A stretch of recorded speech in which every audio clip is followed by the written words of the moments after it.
Welcome everybody. Thank you so much for joining News Derby the live program June 10 आज बुधवार है studio ਦੇ ਘੜੀਆਂ ਦਾ ਸਮਾਂ ਹੋ ਗਿਆ Pacific standard time 9 o'clock in the morning ਔਰ ਈਸਟ ਕੋਸਟ ਦੇ ਵਿੱਚ ਇਸ ਵੇਲੇ 12 o'clock ਆਫਟਰਨੂਨ ਜਿਹੜੇ ਹੋ ਚੁੱਕੇ ਆ ਔਰ ਇਸੇ ਤਰੀਕੇ ਦੇ ਨਾਲ ਇੰਡੀਆ ਦੇ ਵਿੱਚ ਇਸ ਵੇਲੇ ਰਾਤ ਦੇ 9:30 ਵੱਜ ਚੁੱਕੇ ਆ 9:32 ਔਰ ਪਾਕਿਸਤਾਨ ਦੇ ਵਿੱਚ 9:02 ਹੋ ਚੁੱਕੇ ਆ ਖਬਰਾਂ ਬਹੁਤ ਹੀ ਜ਼ਿਆਦਾ ਅੱਜ ਦੀਆਂ ਇੰਪੋਰਟੈਂਟ ਜਿਹੜੀਆਂ ਹੋਣ ਜਾ ਰਹੀਆਂ ਔਰ ਖਾਸ ਤੌਰ ਤੇ ਇਹਦੇ ਵਿੱਚ ਜਿਹੜੀ ਇੱਕ ਇਨਫੋਰਮੇਸ਼ਨ ਜਸਟ ਹੁਣ ਤੋਂ 1 ਮਿੰਟ ਪਹਿਲਾਂ ਆਈ ਹੈ ਕਿ Trump once again ਥ੍ਰੈਟਨਸ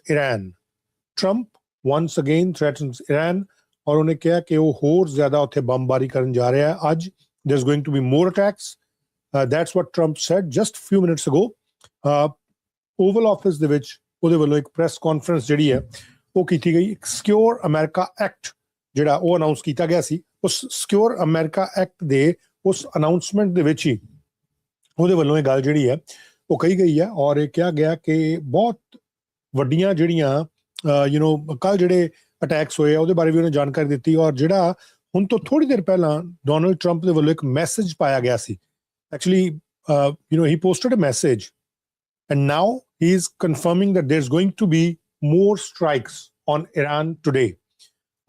This was the message which he posted just few hours ago. And in this one, he clearly mentioned that Iran's military is a complete and total mess. Much of it, like their Navy and Air Force, doesn't even exist anymore. They have been completely defeated. Iran is all talk and no action. The bully of the Middle East is dead. They have taken too long to negotiate a deal that would have been great for them.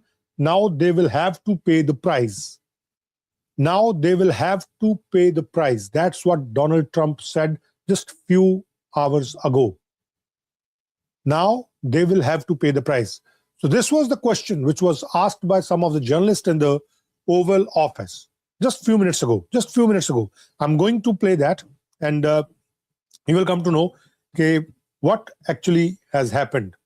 US and Iran war is escalating. Just give me one more minute and let me just post it.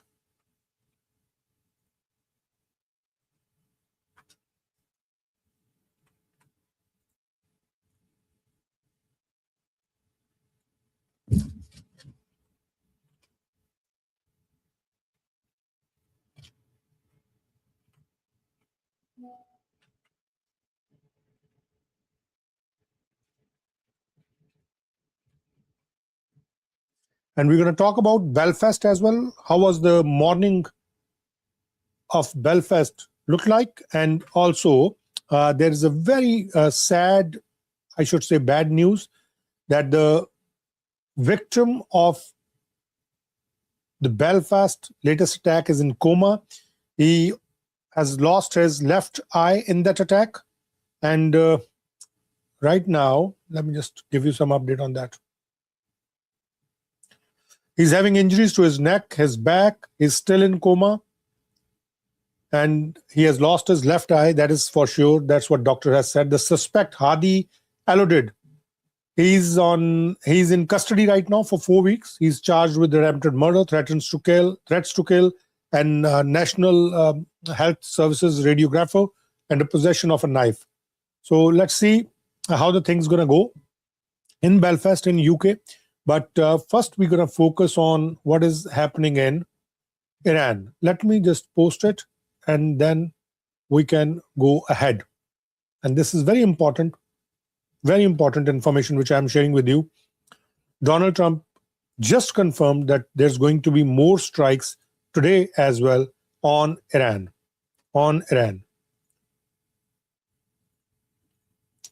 And my humble request to you to kindly like, share, and subscribe News Derby.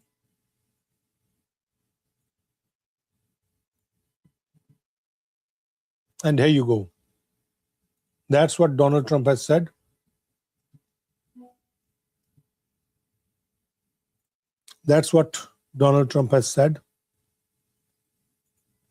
Few minutes ago in White House, in the Oval Office, while signing the Secure America Act. What is Secure America Act? I'm going to share that with you as well.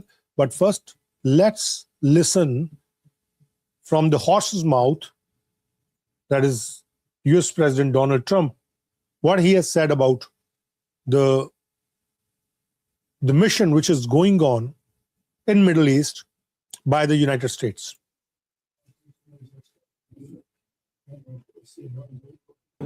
There was too much heat on him. The only reason he got approved, he had all the votes he needed, probably to be first place.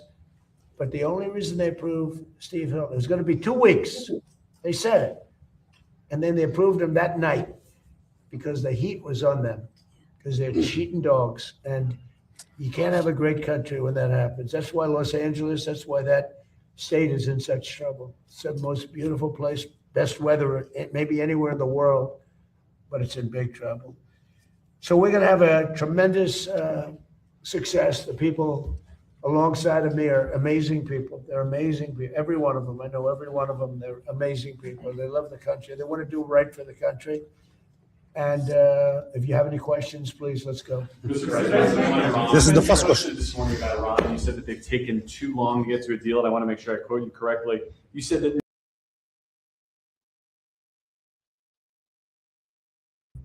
Attacking them very hard. you're resuming bombing. Yeah, well, we are. Based on the helicopter, I guess we have the right to do that. You know, they shot down a very incredible, actually an incredible machine. And at first they said they didn't do it. Then they admitted they did. It's sort of easy because we have the bomb. We actually have the bomb. Got very lucky that bomb didn't explode. That bomb was lodged in the helicopter. It didn't explode. It was on fire, but it didn't explode. Those two guys, they knew how to fly, but they got very lucky. And then we had the unmanned boat going very, very fast at speeds that you wouldn't want to go. That's why it's unmanned, I guess, because nobody can go in that. But they rescued. So both people are, fortunately, the pilots are okay. Now, look, I've been working with Iran for a number of months, and they should sign their deal. It's a good deal. It doesn't give them the right to have a nuclear weapon.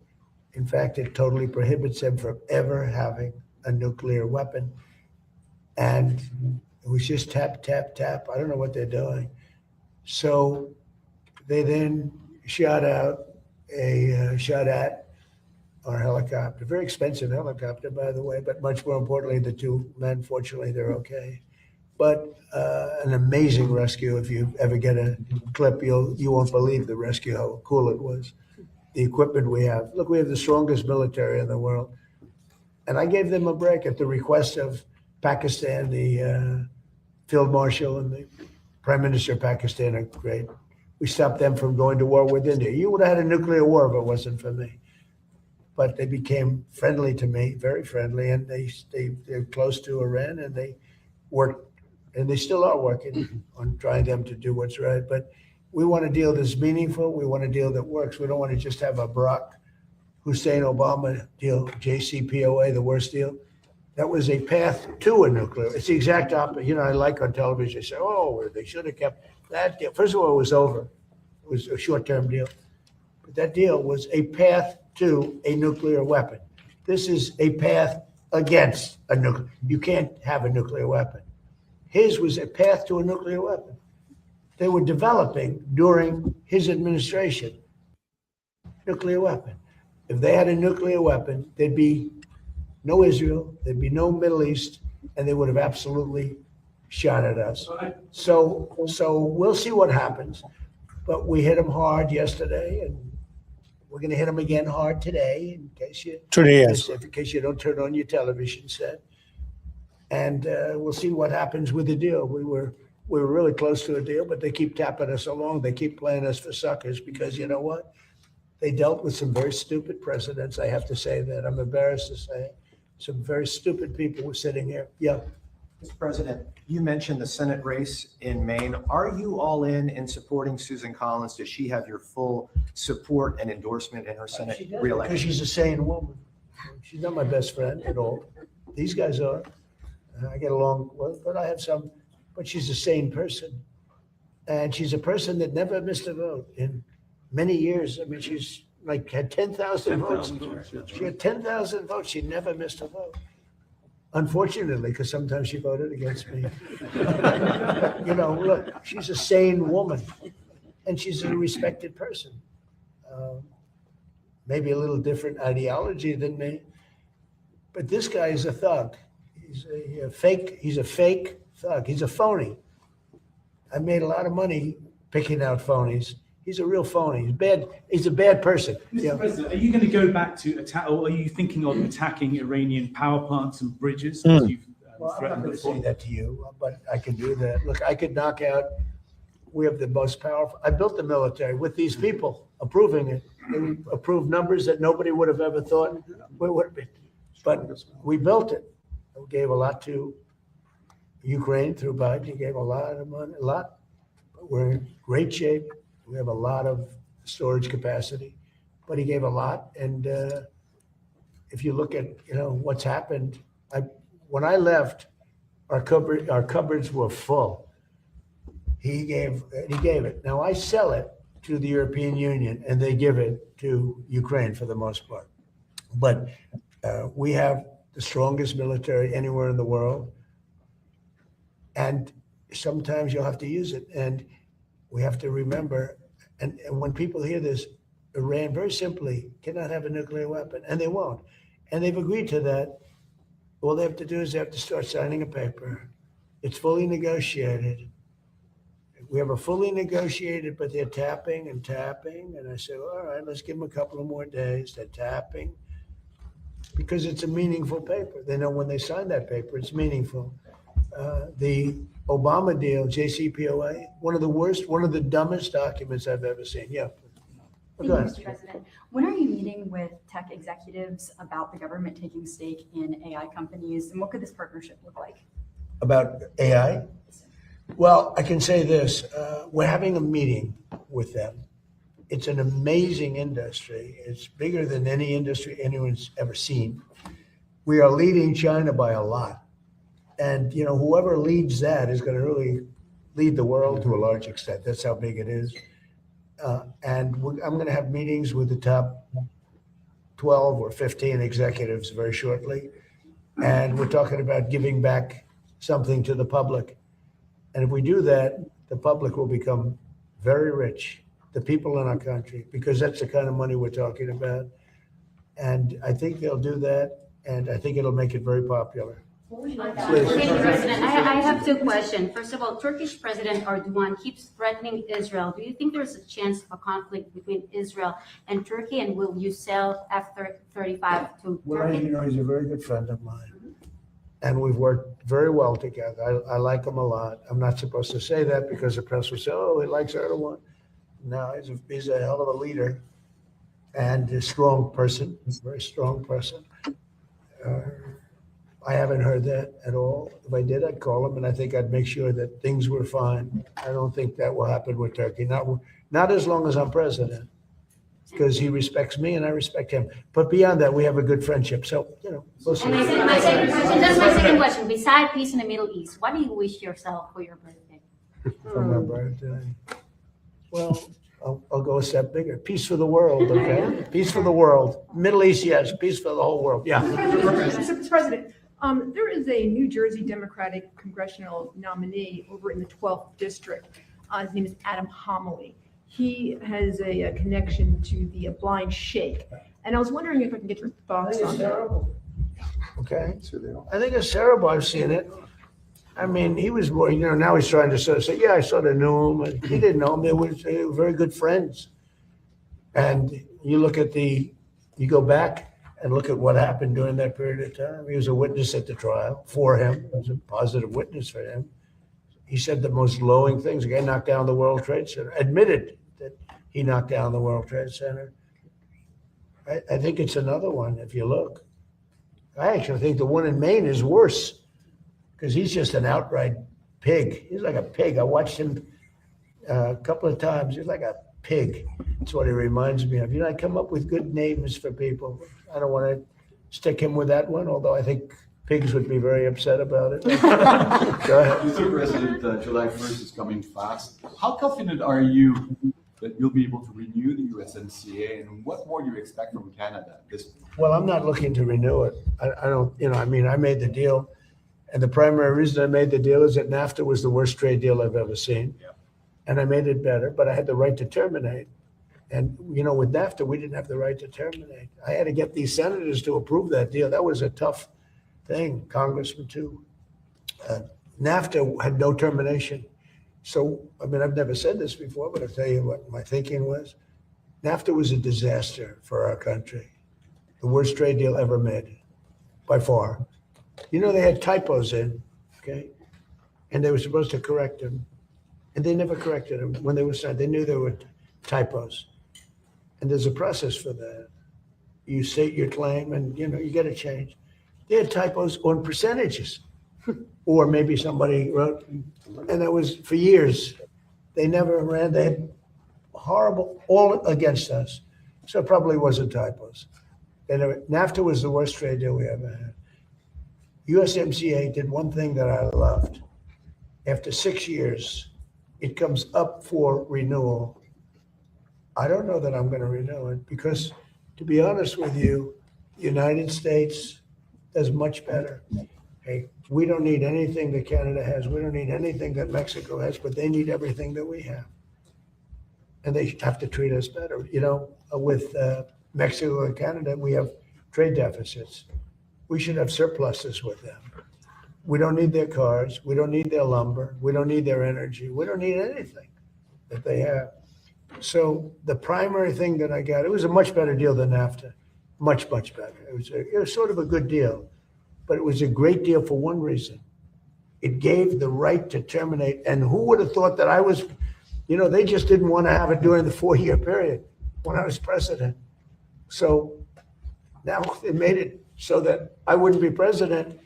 And because they rigged the election, the second election, as you probably hear and probably know, most of you know that happened, and now it's been proven, and it will be proven as time goes by even more so. We have things that you won't believe. When we release the full files, you're not going to believe how crooked the 2020 election was. But who would have thought that it comes due in my term? I mean, this was, thank you very much.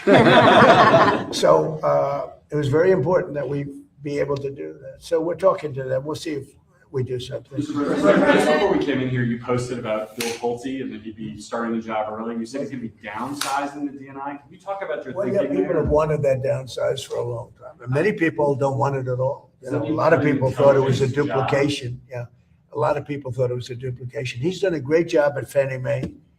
And, you take Freddie Mac, Fannie Mae, the value of that has increased so much since I've been in charge. I had the right to sell that.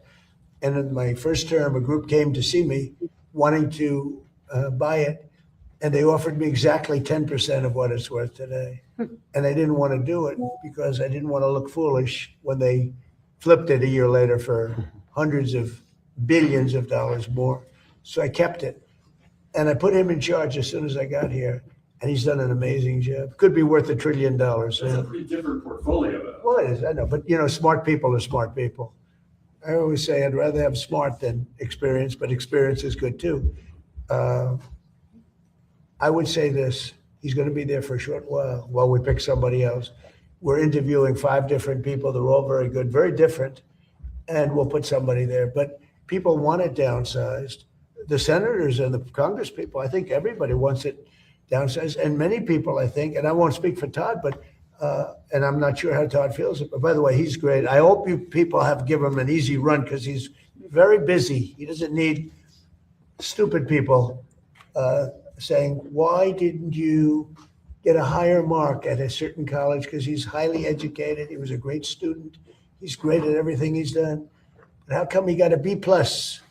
See, they'll go after him for getting a B+ instead of an A, but the other guy can be a thug and let him run. He's okay. He's fine. The one thing about him, it's great because every time they bring something up, he's worse than anybody that we've ever seen. And I hope the Republicans are going to use him as your standard bearer when they say that, gee, Eric, we don't like the way you dress today. It's unacceptable, right? And then all you have to do is point to this thug that they're trying to put in. So Pretty much that's the way it is. He's going to do a good job. He's going to be there for a very short period of time. He will be superseded and replaced by somebody that's going to have the job permanently. Okay? What do you think of the president? Democrats saying they'll hold up the I don't project care what they extension. say. Democrats. They're not Democrats. They're Democrats. They're dumb people. Yeah. You need their votes. Then I guess something's going to happen. No, we can't let them extort us. I told the guys today, we can't let them. They've done it on numerous occasions. I said we can't. What we're signing today has been amazing, but they tried to extort us, and eventually, and they were losing tremendous support because they're extorting on law and order, and they can't win on law and order. People want law and order. They don't want crime. And that's essentially what they were doing. And ultimately, they could not take the heat. But we can't let them extort. Mr. President, it starts tomorrow. And What the starts? World Cup. Yeah. Soccer World Cup, football World Cup. Most successful World Cup they've ever had. Exactly. They've never sold tickets at that level. They've never sold that many tickets so quickly. It's amazing because you don't think of soccer. We use the word football, soccer, right? But you don't think of soccer in this country. It's the most successful. I spoke to Johnny this morning. He's fantastic, and he's the boss. He said there's never been anything close to what's happened. But because of the success, some people are afraid that it's going to be harder and harder to get visas to come from outside. Can you? Well, we're working on it very closely to make sure the right people come into our country. Are you going to go to any games? I will.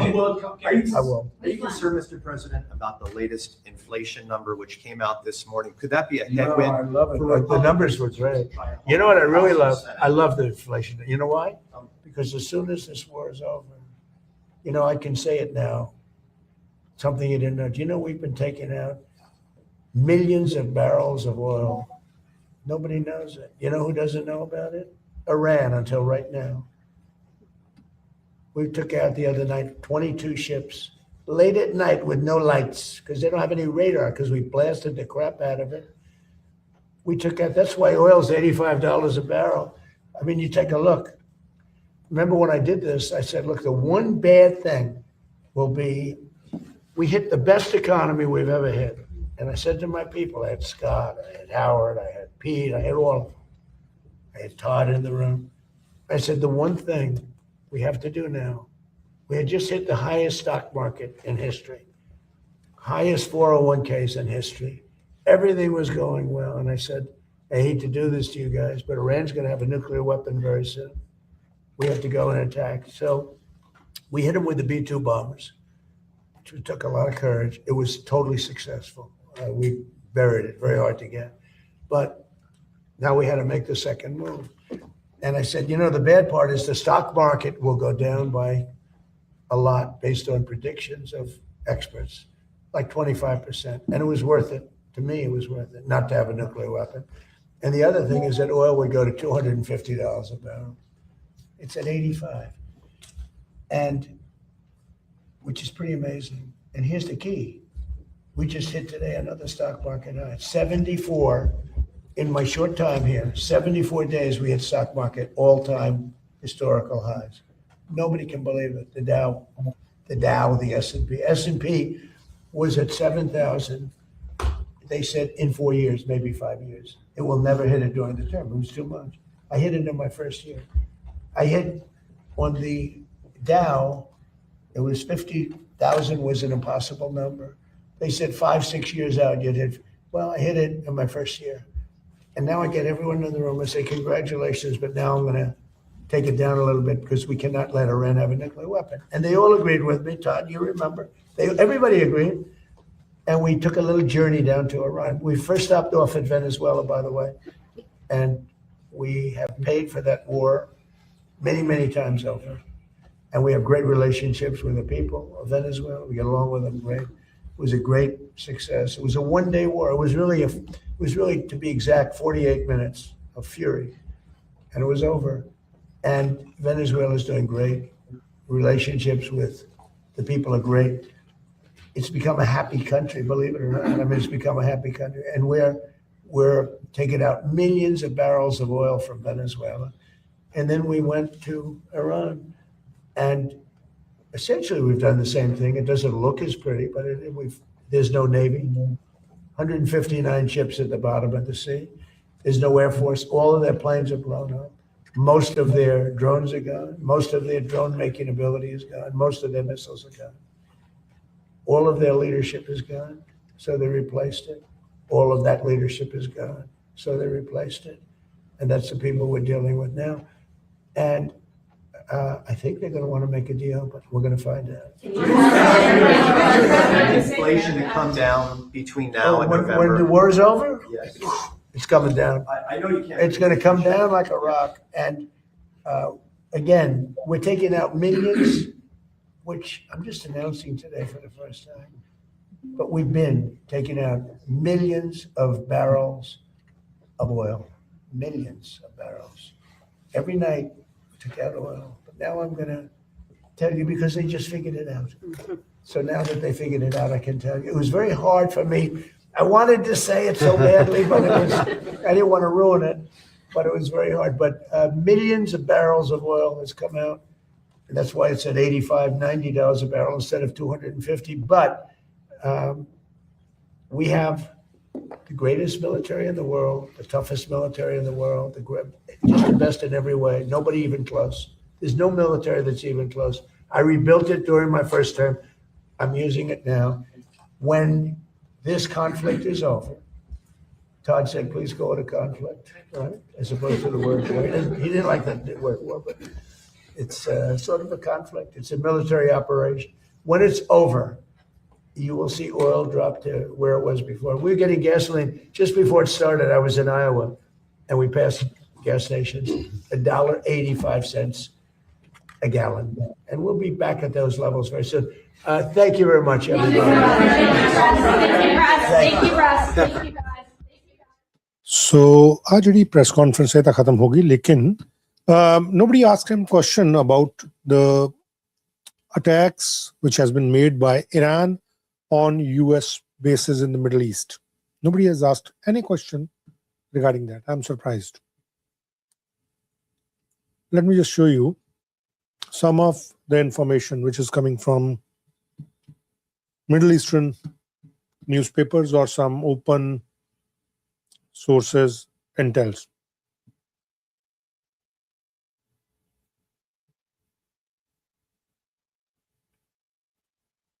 So one thing is confirmed that there's going to be more strikes today. And let me just show you some of the strikes from yesterday. One second.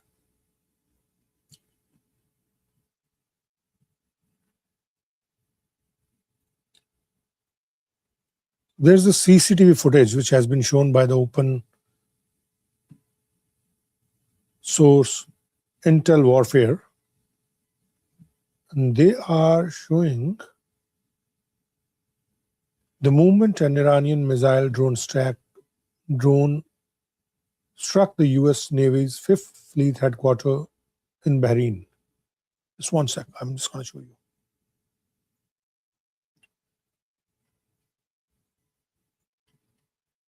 So एक आ information भी है जिहड़ी इहदे नाल ही आ रही है.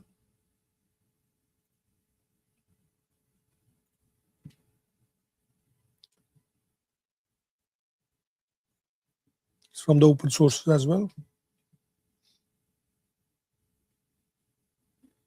इस तो कुछ मिनट पहले दसी जा रही जो ड्रोन ने स्ट्राइक किया यूएस दी 5th मिलिट्री फ्लीट ਨੂੰ ਬਹਿਰੇਨ ਦੇ ਕੋਲੋਂ ਇਹ ਜਿਹੜੀ वीडियो है वो दिखाई जा रही है, दसी जा रही है. Let me just get some more videos.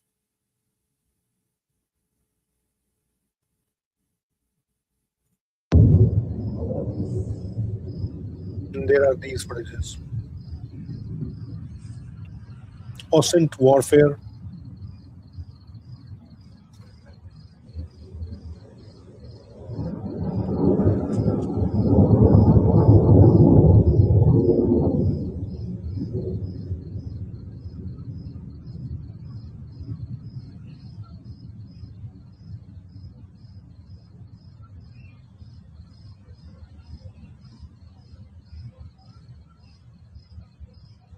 This was last night.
There are certain other footages which I'm going to share with you.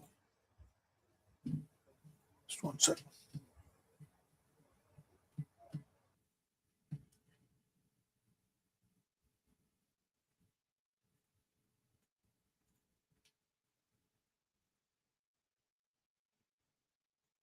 Footage ਜਿਹੜੀ ਦੱਸੀ ਜਾ ਰਹੀ ਹੈ ਨਾ, the next footage which I'm going to show you, it is believed to be recorded by the Iranian forces member, and it shows that one of the ballistic missile is targeting Jordan bases. Let me just show you. There's no sound in this. Let's just check.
I'll show you another video,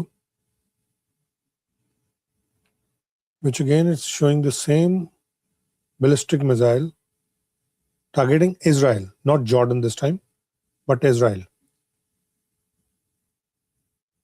Just one sec.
ਹੁਣ ਤੋਂ ਕੁਝ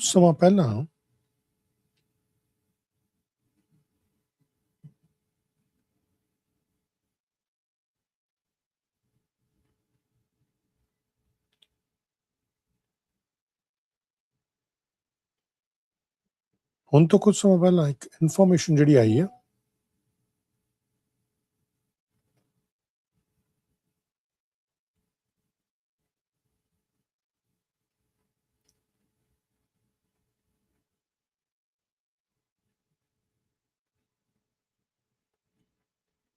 ਹੁਣ ਤੋਂ ਕੁਝ ਸਮਾਂ ਪਹਿਲਾਂ ਇੱਕ information ਜਿਹੜੀ ਆਈ ਹੈ ਇਹ ਆਈ ਹੈ ਕੈਨੇਡਾ ਤੋਂ ਪੀਅਰ ਪੋਲੀਏਵ ਨੇ ਇੱਕ ਜਿਹੜੇ ਜਰਨਲਿਸਟ ਨੇ ਜਰਨਲਿਸਟ ਦੇ ਨਾਲ ਗੱਲਬਾਤ ਕੀਤੀ ਹੈ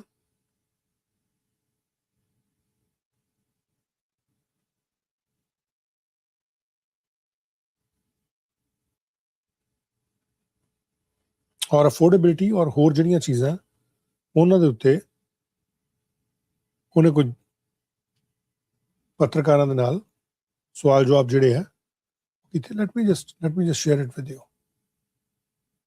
ਹੁਣ ਤੋਂ ਕੁਝ ਮਿੰਟ ਪਹਿਲਾਂ then we ਗੋਣਾ go to the ਬੈਲਫਾਸਟ ਦੇ ਵਿੱਚ ਜੋ ਹੋਇਆ ਵੀ ਗੋਇੰਗ ਟੂ ਡਿਸਕਸ ਦੈਟ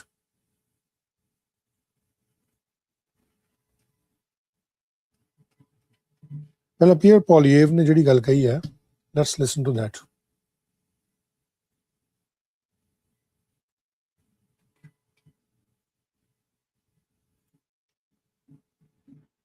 ਔਰ ਉਧਰ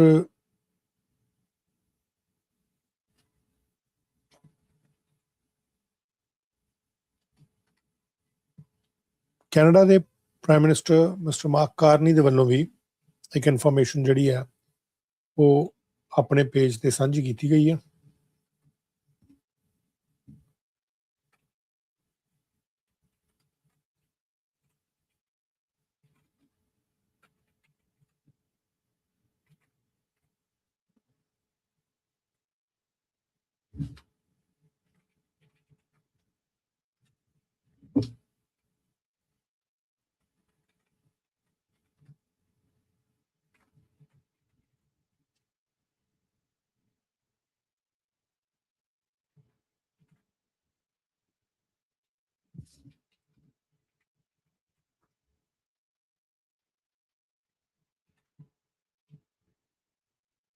Let me just share it with you.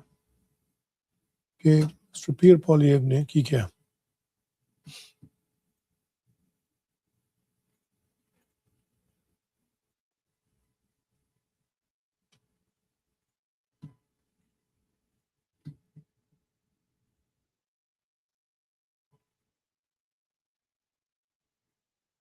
make life affordable so that Canadians can fill their grocery carts, fill their fridges, fill their stomachs without emptying their bank accounts, where their paychecks go further, where they can pay off their rent and start lives. That's exactly what this Liberal Prime Minister promised. He claimed that he was going to reverse everything that he had said and done in the prior 10 years, that he would reverse everything his party had done. Well, here we are a year and a half later, and it's not that he's the same as Justin Trudeau, it's that he's far worse. The economic situation is far worse today and more costly under Carney than it was under Trudeau. And today we got some terrible news from United Way. Financial anxiety has surged across Canada with 6-month spike as more people struggle to keep up with basic costs. 2 in 5 people in Canada are struggling to put food on the table. 40% are losing sleep, wondering how they'll stretch their paycheck. The number of people gripped with anxiety when thinking about personal finances has surged 60%, up 5 points in just 6 months. The story behind the data is people having to make difficult choices, losing sleep over bills, increased family stress, struggling to focus on work, or going without food. And I quote from Dan Clement, "This is not a crisis on the horizon," he says. "It is happening now in communities across the country." 38% of Canadians struggle with food insecurity after a year of Carney. And 1 in 5 report that all the food in their home was eaten with no money to buy more. Mr. Carney, do you know what that is like when somebody opens their fridge and finds it's empty and then checks their bank account app and finds that there's no money to buy more food? And then they find out that their local food bank is among the 20% that literally ran out of food. What do you do then? The data reveals, and I'm quoting here, financial stress, but also the speed at which it is intensifying compared to polling data in 2025. The number of people in Canada who report they could cover basic expenses for only 1 month or less before falling into debt increased by 4 points to 46%, almost half of Canadians, Mr. Carney, after a year of your leadership. 34% know someone close to them who has experienced poverty, up 5 points. and it's getting worse. This is the human cost of Mark Carney's liberal recession. There are 20 countries in the group of 20, the G20, 20. 19 of them are not in recession. One is, and that is after 1 year of Mark Carney as Prime Minister. This is consistent with his track record of leaving a trail of tears wherever he goes. He went to the United Kingdom, where he was a disaster. He caused an economic meltdown in that country, caused the housing crisis, caused the worst inflation in the G7.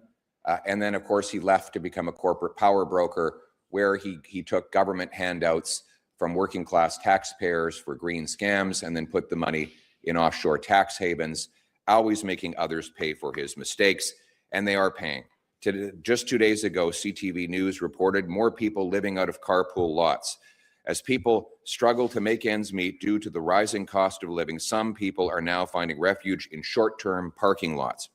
They're living in RVs, Mr. Carney, in parking lots at Walmarts and other public places. CTV reporter counted 10 to 20 trailers at one carpool lot because people cannot afford homes. So my message to Mr. Carney is, you've put our country in recession. You're the only leader in the G20 who's done that. You can't blame the rest of the world when the other 19 countries are not in recession.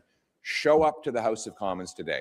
I challenge Mark Carney to debate me on this United Way report on the number of people who cannot afford to eat.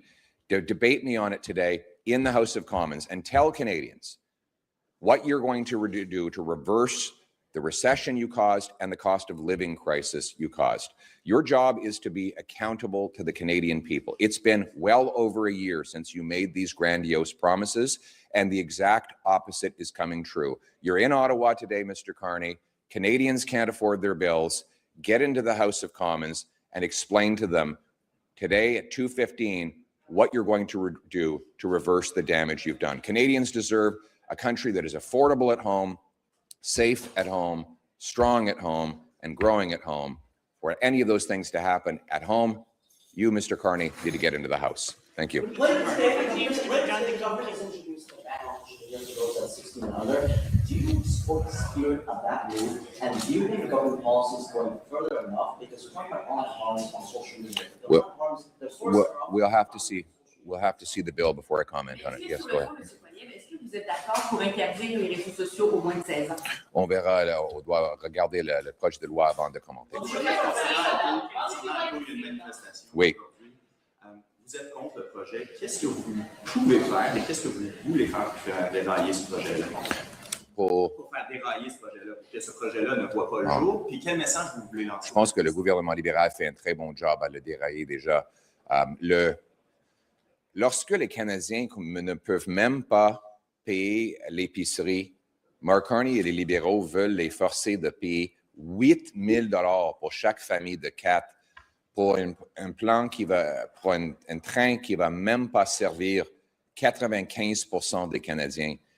Il va détruire des fermes à travers l'est de l'Ontario et les régions du Québec pour un train qui va même pas servir des villes dans les régions. Ça va passer, mais ça ne va pas arrêter.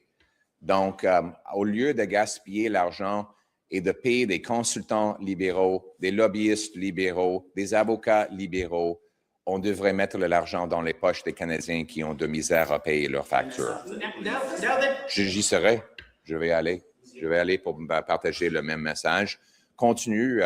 On est avec les fermiers du Québec et de l'Ontario pour protéger vos terres. On est avec les mères monoparentales qui ne veulent pas payer 8 000 $ en taxes et impôts pour un train qui ne va jamais les aider. On doit mettre le focus sur l'abordabilité au lieu des grands éléphants blancs de 90 milliards de dollars pour enrichir des libéraux. Now that Alberta's negotiated an MOU on carbon pricing and electricity, should other provinces do the same? We should get rid of the carbon tax. The industrial carbon tax is a costly, job-killing disaster that will push business and money out of our country and push the cost of food, housing, and everything else higher. A member of the cabinet yesterday, Prince Trudeau spent about 45 minutes in question period browsing for buoys online. What does that make about the focus of your caucus and the focus of your cabinet when they're fighting for holding government account while spending overtime? I don't spy on MPs browsing. Maybe you do. Maybe you do. What do you propose to be done with that? Yes, that's a very good question. So there are a lot of solutions. One, let's get rid of the industrial carbon tax, which drives up the cost of farm equipment, fertilizer, food processing. Let's cut the Liberal deficit. You bring down the deficit, and then we won't have these inflationary money printing bouts that drive up the cost of living. Let's take all taxes off gas to save Canadians 25 cents a liter, $20 a fill up, and $1,200 by Christmas. All money that could go back in their pockets. Let's unblock our resources so that our Canadian workers have bigger paychecks with which to buy food, and we have a stronger dollar that goes further. That's how we're going to make Canada more affordable at home and our paychecks bigger at home. I have to get to caucus, so I'm going to take one more question then. Yes. What would your party like to see in that legislation being tabled today? And what would it take for your party to support? So we believe that there should be an outright ban on unconsensual images, use of unconsensual images. So, for example, if somebody is depicted in an AI video doing sexual acts without their consent, then that should be a crime, and the person who does that should be charged. We should also have tougher penalties and better tools to lock up online predators who target children through manipulative and predatory activities. They should be locked up in prison. And those are there should be more tools for parents to keep their kids off of dangerous websites that are particularly designed for predators that harm our kids. Même chose en fait. On veut des outils pour les parents. Oui. Est-ce que selon vous, ça serait un âge à partir duquel ça serait interdit? Merci beaucoup. Donc, nous pensons qu'il devrait y avoir plus de pénalités pour des prédateurs qui ciblent des enfants. Nous croyons aussi que les parents devraient avoir des outils pour bannir leurs enfants d'utiliser certains sites qui sont dangereux pour ces enfants-là. Et nous croyons que les policiers devraient avoir plus d'outils afin d'attraper des prédateurs qui ciblent des enfants sur l'Internet. Finalement, les images utilisées sont constamment pour la pornographie et surtout avec l'intelligence artificielle et des fausses vidéos. Ça devrait être interdit et ceux qui font ça devraient être en prison. Merci beaucoup. Merci beaucoup. So a press conference खत्म हुई, but आज जो Belfast है वो किहो जिहा सी Belfast जिहड़ा वो अज किस तरीके दे नाल जदों लोग उठे उथे ते किहो जिहा माहौल सी उथे और की सारा कुछ उथे रहा. We gonna discuss that and थोड़ी जी मैं वीडियो दिखा के then we are going to move to just 1 second guys.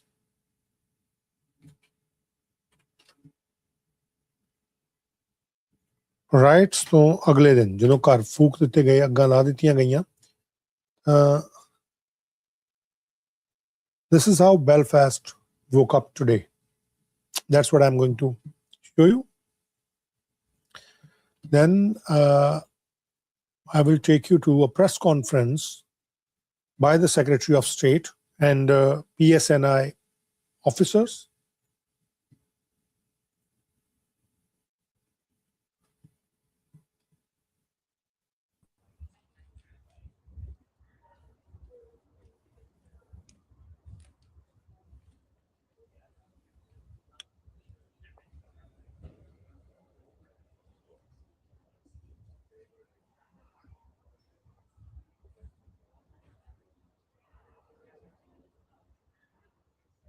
This was the damage which has been done by the right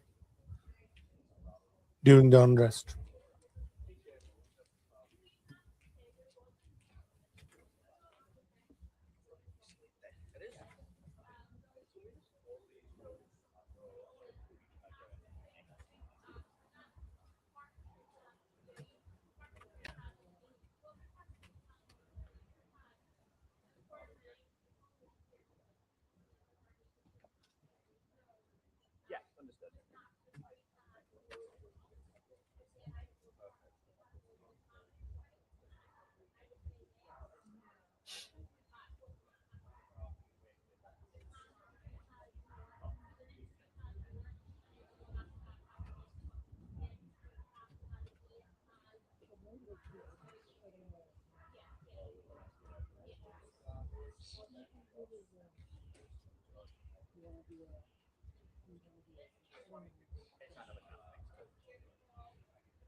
These are the most affected areas of Belfast.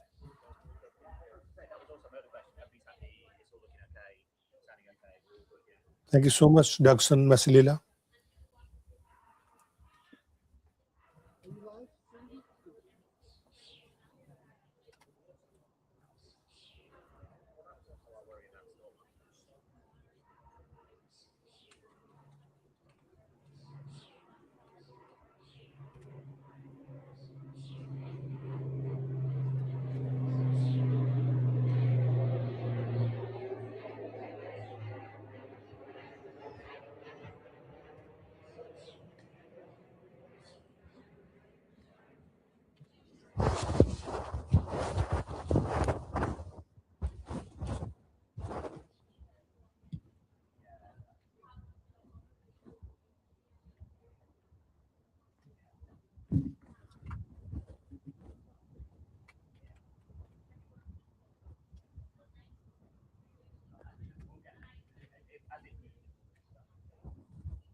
UK Secretary of State for Northern Ireland, Hilary Benn, and Police Service of Northern Ireland, PSNI Chief Constable John Butcher, they hold a press conference in Belfast. And let me just take you to that press conference. Just one second. Listen to that, what they have to say. We're going to come back to this.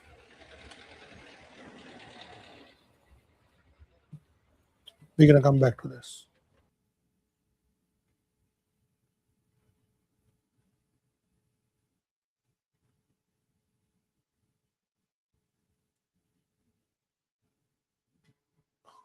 Just hold on.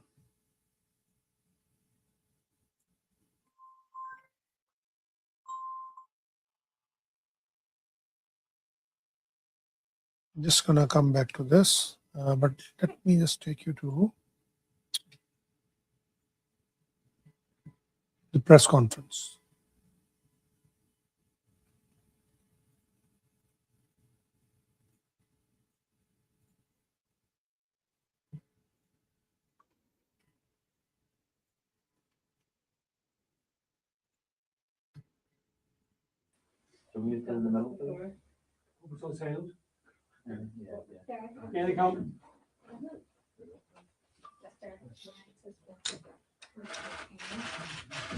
That's Hilary Benn. That's Chief Constable, PSNI.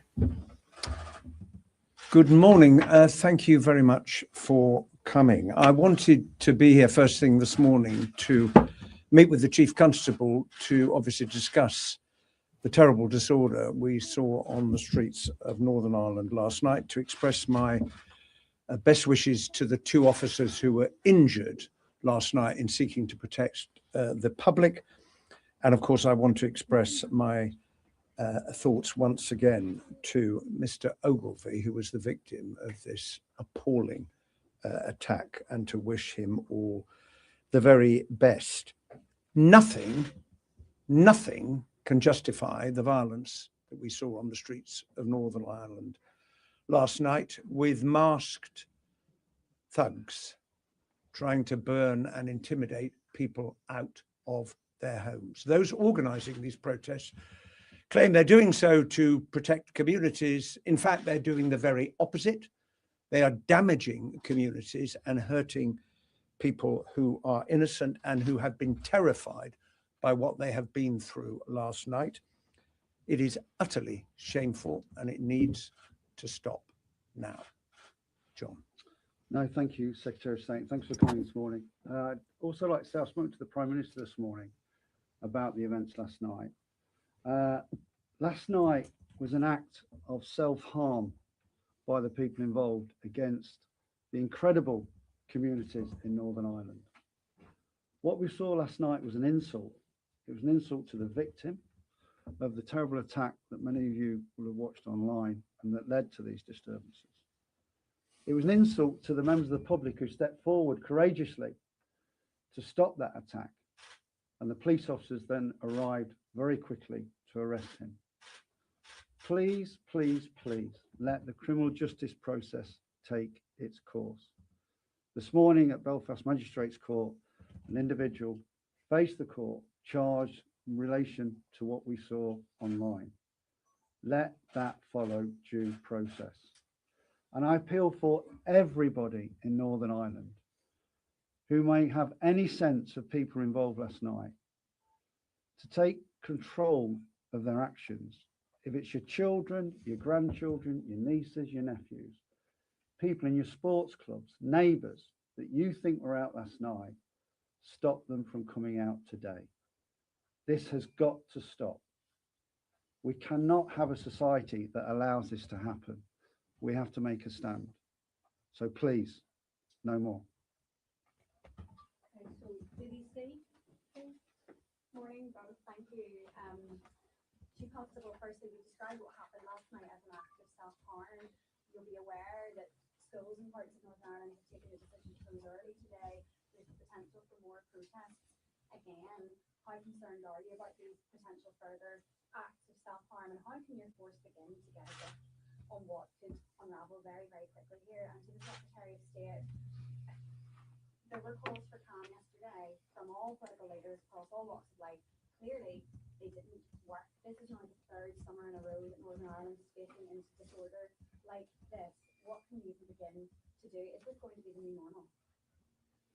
If I begin, firstly, to get a grip. So last night, the men and women of the PSNI again got in harm's way to stop people from being intimidated and assaulted by these thugs. I also have to pay huge accolades to the fire service and our ambulance service, who were a credit to their professions yesterday. I'll remind everybody that last year we faced disorder, literally 12 months ago. After that disorder, 100 people faced prosecution through the investigation that we then undertook. Many of those people are now going before the courts and getting custodial sentences. We will deal with this. We will be on the streets tonight in numbers even more than we were last night. And we have got arrangements in hand to get mutual aid that will be arriving here tomorrow. And we're looking to get a further some 200 officers to get on the streets to deal with this.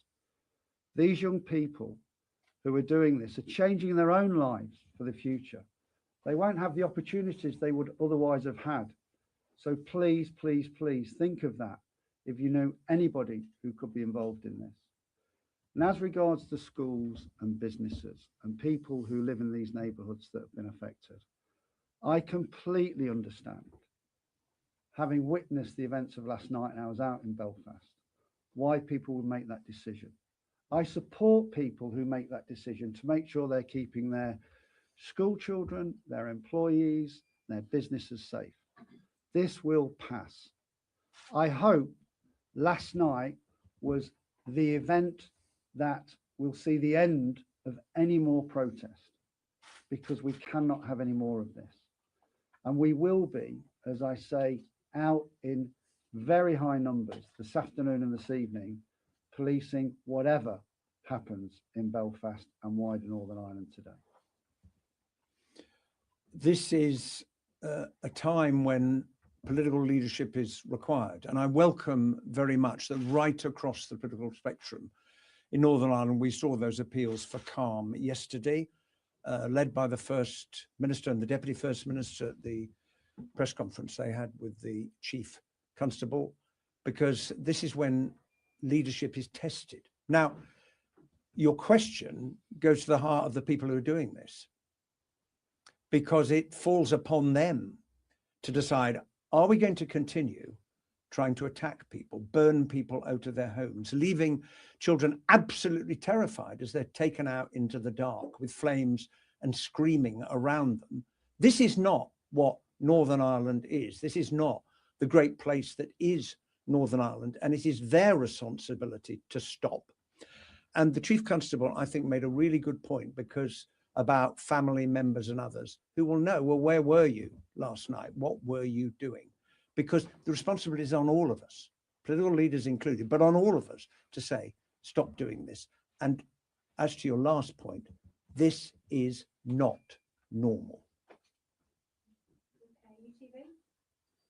Good morning, gentlemen. My question to both of you, Chief Constable, what does it say to you there's one night of disorder and you've had to apply for new children? When you have warned again and again that you don't have enough police officers, one night of violence and you have to ask for help. What does that say to you about maybe not being given the funding and the support that you need politically? And to the Secretary of State, you'll be aware that one of the big issues in all of this has been how this man came to Northern Ireland. There have been repeated warnings about a porous border, about the common travel area being abused. That has all come to pass, hasn't it? And what are you doing? Shall I take your question first? I am about to lay a written ministerial statement in the House of Commons, because when I answered the urgent question yesterday, I promised MPs that I would provide further information about the immigration status of the man who has now been charged and how he came to Belfast. That I will do. The common travel area is a long-standing arrangement between Ireland and the United Kingdom. There is already close cooperation between the Border Force, the PSNI, the Gardaí and the authorities in Ireland in trying to tackle illegal migration. And obviously we will need to reflect on the particular circumstances of this case. But what is at fault here is the person who committed this dreadful attack on Mr. Ogilvie. That is what we need to focus on. It is an individual who, it appears, has chosen to do this. And I agree with John that it is for the legal system and due process to determine how that is judged and what sanctions should then be applied. And you cannot put on those who have come to the United Kingdom in general to seek asylum what an individual has chosen to do, because the ultimate responsibility rests with that person. And that's what we're all appalled by. John. Thank you. I want to really endorse those comments. And to the question of resources, when I arrived in 2023, having been in policing for a very long time, I could not believe the numbers of officers that this organisation had declined to, the lowest in its history. We are in a period of recovery, but that recovery needs to be sustained and it needs to be supported. Policing in Northern Ireland is uniquely complex, and we cannot let the police service of Northern Ireland down with regards to our funding. And we have done for some 14 or 15 years. So between Westminster, the executive and this organisation, we need to come up with a plan to support the long-term sustainability so that we can deal with the very unique events that we face in Northern Ireland in a way that our communities deserve to keep them safe. You do not get the events of last night thankfully, elsewhere in policing generally. It happens repeatedly here. There's questions to be asked about that. And we can't deal with these issues if we've not got those community officers in those communities that need our support, problem solving, understanding young people and changing the pathways for their lives. We have huge gaps. The officers out on the street last night and who will be out there tonight are from our crime teams. They're from investigations into terrorist cases. They're from our domestic abuse teams. This has to be the entire organisation coming together to deal with issues like this. And we will. And we will identify and prosecute those responsible. But the organisation deserves and needs to be supported. And wherever I am the Chief Constable of this organisation, I'll be making that very clear to everybody. Mr. Benn, just to follow up on the discussion there about the common travel area, we know that the suspect came from Dublin.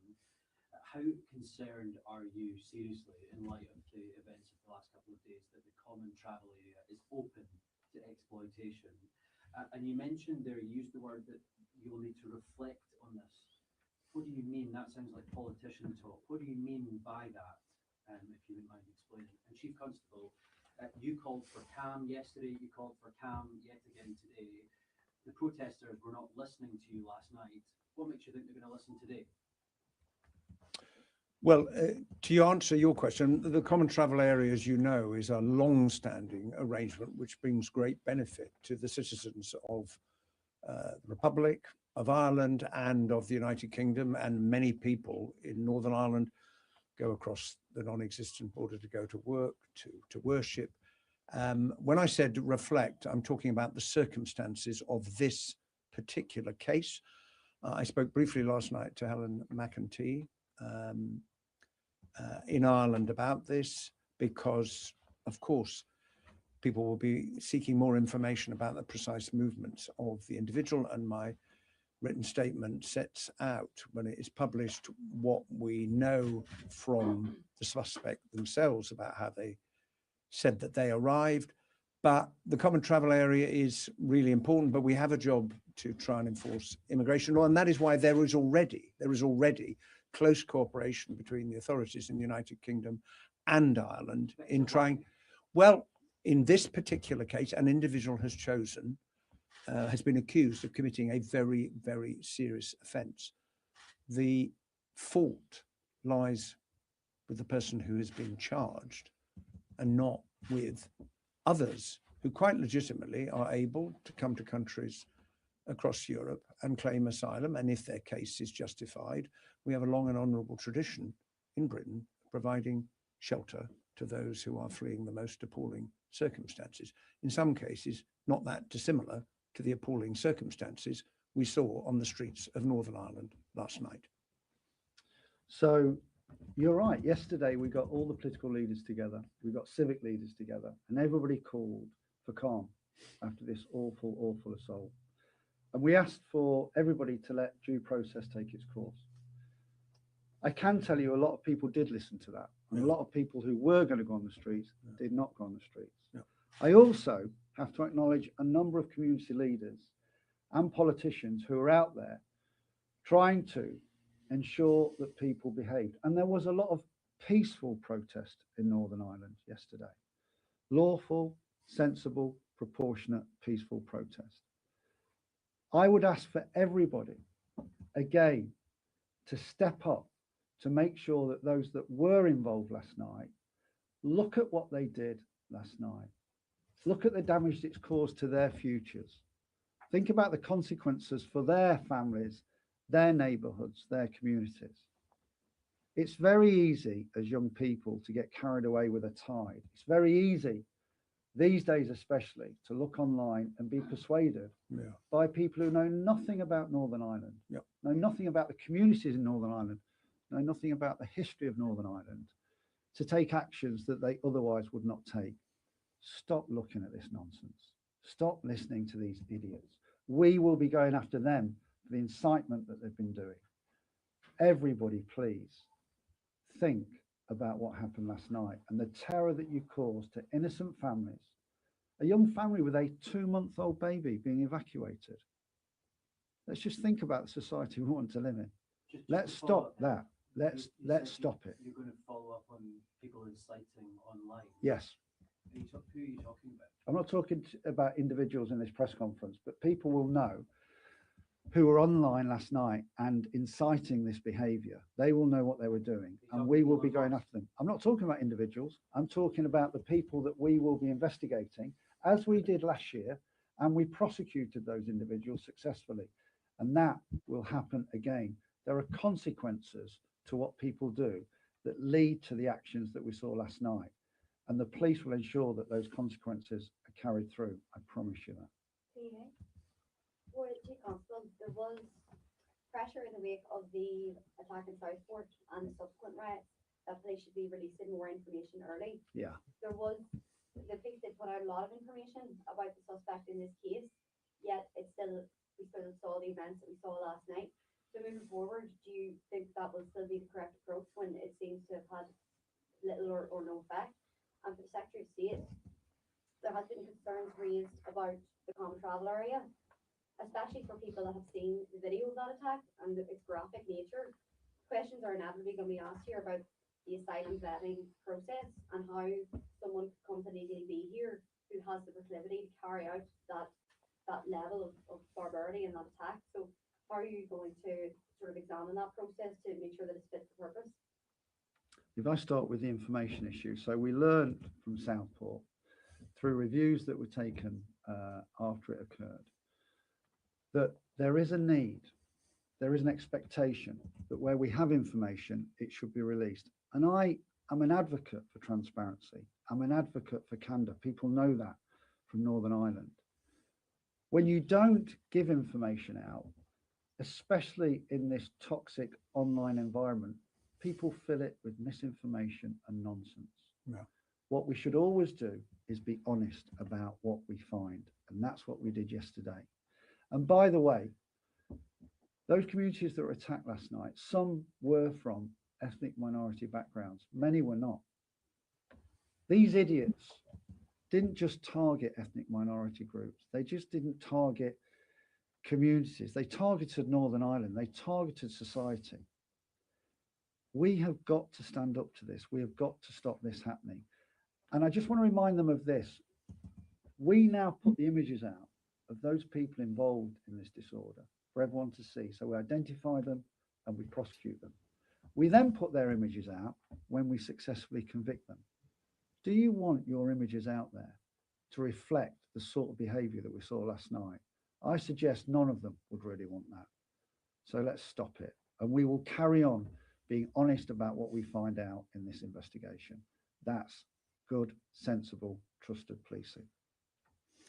To answer your question, well, the police, of course, in questioning the suspect, will be seeking to find out more about him and the circumstances. It doesn't necessarily follow that someone's previous history is going to enable you to know whether they might do something in the future. And therefore, it's very hard to see how you can operate a system in those circumstances which attempts to anticipate what somebody might do. We don't know the full circumstances, but we saw the horrific consequences in the video, the horrific video that was shared online and which has caused such outrage and such public concern. And of course, we must reflect on the circumstances, and we must continue to carry on with that strong cooperation between the UK authorities and the Irish authorities in seeking to deal with illegal migration across the common travel area. But the answer is not to say the common travel area is the problem. It has given great benefit to many, many people over a very long period of time, living in Northern Ireland, living in Ireland, living in the rest of the United Kingdom.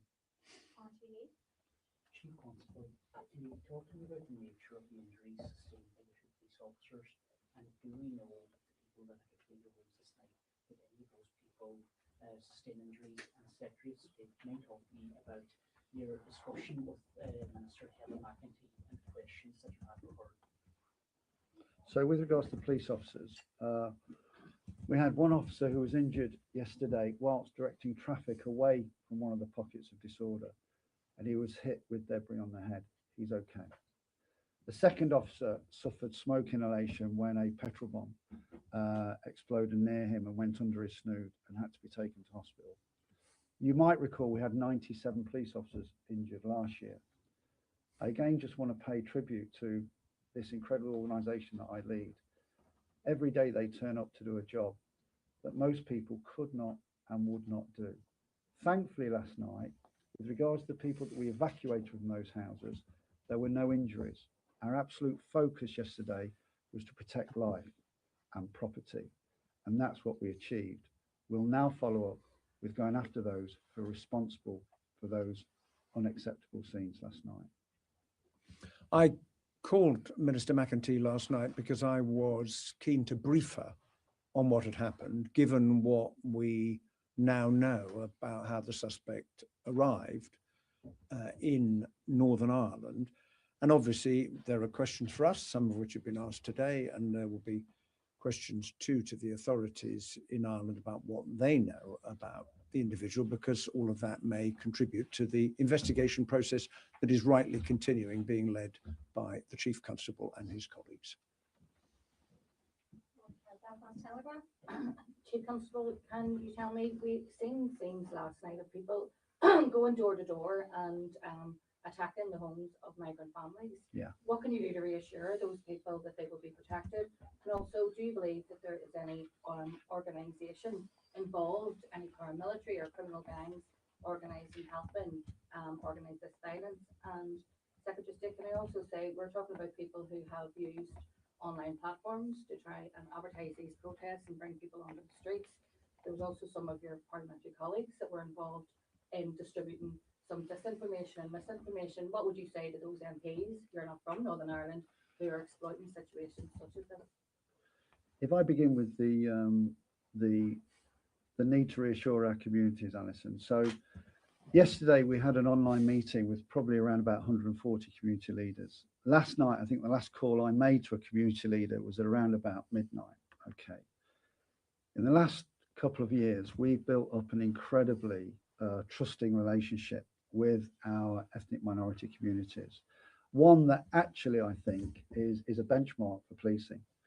And repeatedly, when I speak to those community leaders and I visit those communities, they're repeatedly saying how thankful they are for what the PSNI are doing. Yeah. Last night, again, people were saying that the PSNI was saving lives. Now, that's extraordinary, that in the light of the attacks that they're facing, they take the time and have the grace to thank us for what we're doing when they're facing unimaginable intimidation and threats.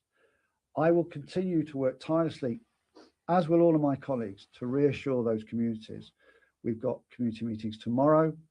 I've spoken to community leaders again today, and our local police officers, of which we need many more because of the funding challenges, will be out and about speaking to those communities and reassuring them today. Your question about paramilitarism, we addressed this in the disorder in 2024 and 2025. It's too early for me to say at the moment, but I will not shy away from speaking truth with regards to any involvement of paramilitaries. But let's get the investigation underway to understand who was orchestrating this, both online and in person.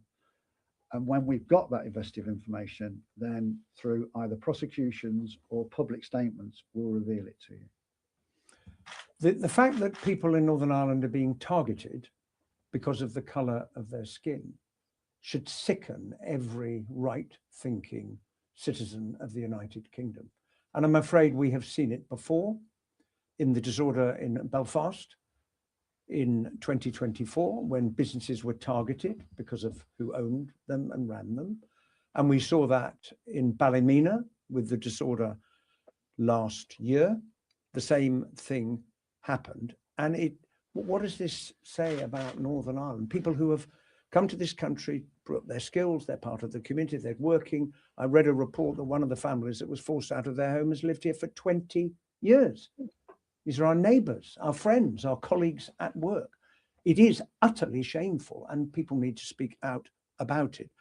Secondly, there is a particular responsibility on members of parliament, all of us, because we are leaders of our communities, and I genuinely welcome what so many leaders have said in appealing for calm, but we will be judged by the words that we use. And I would say, because I did comment on it yesterday in the House of Commons, when a reference was made to alien cultures,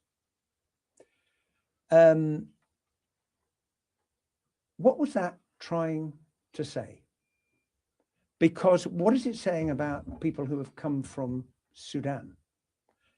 There's probably a surgeon from Sudan operating on someone somewhere in the United Kingdom as we stand here this morning, saving somebody's life. And we have a huge responsibility to think carefully about our language and not to fan the flames of disorder, the kind of disorder that we saw last night. People are absolutely right to be concerned about the terrible attack on Mr. Ogilvy. They have an absolute right to protest peacefully. They have no right to do so much damage to their own communities in Northern Ireland. And to the Secretary of State, the Education Authority has said it's up to individual schools whether to close or not. Do you think that's the right approach after last night's arrest? As the Chief Constable, what are your plans? I know you touched on some of them, to address misinformation circulating online about the suspect for the investigation.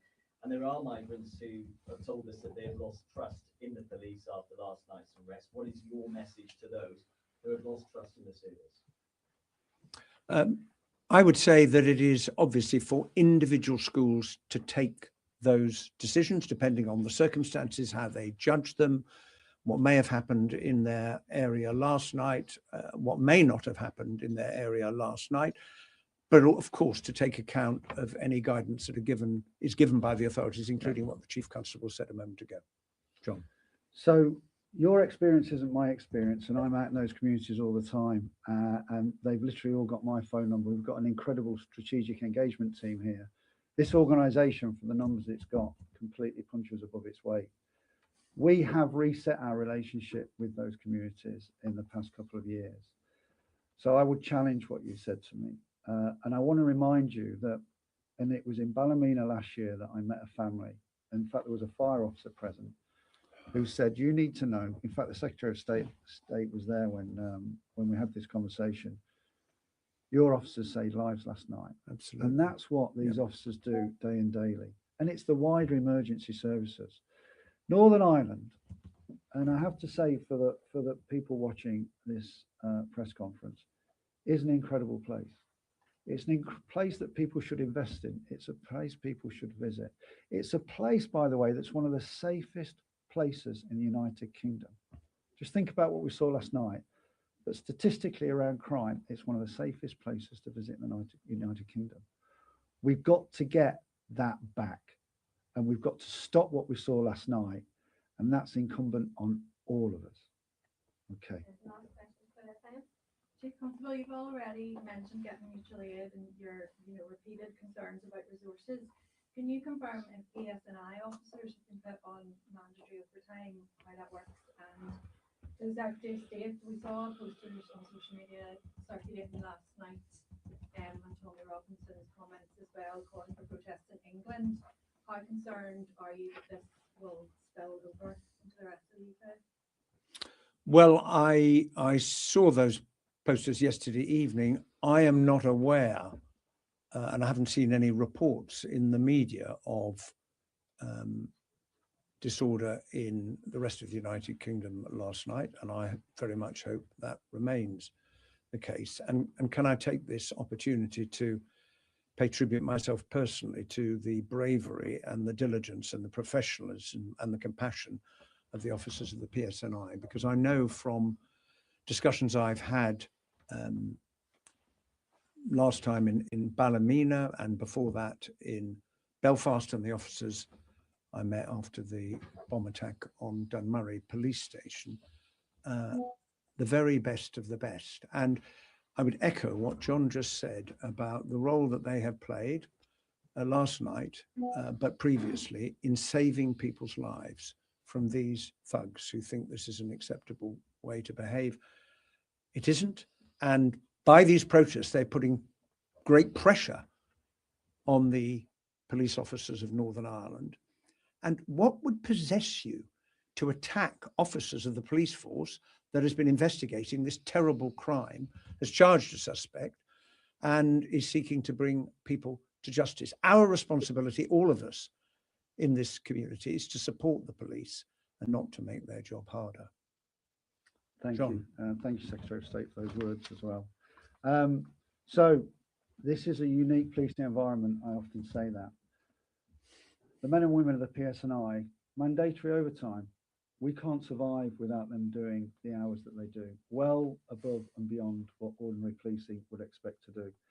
It's a vocational profession, I think, particularly in Northern Ireland. Even those who choose to be in the PSNI, because of the complex history here, have to take a decision that other police officers don't have to take on the island of Ireland or in the wider United Kingdom because of the threat to officers here. They are a very, very special group of people. And recently, some of you will have seen, there's a documentary we've done called Peelers, the PSNI for Real. These are ordinary members of our communities who decide to join the police service here and do an extraordinary job. Yeah. And we should celebrate and be thankful for every one of them. Okay, thank you. Thank you. Thank you very much. Thank you. It was not just only this press conference which happened today. There are certain other press conferences from the different political parties. But let me just take you to another, one sec.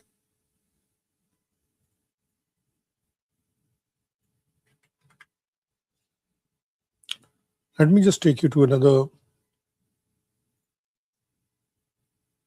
event where British Prime Minister Sir Keir Starmer, he has been grilled by his colleagues in House of Commons.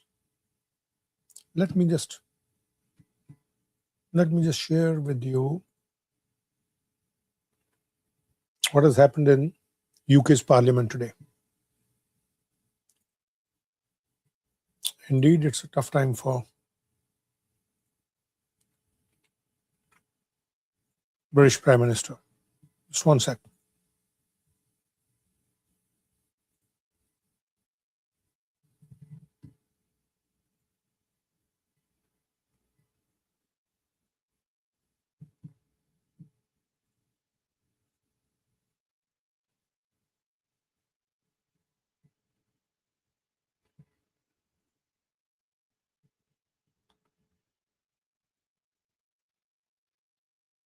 So on different subjects,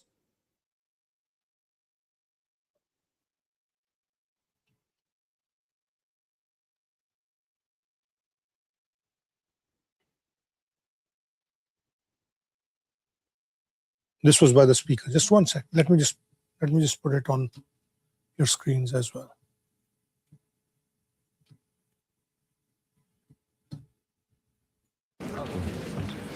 Before we come to Prime Minister's questions, I know the thoughts of the House will be those affected by the events in Belfast this week. I should inform the House that charges have been brought against a man following the attack on Monday night. That case is now sub judice. It is possible that other charges may be brought, including respect of events in Belfast in the aftermath. I am granting a full waiver to allow members to discuss wider issues raised in the context of this incident.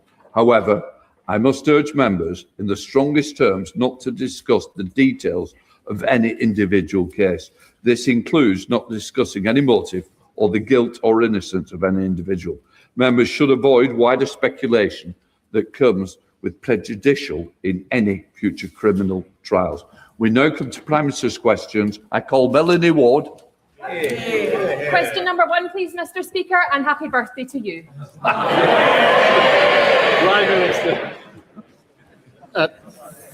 Thank you, Mr. Speaker.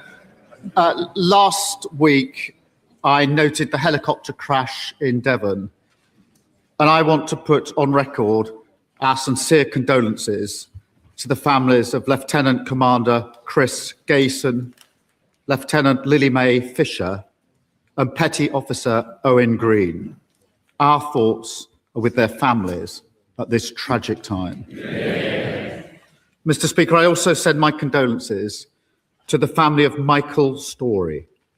Michael worked as a driver in number 10 for over 2 decades. He was a remarkable gentleman, held in the highest regard by all that knew him, and will be deeply missed. Mr. Speaker, people are rightly sickened by the horrific attack on Monday night in North Belfast. As you have just said, the man arrested has been in court in Belfast this morning and charged. I want to thank the Police Service of Northern Ireland and other first responders and members of the public who responded with such bravery.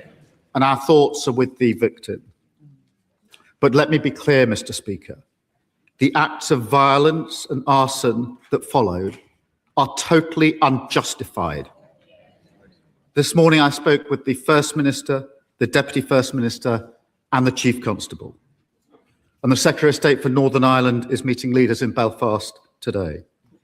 We are united in calling for calm and determined to restore order, support the police and all those on the front line, and ensure that justice is done.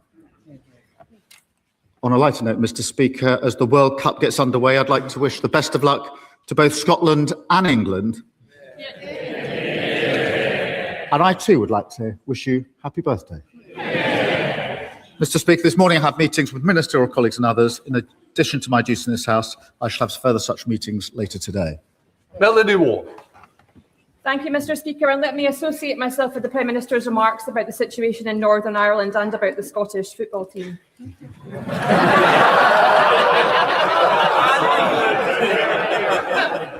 Mr. Speaker, the existence of Israeli settlements and settler violence against Palestinians is a major and deliberate impediment to peace. By working with Israeli human rights researchers, I have uncovered 32 British charities which are funneling money to Israeli settlements on Palestinian land. Last week, I submitted a formal complaint to the Charity Commission about them. In the last 5 years, they've sent over £28 million to illegal settlements, with a likely taxpayer subsidy through gift aid of more than £5 million. Our constituents will be appalled by this. Does the Prime Minister agree that funneling money to Israeli settlements is extremist activity, not charitable activity? And will he be clear that it is banned? Prime Minister. Can I thank my honourable friend? Settlements are a flagrant breach of international law, and no UK charity should be supporting them. And the Middle East Minister met the Charity Commission today to discuss these concerns. We announced yesterday further sanctions against those who support settler violence, and we will continue to look at strengthening those sanctions. British businesses should have no economic involvement in illegal settlements. And let me just say, the situation across Palestine remains desperate, and the UK will continue to lead efforts to prevent human suffering and get aid in and preserve the viability of a two-state solution. Leader of the Opposition, Kevin Benn. Mr. Speaker, can I also wish England and Scotland the very best in the World Cup? Can I wish you a very happy birthday, Mr. Speaker, many happy returns. And may I take the opportunity to associate myself with the remarks that the Prime Minister made about the helicopter crash.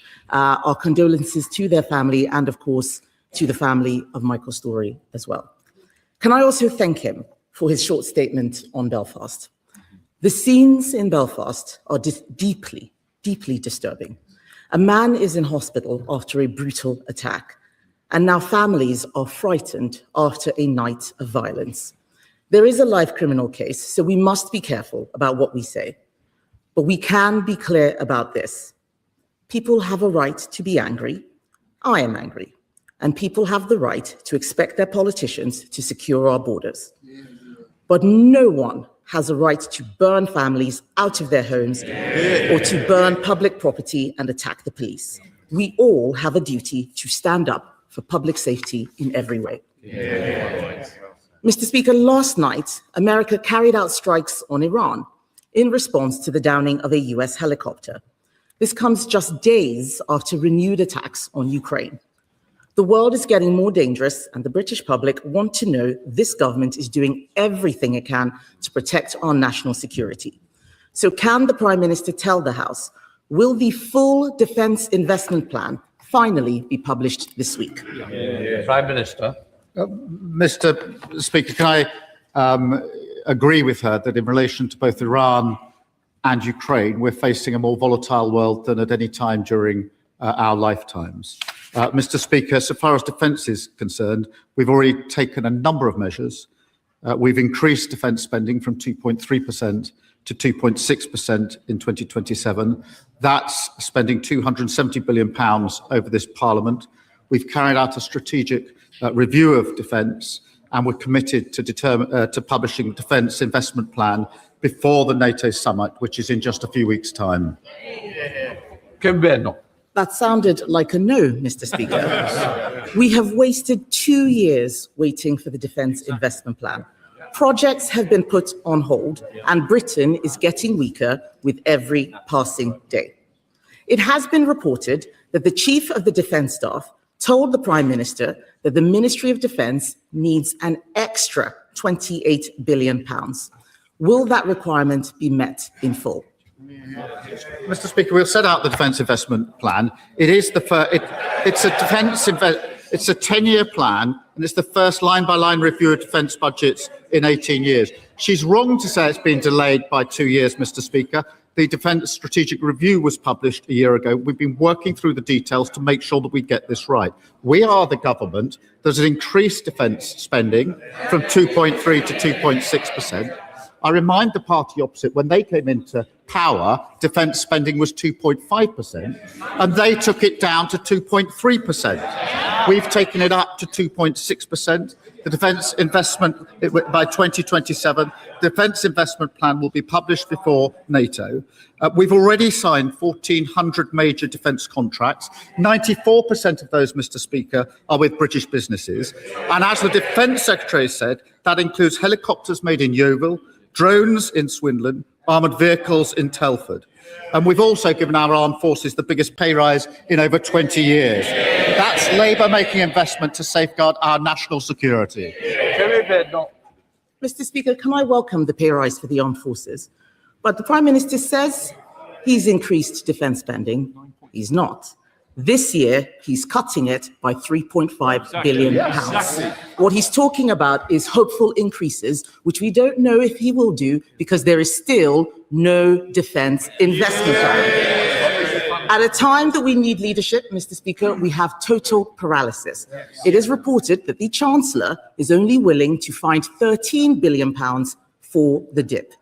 At the London Defence Conference last year, the Prime Minister said defence would be the central organising principle of his government.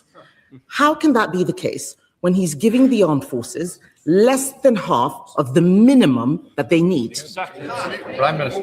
Mr. Speaker, we've already increased defence spend. We will spend £270 billion in this Parliament. What did they do on spend? They took it from 2.5% and they cut it to 2.3%. And we'll take no lectures from them. They sat at the heart of a government that failed our armed services. They cut frigates and destroyers by 25%. They cut mine hunters by 50%. They cut the army from 100,000 down to 72,000.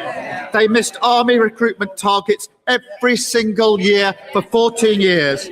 And they left morale in the armed forces at an all-time low. So we'll take no lectures from them on defence and security of our country. Mr. Speaker, we've heard him say this about 100 times. There is still no defence investment plan. He is the Prime Minister now, at least I think he is. Should I be calling Andy Burnham instead to ask these questions?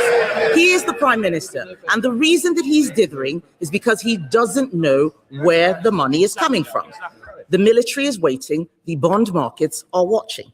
He has only 3 options: cutting spending, more borrowing, or higher taxes. We know that the Chancellor wants to put up tax to pay for it.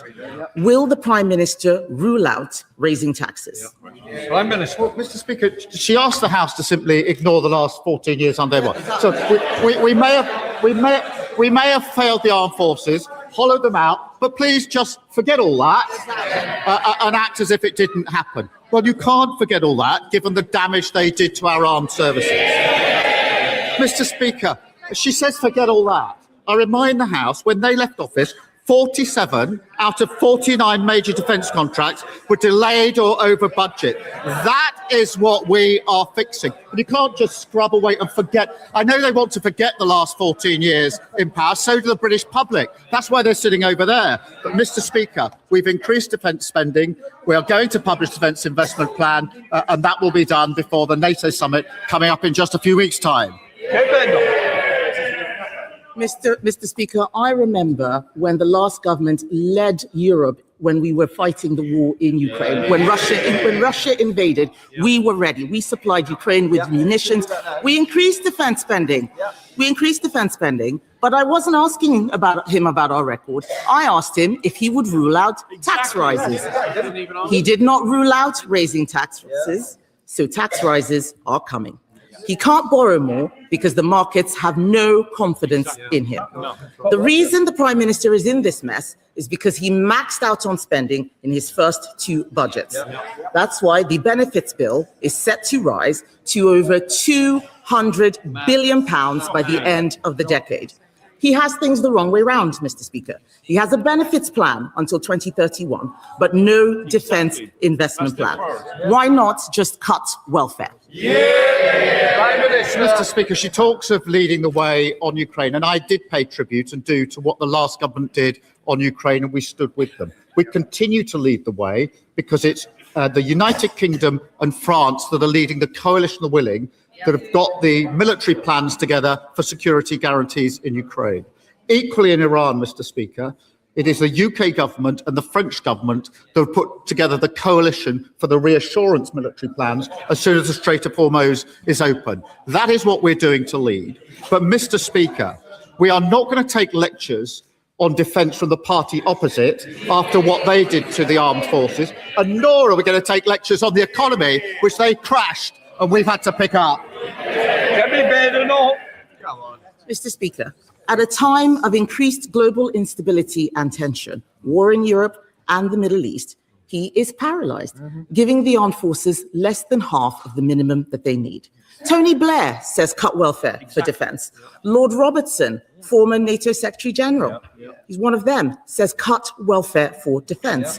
We all know why he won't cut welfare. It's because he is too weak.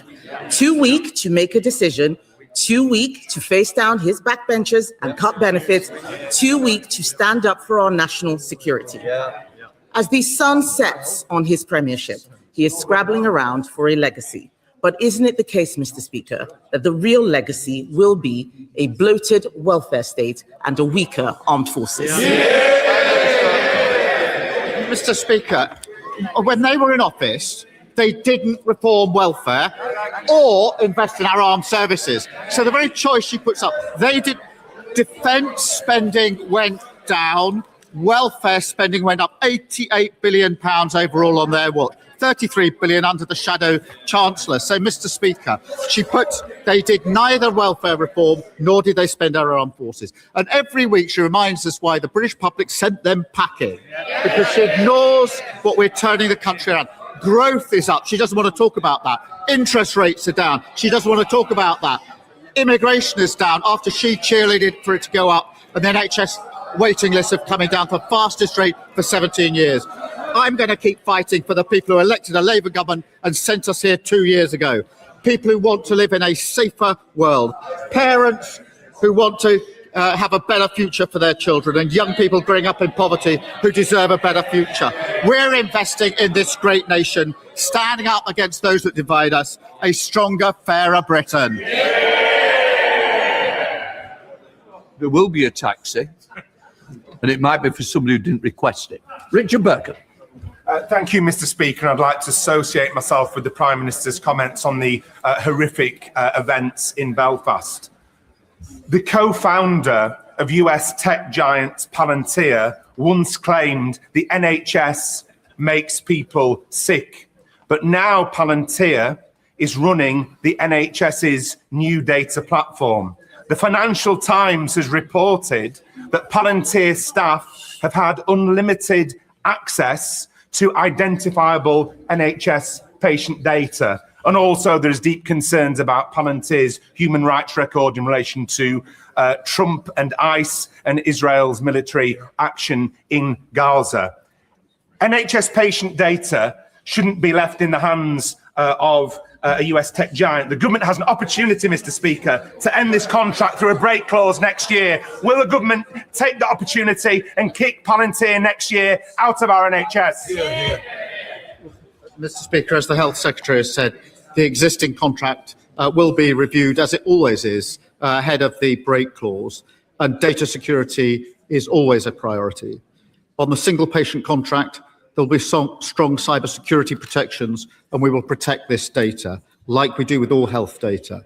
We're focused on modernising the NHS so patients don't have to repeat themselves and get the care that they need more quickly.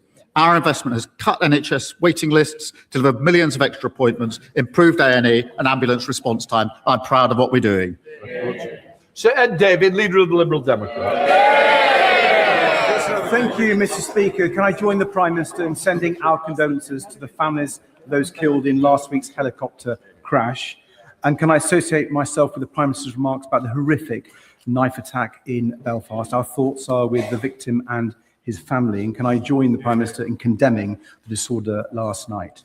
But Speaker, in Carers Week, can I celebrate the millions of family carers who make huge sacrifices to look after their loved ones? And can I look forward to an England versus Scotland World Cup final? and can I wish you a happy birthday, Mr. Speaker? Mr. Speaker, as the chaos over the defence investment plan goes on, I'm sure members on all sides were shocked to read yesterday's reports. The government is considering slashing the hospital programme to fund the shortfall. Surely in 21st century Britain, people can expect both a decent local hospital and armed forces that keep them safe. So will the Prime Minister rule out any cuts to the NHS budget to fund defence? Mr. Speaker, can I first agree with him about the amazing work of our carers? We will take the necessary measures to defend our country, the first duty of any Prime Minister. We will also take the measures, as we have done, to invest in our public services. And forgive me, I was running a public service when the government that his party were part of was stripping them bare under austerity. So we're really not going to take lectures on austerity from the gentleman opposite. Well, I was hoping we're going to hear more about defence investment. I would urge the Prime Minister to look at our plans for defence bonds to get £20 billion into defence. But, Mr. Speaker, turning to those horrific scenes in Belfast, too many times we see the same pattern, an appalling crime that makes us all feel immense pain and anger, and then extremists who exploit that grief and anger to spread hatred and violence, aided and abetted by social media barons like Elon Musk and their divisive algorithms. Does the Prime Minister agree this is not who we are as a country, and that it is not free speech if it's controlled by tech billionaires and their algorithms? So will he crack down properly on platforms like X that are fueling violence and hatred? Prime Minister. Mr. Speaker, we will crack down on anyone who's fueling this division. But it is really important, and I agree with him, we are heading into a very difficult situation in Northern Ireland. As I say, I've spoken to the Chief Constable, the First Minister and Deputy First Minister this morning. They are united in saying we should all be calling for calm. The police are on the front line, and it's our duty as politicians to call for that calm, and nobody who's a politician should be whipping up division and hatred. Edwards. Thank you, Mr. Speaker. Flexible and co-working spaces play an important role in regenerating town centres like mine in Rochester and Strood. They bring more people to our high streets to spend money in our local shops and support our local economies. But recent case law has put this under threat, with valuation office agency assessments now treating many as single larger businesses. And because of this, many small businesses face not only losing their small business rate relief, but also facing potentially backdated bills of up to 3 years, in some cases costing hundreds of thousands of pounds. So will the Prime Minister please ensure that an urgent political solution is found to this problem? Can I absolutely recognise the important role that flexible working spaces play in regenerating our high streets? Where the law requires a property to be treated as a single unit, the business rates are paid by the operator, not the individual businesses. I can't speak for every case, but I will make sure that the Treasury Minister picks up with her as quickly as possible in relation to the particular issue. Gavin Robbins. Mr. Speaker, can I associate myself with the remarks of the Prime Minister in relation to the tragic helicopter crash last week? Mr. Speaker, yesterday I shared my concern that community cohesion stood on the precipice. The North Belfast attack on Monday was medieval, it was sadistic, and it's sadly been viewed by millions in this country. As reprehensible as it was, the outrageous violence, intimidation and community damage carried out last night in my constituency and in other parts of Northern Ireland require the strongest condemnation. It is impossible to share concerns about damage to our British values and then act in a way that tarnishes the very thing we should want to protect. The government's job, our collective job, is to act, to protect our country and to defend our borders. The Prime Minister knows that the man charged entered our country illegally. He passed through 2 safe countries and attained asylum in record time. Will he meet with me urgently to discuss the steps he and his government will take to ensure our values are enforced, that the rule of law in this country sustains, and that he protects and closes the open, porous border between our country and the Irish Republic? Prime Minister. Can I thank the Right Honourable Member? And can I particularly thank him and all leaders in Northern Ireland who have urged calm, particularly before what happened last night. I think in standing together with that common message was very powerful. I thank him and others for what they did in that regard. I'm very happy to meet him and other MPs from Northern Ireland as he requests, and I think we've now identified a slot after Prime Minister's questions when we can do that. Is obviously important that we do at the first opportunity. We are all sickened by this attack, but the scenes of violence and disorder have no justification. We need to be really clear about that. Of course, there are questions that need to be answered, but destroying communities, destroying homes and driving people out of their homes is not and will never be the right way to respond to an attack like this. And I look forward to working with him and others to ensure that we get the calm response and give the police the space that they need to deliver justice. Russia Nora Ali. Thank you, Mr. Speaker. Can I also associate myself with the Prime Minister's remarks about the horrific situation in Northern Ireland? Mr. Speaker, the Mildmay Hospital in my constituency, established in 1877, has been a pioneer for HIV and AIDS care since the 1980s. Diana, Princess of Wales, made 17 visits to this unique charitable hospital, breaking through the stigma surrounding. Apart from this, there are certain other political parties जिन्हां दे वल्लों आपको अपनी गलबात जिहड़ी रखी गई है. We're going to come later to the Belfast issue. Let me just take you back to the Middle East once again. Middle East ਦੇ ਵਿੱਚ ਕੀ ਹੋ ਰਿਹਾ ਇਸ ਵੇਲੇ? Middle East ਤੋਂ ਖਬਰ ਆ ਰਹੀ ਹੈ ਕਿ US ਆਰਮੀ ਟਰੂਪਸ ਜਿਹੜੇ ਆ ਉਹਨਾਂ ਦੇ ਵੱਲੋਂ ਇੱਕ ਆਰਮਸ ਟ੍ਰੇਨਿੰਗ ਜਿਹੜੀ ਹੈ ਉਹ ਕੀਤੀ ਗਈ ਹੈ. ਜਸਟ ਹੁਣੇ ਥੋੜੀ ਦੇਰ ਪਹਿਲਾਂ ਇੱਕ ਜਾਣਕਾਰੀ ਇਨਫੋਰਮੇਸ਼ਨ ਜਿਹੜੀ ਹੈ ਉਹ ਦਿੱਤੀ ਗਈ ਹੈ ਸੈਂਟਕੌਮ ਦੇ ਵੱਲੋਂ. ਉਹਨਾਂ ਨੇ ਇਹ ਇਨਫੋਰਮੇਸ਼ਨ ਜਿਹੜੀ ਹੈ ਉਹ ਦਿੱਤੀ ਹੈ ਕਿ ਮਿਡਲ ਈਸਟਰਨ ਜਿਹੜਾ ਇਸ ਵੇਲੇ ਪੂਰਾ ਮਾਹੌਲ ਚੱਲ ਰਿਹਾ ਉਸ ਦੇ ਵਿੱਚ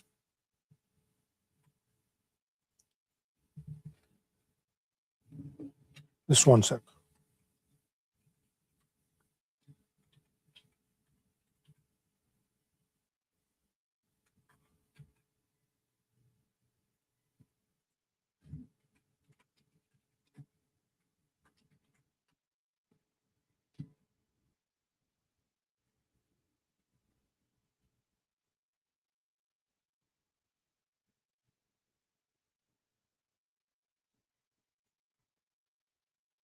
ਜਿਹੜਾ ਇਹ ਰੌਲਾ ਇਸ ਵੇਲੇ ਮਿਡਲ ਈਸਟ ਦੇ ਵਿੱਚ ਚੱਲ ਰਿਹਾ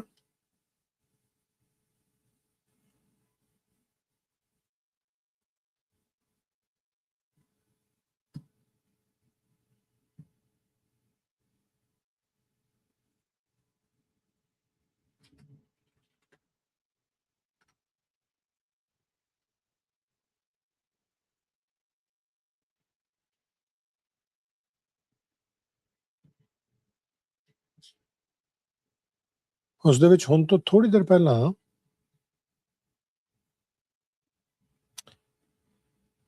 US ਦੇ ਸੈਂਟਕੌਮ ਨੇ ਸੈਂਟਰਲ ਕਮਾਂਡ ਨੇ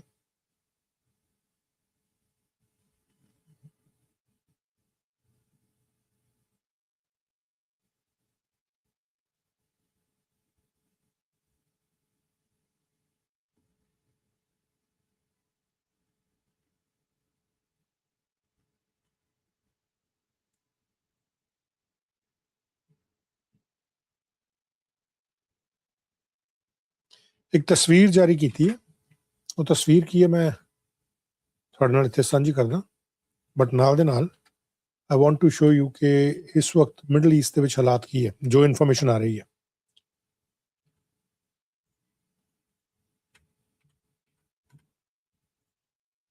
ਜੋ ਇਸ ਵਕਤ ਇਨਫੋਰਮੇਸ਼ਨ ਆ ਰਹੀ ਹੈ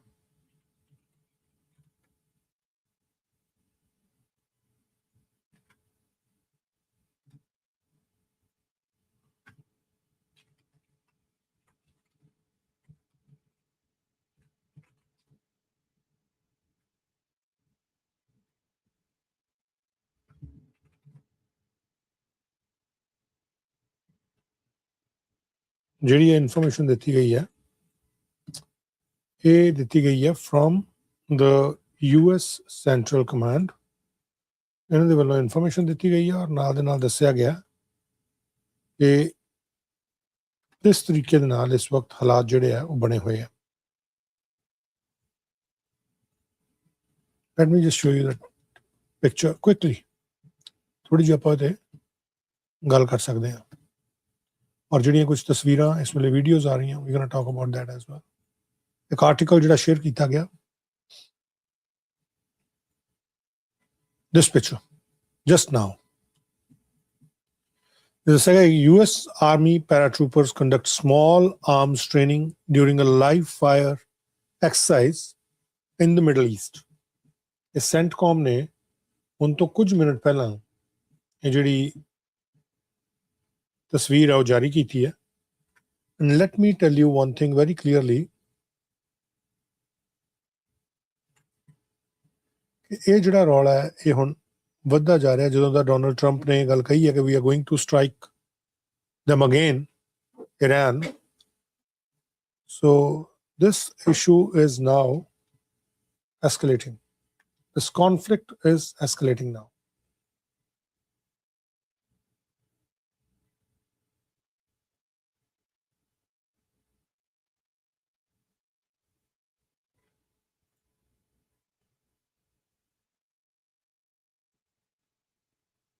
let me just show you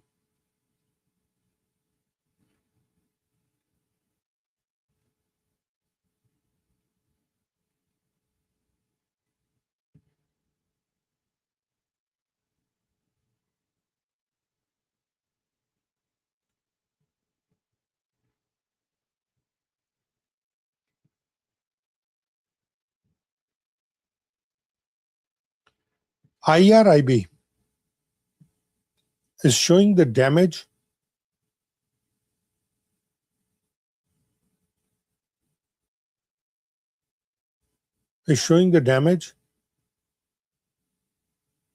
in their Sirik County ਜਿਹੜੀ HORMUZ ਦੇ ਵਿੱਚ ਹੈ ਉਹਦੇ ਵਿੱਚ ਜਿਹੜੀ ਡਰਿੰਕਿੰਗ ਵਾਟਰ ਟੈਂਕ ਸੀ ਉਹ ਤਬਾਹ ਕੀਤੇ ਗਏ ਉਹਨੂੰ ਲੈ ਕੇ ਕੁਝ ਇਨਫੋਰਮੇਸ਼ਨ ਜਿਹੜੀਆਂ ਉਹਨਾਂ ਦੇ ਵੱਲੋਂ ਕੁਝ ਵੀਡੀਓਜ਼ ਜਿਹੜੀਆਂ ਉਹ ਜਾਰੀ ਕੀਤੀਆਂ ਗਈਆਂ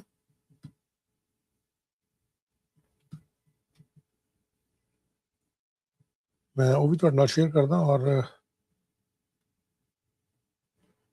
ਜਿਹੜਾ ਉਹਨਾਂ ਦੀ ਇੱਕ ਇਨਫੋਰਮੇਸ਼ਨ ਆਈ ਹੈ ਔਰ ਉਹਨਾਂ ਦੇ ਜਿਹੜੇ ਲੀਡਰ ਨੇ ਪ੍ਰੈਜ਼ੀਡੈਂਟ ਨੇ ਪਜ਼ੈਸ਼ਕੀਆਨ ਉਹਨਾਂ ਦੇ ਵੱਲੋਂ ਕੀ ਕਿਹਾ ਗਿਆ ਆਈ share that as well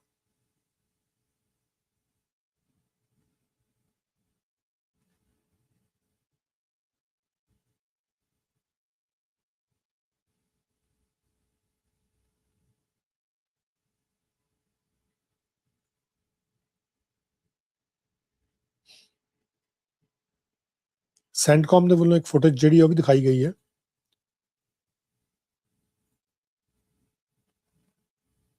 let me show you ਇਸ ਸੈਂਟਕੌਮ ਨੇ ਜਿੱਥੇ ਆ ਵੀਡੀਓ ਮਾਫ ਕਰਨਾ जिथे तस्वीर दिखाई है और क्या कि US Army troopers conduct small arms training during a live fire exercise in the Middle East. At the same time, they have shared this information as well.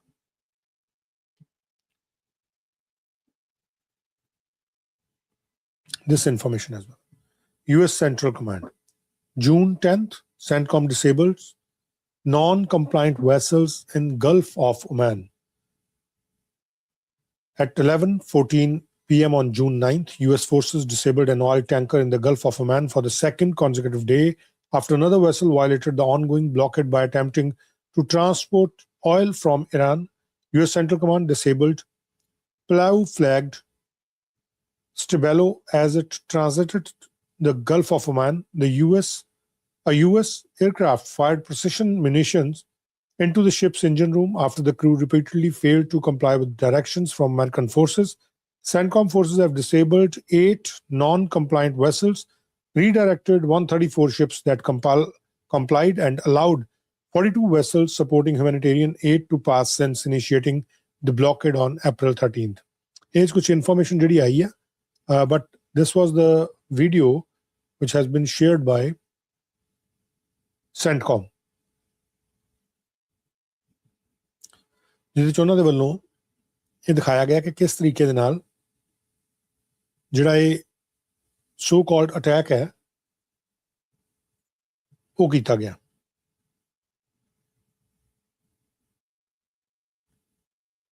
ਇੱਥੇ ਇੱਕ ਇਨਫੋਰਮੇਸ਼ਨ ਜਿਹੜੀ ਹੋਰ ਆ ਰਹੀ ਹੈ ਕਿ ਇੰਡੀਆ ਦੀ ਗਵਰਨਮੈਂਟ ਨੇ US ਦੇ ਅਧਿਕਾਰੀਆਂ ਨੂੰ ਜਿਹੜੇ ਉੱਥੇ ਐਮਬੈਸੀ ਦੇ ਵਿੱਚ ਨੇ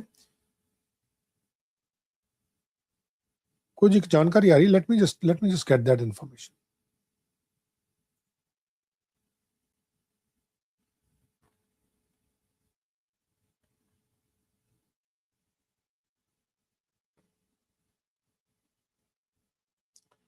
Let me get more information. Just one second. ਇਹਦੇ ਤੇ ਕੀ ਹੈ, ਇਹਦੇ ਤੇ ਆਪਣੇ ਕੋਲ ਜਿਹੜੀ ਇਨਫੋਰਮੇਸ਼ਨ ਆਈ ਆ ਉਹਦੇ ਇਹ ਆ ਕਿ US Central Command ਨੇ ਜਿਹੜਾ ਸੈਟਬੈਲੋ ਪਲਾਊ ਫਲੈਗਡ ਸ਼ਿਪ ਸੀ, ਵੈਸਲ ਸੀ, ਇਹਦੇ ਇੰਜਨ ਰੂਮ ਦੇ ਉੱਤੇ ਹਮਲਾ ਕੀਤਾ। ਉਹ ਕਹਿੰਦੇ ਗੱਲ ਨਹੀਂ ਸੀ ਮੰਨ ਰਿਹਾ। ਸੋ ਇਹ ਥੋੜੀ ਦੇਰ ਪਹਿਲਾਂ CENTCOM ਦੇ ਵੱਲੋਂ ਇਨਫੋਰਮੇਸ਼ਨ ਜਿਹੜੀ ਆ ਉਹ ਦਿੱਤੀ ਗਈ ਹੈ। But on the other hand, light me just share something else with you.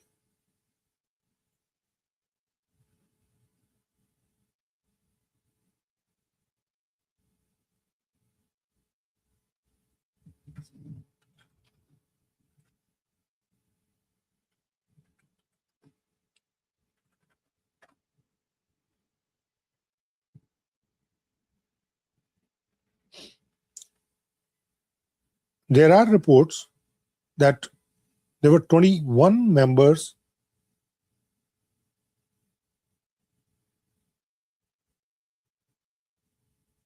which has been rescued by the Omani government, while 3 still are missing and they all are Indian nationals. ਜਿਹੜੇ ਇਸ attack ਦੇ ਵਿੱਚ ਆਏ ਆ। ਜੂਨ 8 ਨੂੰ ਹੋਇਆ ਸੀ MT ਮੈਰੀਵੈਕਸ ਦੇ ਵਿੱਚ, ਹੁਣ ਜੂਨ 9 ਨੂੰ ਹੋਇਆ ਸਟੈਬੈਲੋ ਦੇ ਵਿੱਚ। ਉਦੋਂ ਜੂਨ 8 ਨੂੰ ਜਿਹੜਾ ਹੋਇਆ ਸੀ ਡੇ ਫੋਰ ਯੈਸਟਰਡੇ 24 ਇੰਡੀਅਨ ਸੀ ਨੂੰ ਰੈਸਕਿਊ ਕੀਤਾ ਗਿਆ ਓਮਾਨ ਵੱਲੋਂ। ਜੂਨ 9 21 ਨੂੰ ਰੈਸਕਿਊ ਕੀਤਾ ਗਿਆ। 3 are still missing Indian nationals. India ਨੇ ਜਿਹੜਾ ਚਾਰਜ ਡੇ ਅਫੇਅਰਸ US ਦੇ ਜੇਸਨ ਮੀਕਸ, ਉਹਨਾਂ ਨੂੰ ਅੱਜ ਸਮਨ ਕੀਤਾ ਇਸ ਮਾਮਲੇ 'ਚ।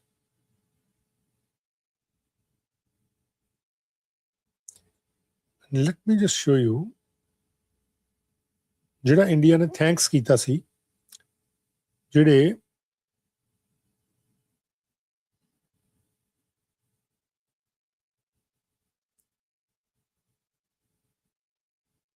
ਇੰਡੀਆ ਦੇ ਵੱਲੋਂ ਵੀ ਇੱਕ ਸਟੇਟਮੈਂਟ ਜਿਹੜੀ ਜਾਰੀ ਕੀਤੀ ਗਈ ਹੈ। Light me just show you ਅੱਜ ਹੁਣ ਤੋਂ ਥੋੜੀ ਦੇਰ ਪਹਿਲਾਂ ਰਿਗਾਰਡਿੰਗ ਦਿਸ ਜਿਹੜਾ ਇਹ ਵੈਸਲ ਸੁੱਟਿਆ ਗਿਆ,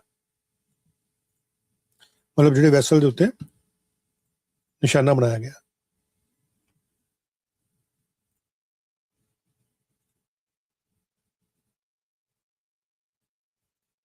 India will okay, we condemned the attack on the commercial vessel Stabilo of the coast of Oman earlier today.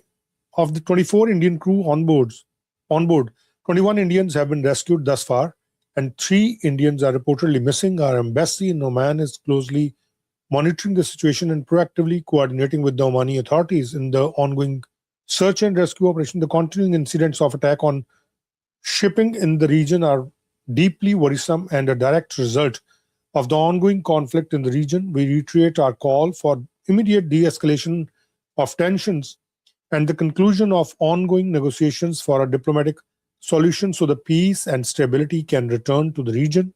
The targeting of commercial shipping and civilian infrastructure in the region must end, and free and impeded navigation and commerce through the international waterways in the region in keeping with international law must be restored at the earliest. ਅੱਜ ਦੀ ਇਹ information ਜੂਨ 10 ਦੀ ਜਿਹੜੀ information ਹੈ ਦਿੱਤੀ ਗਈ ਹੈ. I'll show you the members, the pictures of the members who have been rescued yesterday by the Omani officials.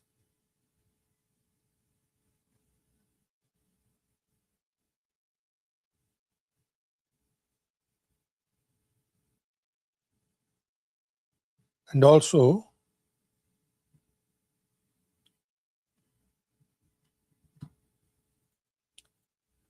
just day before yesterday, Indian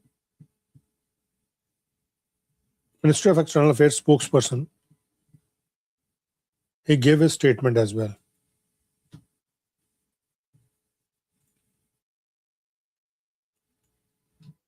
MT Marivex was disabled off the coast of Oman. We have learned that it is a Palau flagged vessel. We also understand there was some exchange of communication between the ship and the US Navy before the incident. There were 24 crew members on board the ship, all of them being Indian nationals. They all 24 have been rescued and they are safe. Our embassy, for this purpose, for the evacuation and rescue purpose, they contacted the Omani authorities who swung into action. We were in touch with several other stakeholders, including Ministry of Shipping here and MRCC and other stakeholders. We thank and we are grateful to the Omani government for their excellent support in rescuing the crew and ensuring the safety. Our mission continues to be in touch with the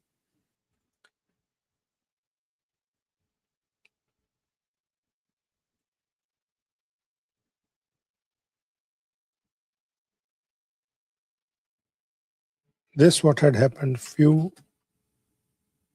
days ago and now even yesterday.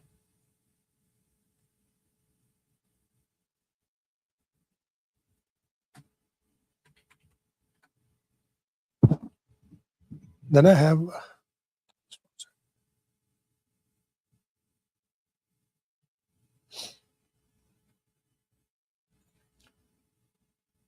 spokesperson for Iran's Foreign Affairs, Ministry of Foreign Affairs, Ismail Baghei.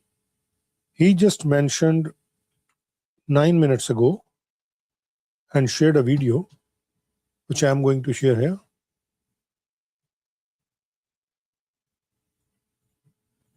First, let's check what he has said. So Ismail Baghei said, water is the pulse of life, and the US is deliberately targeting the lifeblood of the Iranian people. As part of its aggression against Iran, the US military has deliberately struck vital civilian infrastructure, water infrastructure in Sirik, HORMUZ, destroying 2 reservoirs with a combined capacity of 2,500 cubic meters. These facilities supplied drinking water to more than 20,000 residents across 10 villages. This is not a collateral damage. It's a calculated war crime. It's a calculated war crime and a flagrant violation of human rights and international humanitarian law. The US must be held accountable for committing such systemic, brutal attacks on civilian life sustaining infrastructure.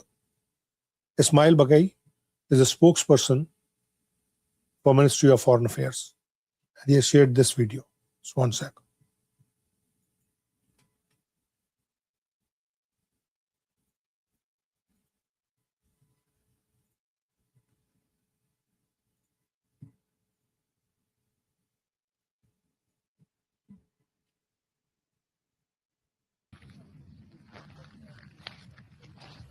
That's a video of those reservoirs, the water reservoirs.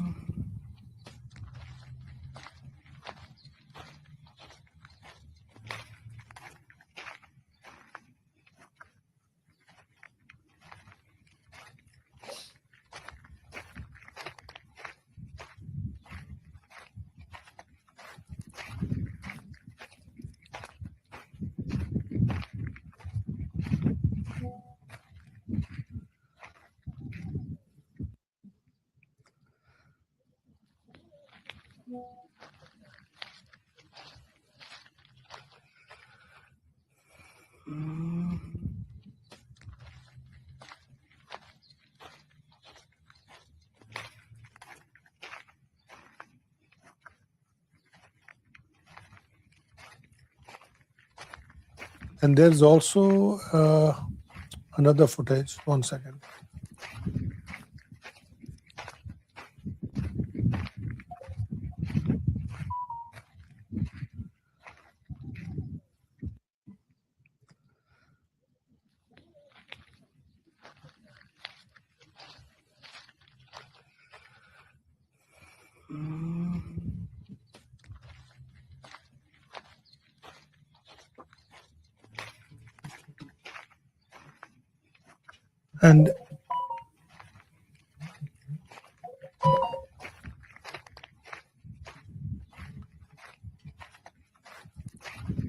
And even in this, let me just give you some more update.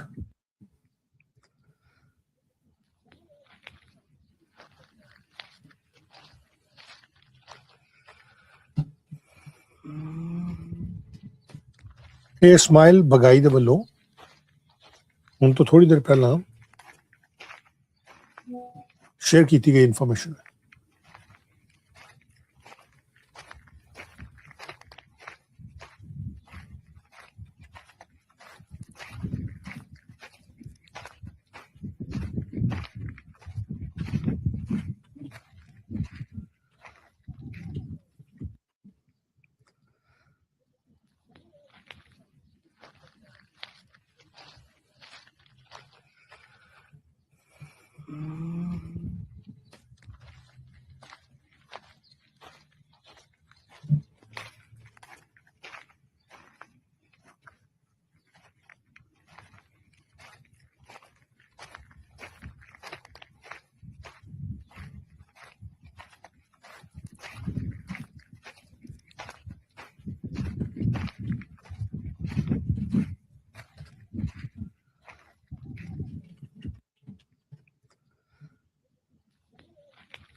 ਅੱਜ ਜਿੱਥੇ ਅਸੀਂ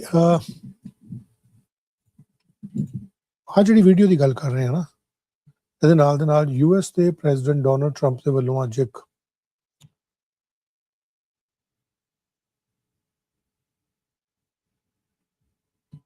$70 billion ਦਾ secure America act ਜਿਹੜਾ ਉਹ ਵੀ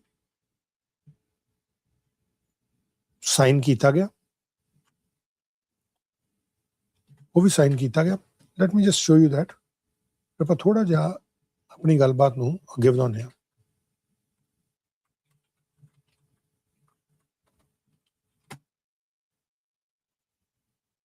One sec.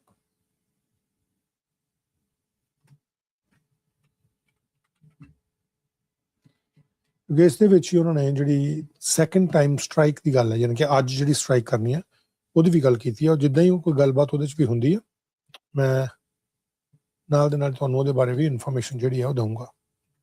Light me just get ਸਮ information ਜਿਹੜੀਆਂ ਇਸ ਵੇਲੇ ਆ ਰਹੀਆਂ।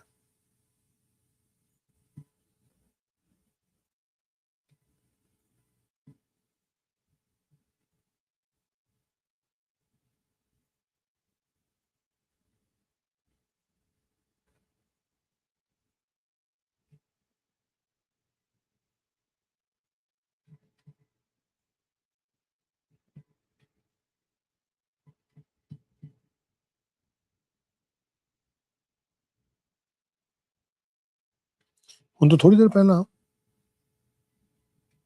ਟਰੰਪ ਨੇ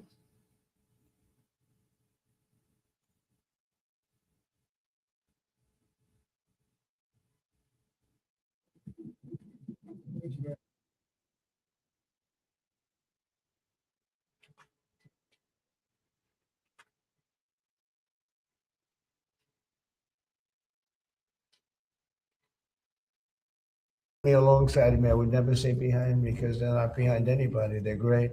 This morning, I'm thrilled to sign the Secure America Act to immediately and fully fund the Department of Homeland Security through the end of my term. So we won't have that to be talking about anymore, Lisa. No, we will not, sir. We'll give the heroes of ICE and Border Patrol, and that's what they are, they're heroes, what they have to go through to keep us safe, the support and resources they need to defend our borders, protect our homeland, and to keep America safe. I want to thank Speaker Mike Johnson. He's incredible. Where is Mike Johnson? Right here. Mike, you're doing an incredible job. And not a big majority. Just Rather have 40 or 50. I don't think you'd know what to do. We have No. He'd say, what are we doing? He's done an amazing job. Acting Attorney General Todd Blanche, and Todd is up, and I hear he's got tremendous support in the Senate.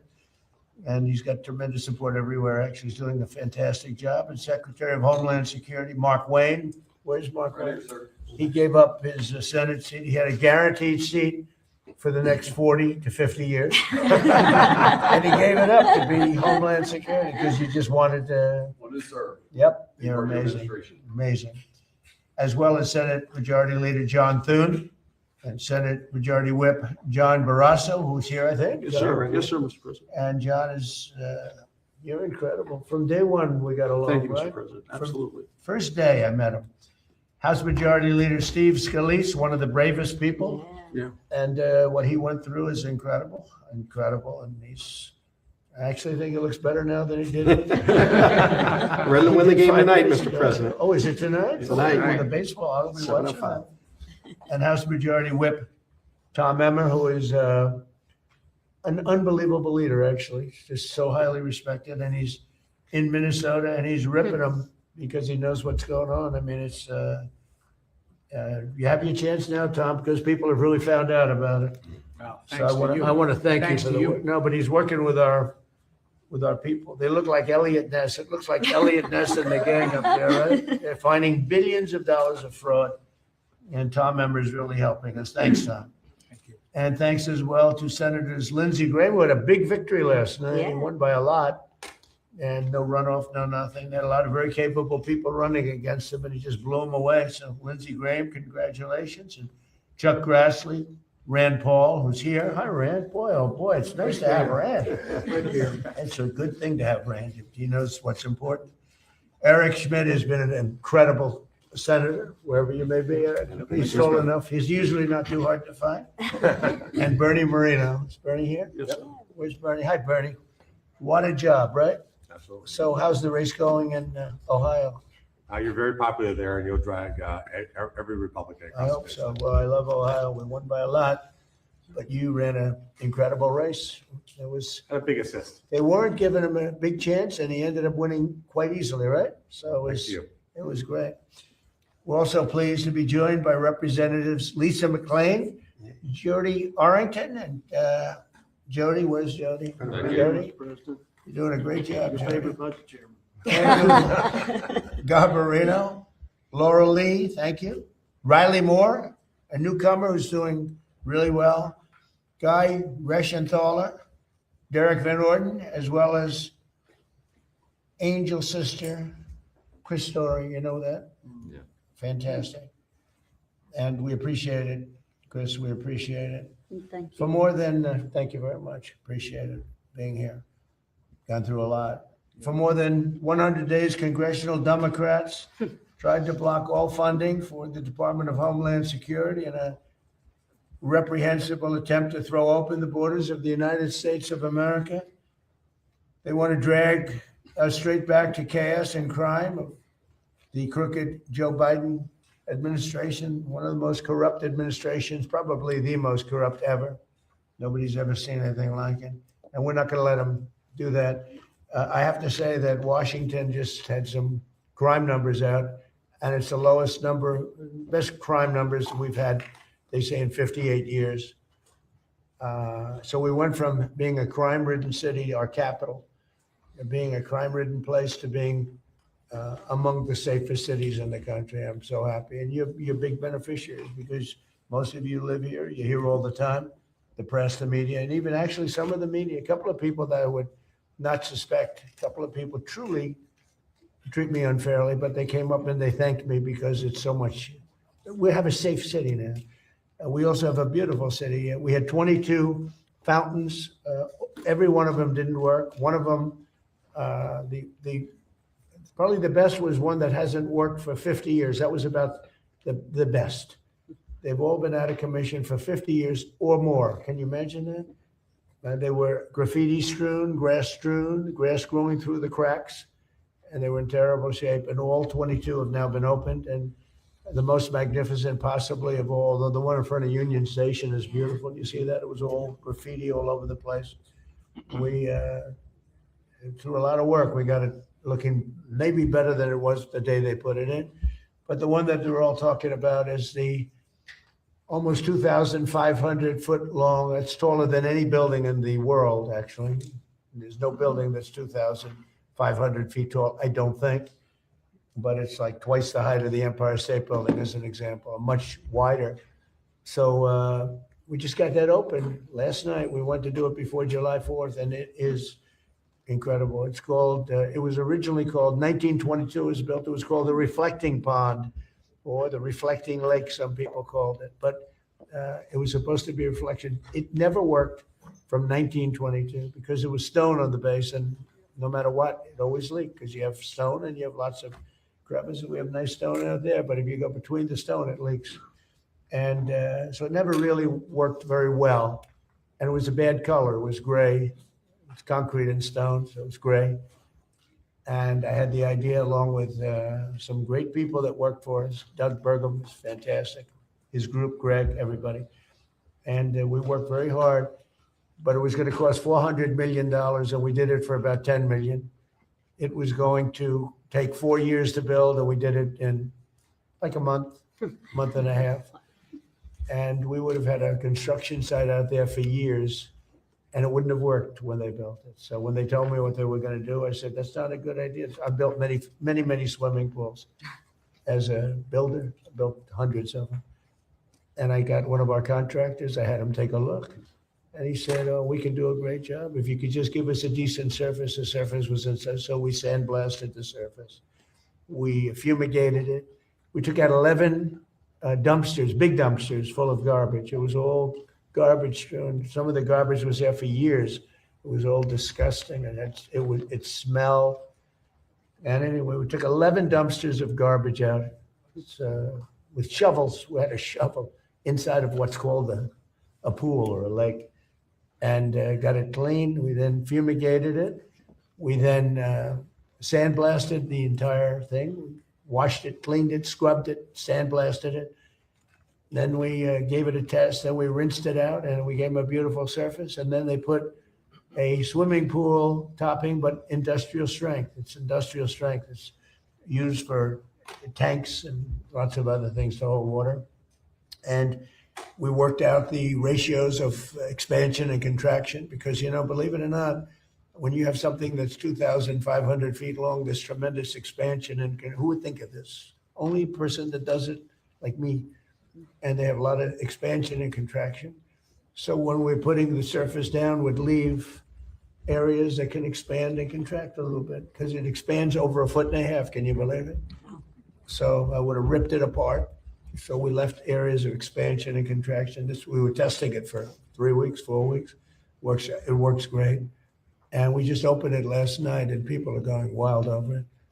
So it was going to cost $400 million and we did it for 10, probably 10 if you take away a couple of things. We did a much bigger job than originally planned because once we put that in, it looked so good. The sidewalks outside didn't look good anymore. You know, they looked like they were in good shape. But when you do something new in this business, you do something new, the thing that you thought were good, you save it. So we ended up sandblasting, steam cleaning and sandblasting the sidewalks around it. And we had a lot of areas that were in bad shape. We had to fix them. We patched them and you can't even see the patch. We have granite surrounding the pool and the granite's great, but it was filthy, dirty, disgusting.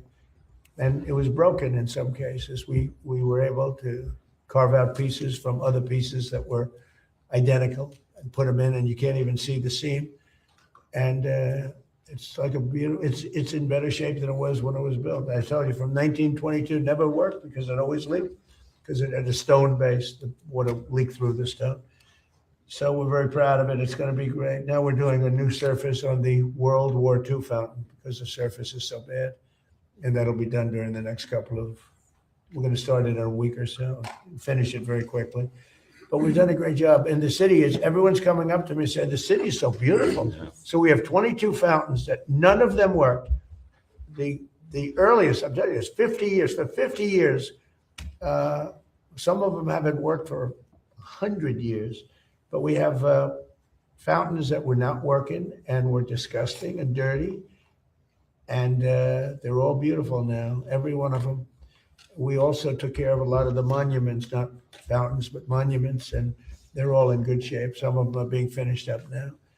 And it's incredible. And my goal was to get it all done along with Interior and others that worked with us to get it done before the July 4th date. July 4th was a very important date. So that was the date we looked at, and we did a hell of a job. But everybody's looking at that reflecting pool. They can't believe it. Reflects. We used a dark blue. It's called American flag blue. I wanted to go light, but they said, sir, light doesn't reflect. And light shows leaves and garbage if garbage. One man said, sir, when you leave, it'll be strewn with garbage again. You don't want that. See, when I'm here, it'll be perfect. But when I leave, I said, you're right about that. You're probably right, depending on who's president or who's running it. But it's really beautiful. It's something for you to see. It's incredible. It's the longest pool in the world by 3 or 4 times. It's really pretty amazing. That's where Martin Luther King made his great speech. And they say he had 1 million people. And I made a speech there for July 4th a few years ago. And they said, and I was packed. And they said, I had 25,000 people. They said he had 1 million. But when you look at the picture, I said, well, wait, the people are even tighter at mine. I had more people than him, but they said I had 25,000 and he had 1 million. But I'm not going to argue with Martin Luther King because I don't know.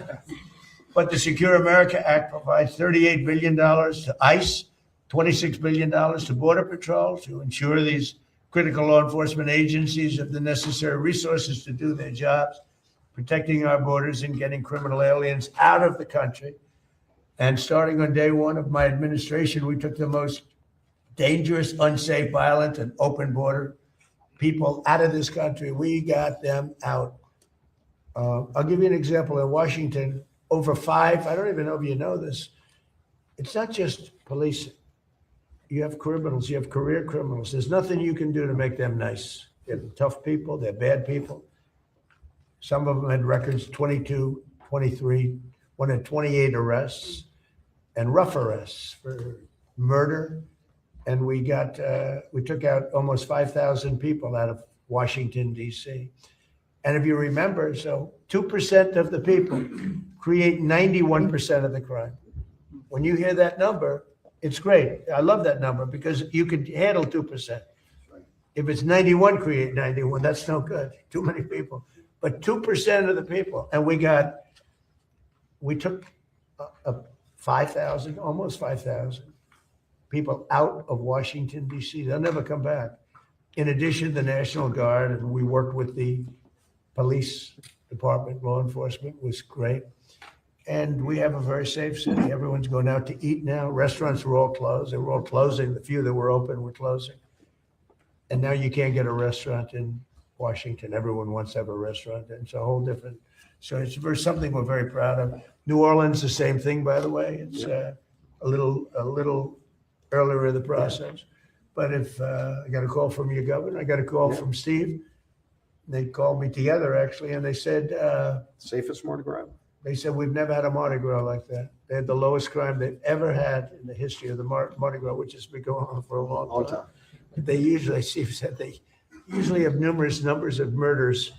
And they had none, but beyond murders, I heard it was the best you've ever had. It really was. A great Super Bowl, too.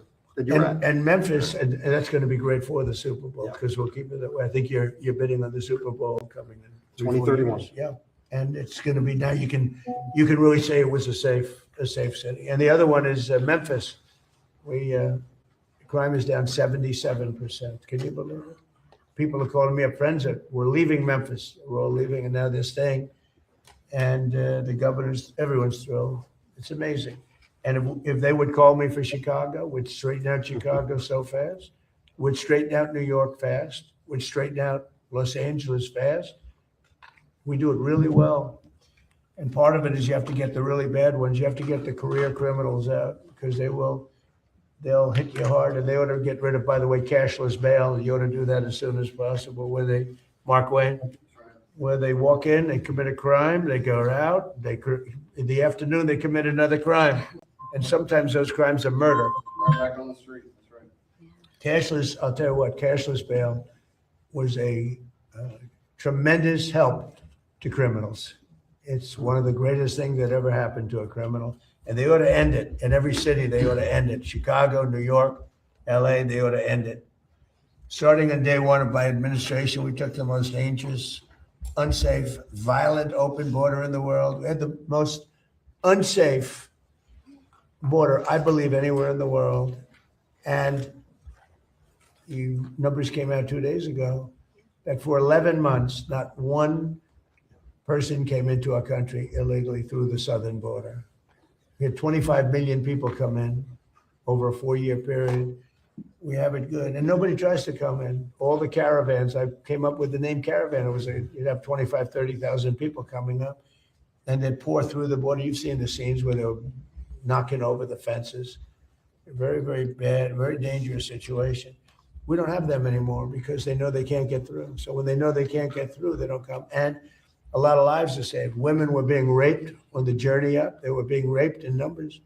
25, 30% were being raped coming up. You don't have that anymore because they don't come up in caravans anymore because they know they're not going to get through. So starting on day one, we took the most dangerous and unsafe, violent, open border in the world, and we created the most secure border anywhere in our country, probably one of the most in the world. I believe it was the most insecure and unsecure border anywhere in the world because there's no country, even a third world country, that has a situation like that where you'd have criminals just walk across totally unchecked. They had it wasn't Biden, he didn't know what the hell was going on. It was people that are radical left lunatics who were very smart, very violent, very vicious, politically vicious. And they allowed this open border policy where millions of people came into our country, unchecked, unvetted, people from jails, drug dealers, people from mental institutions. Jails and mental institutions from all over the world were emptied out into our country. And we've got a lot of them out. We have a ways to go. It's very tough with the courts because the judges have been very terrible. They've been terrible. ਸੋ ਅਸੀਂ almost ਇਹਦੇ ਬਾਰੇ ਗੱਲ ਕਰ ਚੁੱਕੇ ਹਾਂ ਜਿਹੜੀ ਇਹਦੇ ਵੱਲੋਂ ਪ੍ਰੈਸ ਕਾਨਫਰੰਸ ਥੋੜੀ ਦੇਰ ਪਹਿਲਾਂ ਜਿਹਦੇ ਚ ਕੁਝ ਜਾਣਕਾਰੀਆਂ ਕਿ ਦੁਬਾਰਾ ਤੋਂ ਸਟ੍ਰਾਈਕ ਕੀਤੀ ਜਾਣੀ ਹੈ ਇਰਾਨ ਦੇ ਉੱਤੇ ਉਹਦੇ ਬਾਰੇ ਕੀਤੀ ਗਈ ਸੀ let me just take you to Belfast quickly ਔਰ ਉੱਥੇ ਜਿਹੜੀ ਇਨਫੋਰਮੇਸ਼ਨ ਇਸ ਵੇਲੇ ਆ ਰਹੀ ਹੈ ਲਾਈਵ ਸਕਾਈ ਨਿਊਜ਼ ਦੇ ਮਾਧਿਅਮ ਤੋਂ ਇਸ ਵੇਲੇ ਇਨਫੋਰਮੇਸ਼ਨ ਜਿਹੜੀ ਆ ਰਹੀ ਹੈ I am going to share it with you what is the situation right now as police braces they are preparing for braces for more protests following knife attack. I'm just showing you some information live from Belfast. Just give me 1 minute. Yes, go ahead.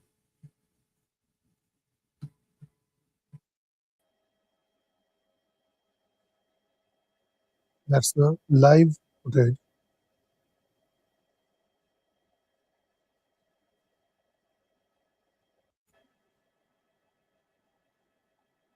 from Belfast. I'll be joining you in a minute. That's the live footage from the Belfast via Sky News.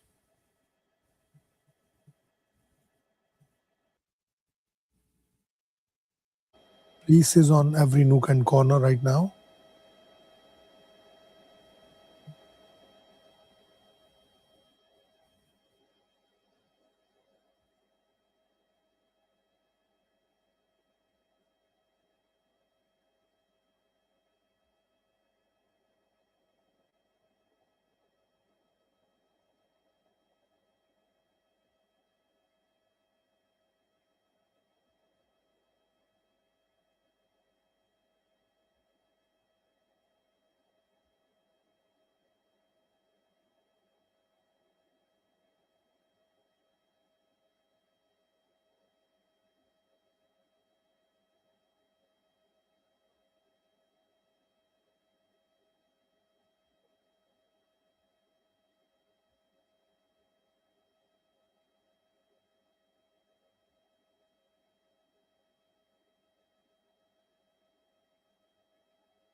The perfect domain tells your brand story.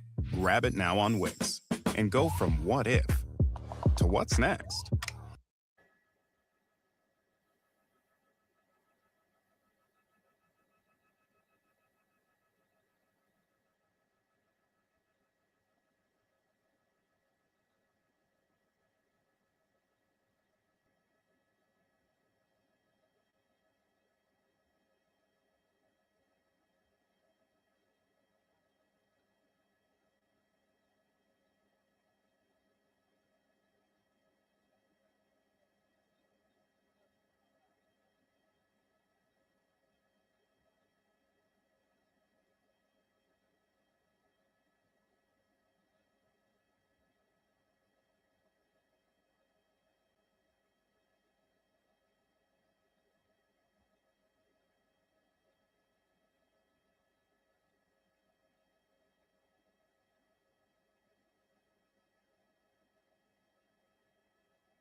So that's the live footage as Prime Minister Keir Starmer, the Secretary of State, Hilary,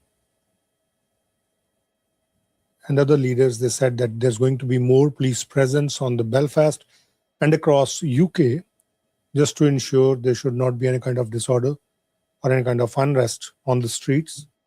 So here we are looking live from Belfast on different streets. And there are a lot of paramedics and first responders and large presence of police officials on different streets. And this live footage, which I am sharing here, is from Sky News. I'm just going to join in a couple of minutes.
So, the protesters are throwing, I think, stones or some kind of stuff on the police.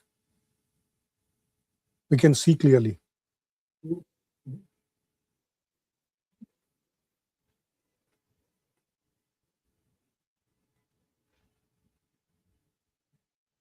Oh, what is that?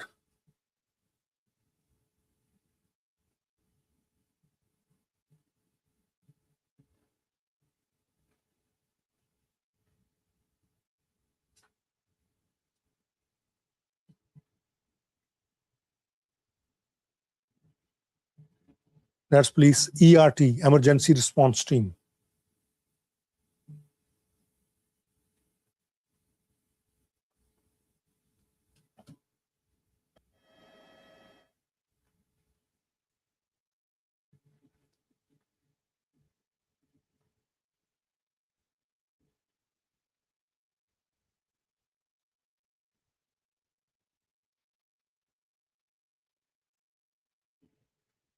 So now police is charging, marching towards the rioters. Let's see how the situation unfolds.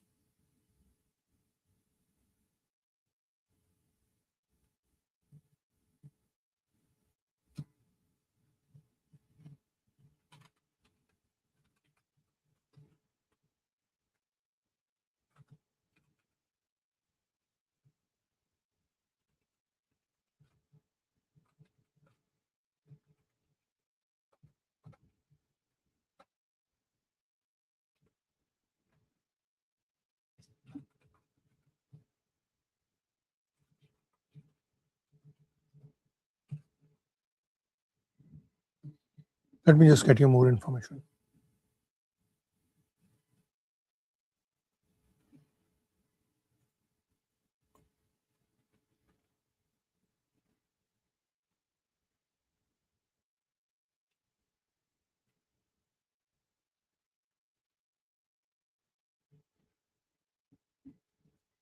So the protesters are throwing some kind of stones or projectiles towards the police.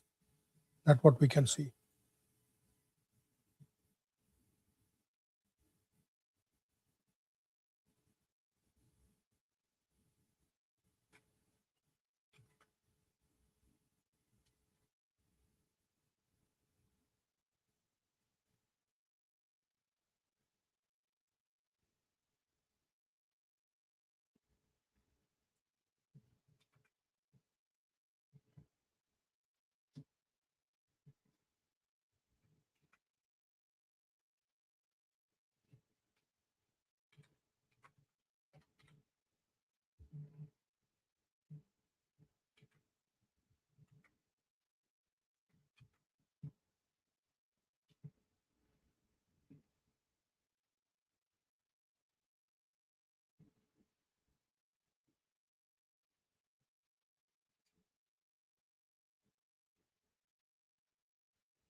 TransLink in Northern Ireland, TransLink cancels all their bus and rail services.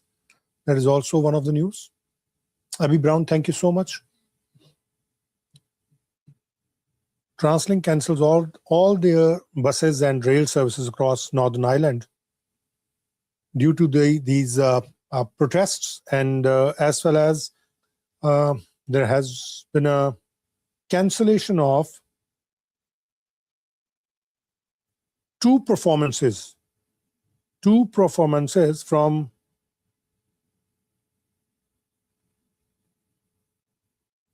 Mean Girls UK tour that has been cancelled as well. These performances were scheduled for the Grand Opera House in Belfast, but GPO, Grand Opera House, they said that another 2 performances of the Mean Girls UK tour have been cancelled. Last night performance was cancelled as well. Now the theatre has released a statement that today's Wednesday 10th and Thursday 11th June the matinee performances will not go ahead. Quote unquote, they said, we regret to inform that the following 2 performances will not ahead as scheduled. That's what the new situation is, the current situation is.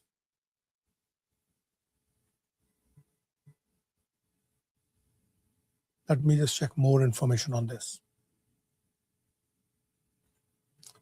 More informations are coming.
Let me just share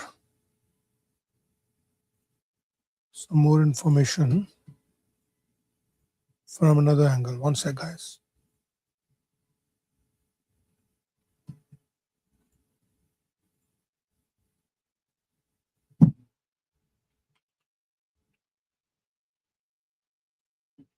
Police is using water cannons now. Police is using water cannons. Let me just move this.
So the latest news is the crowd have now also gathered in Cold Rain. Cold Rain, where police are blocking the road.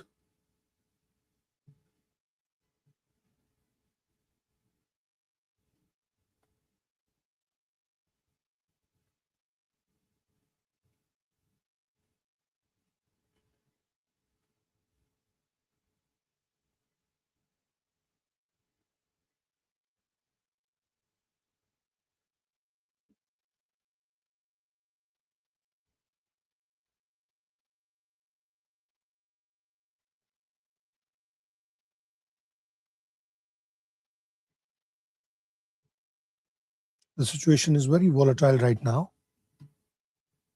Let me just check from some other sources as well.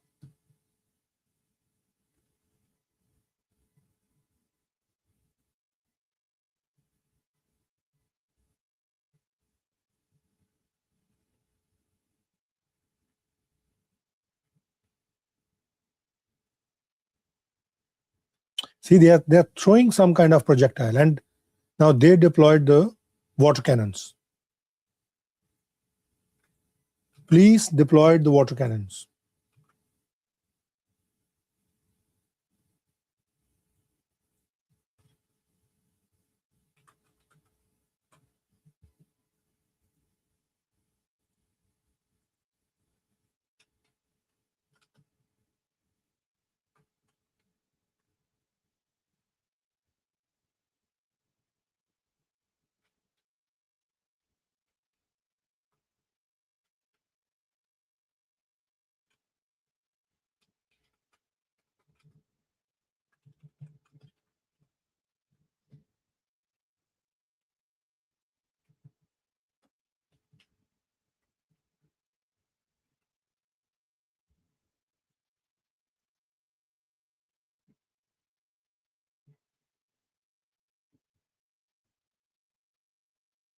This place is just 10 minutes from the city center, from north of the city center. This is what I am hearing right now. This place is just 10 minutes away from the north of the city center in Belfast. If somebody is having some information they can share as well. Cars Fire Rights, Alban Lai. Cars Fire Rights protests live, car fire rights protest live fire. Can you share some picture, Alban Lai? Can you share some pictures if you don't mind? Send me in my DM, please. If you have some pictures. So they blocked the road.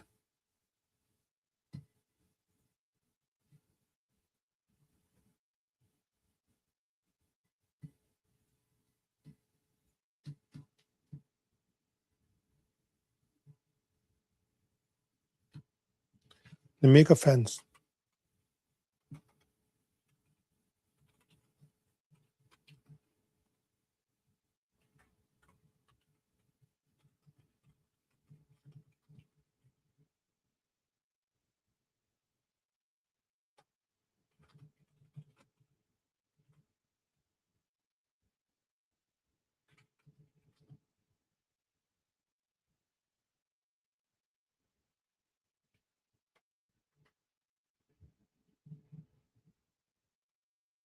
They are still throwing the projectiles. I think I've seen a pile of bricks.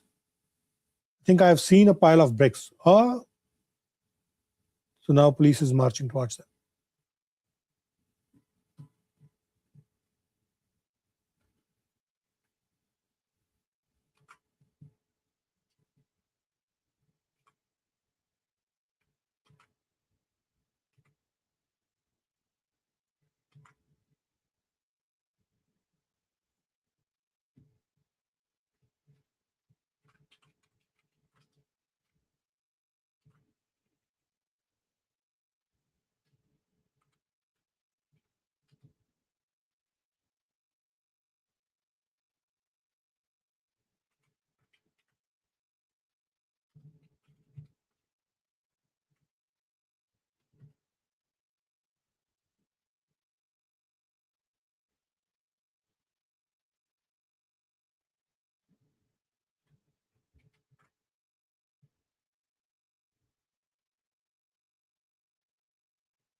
See, they all are wearing black, most of them. One is wearing white as well, I can see.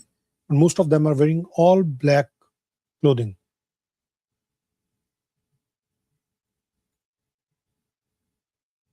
Let me just check some more information. Let me just check some more information.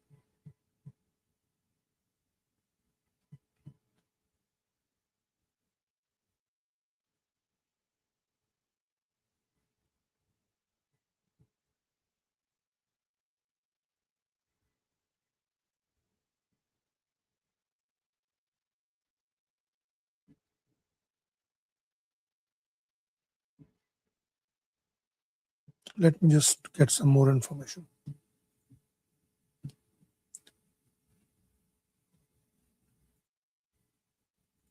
I think we are ahead the information.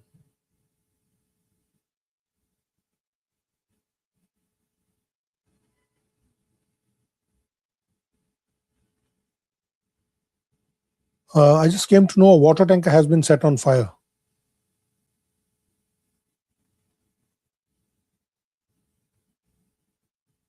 Let me just check. Where is that water tanker which is said to be on fire? What? 1 second. 1 second. 1 second. Let me just check. The water tanker, which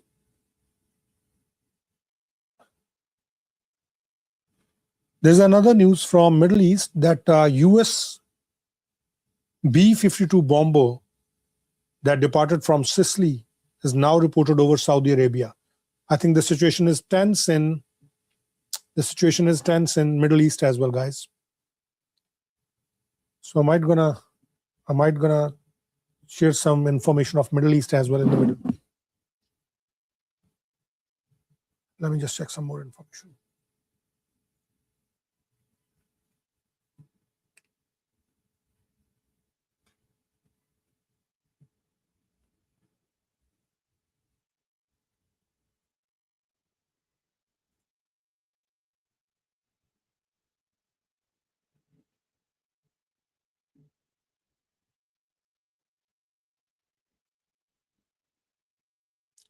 Even Israel's defense minister, Israel Katz, he said that the campaign against Iran is far from over. The IDF is prepared to strike Iran with great force. That's what I am hearing now.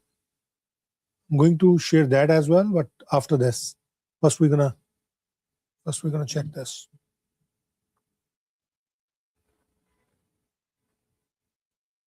Let me get some more information.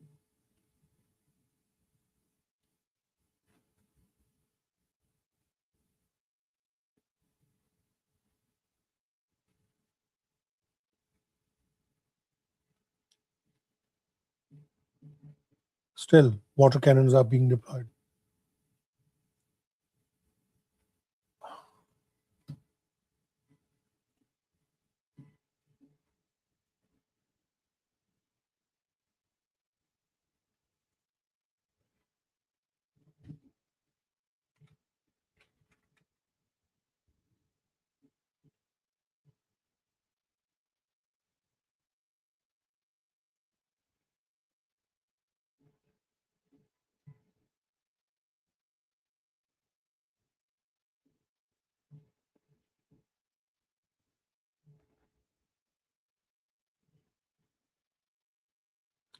So now they are going to the different street.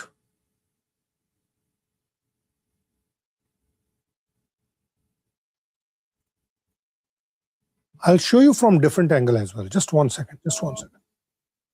I have certain other videos. I'm going to share those videos as well with you. 1 second, guys. Just 1 second. Just 1 second.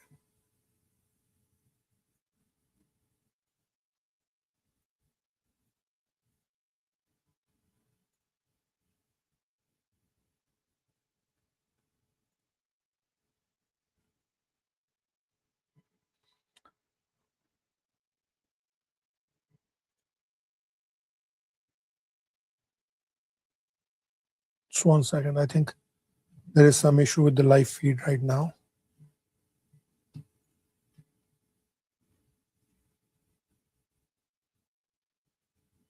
There is some issue with the live feed right now. Let me just take you to, I'm just waiting for the live feed. Live feed is, I think, there is some issue with the live feed. It's not just only with me, it's with everyone. But I'm just going to share some other sources. Just 1 second. Just 1 second. Just going to share some other sources. See yourself.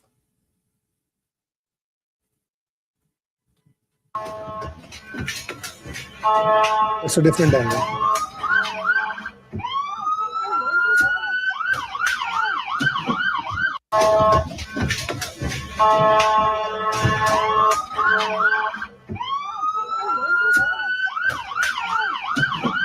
That's from the ground. The other one was from the aerial view. That was the bird view. And these are from the ground. Let me just get some more information. 1 second.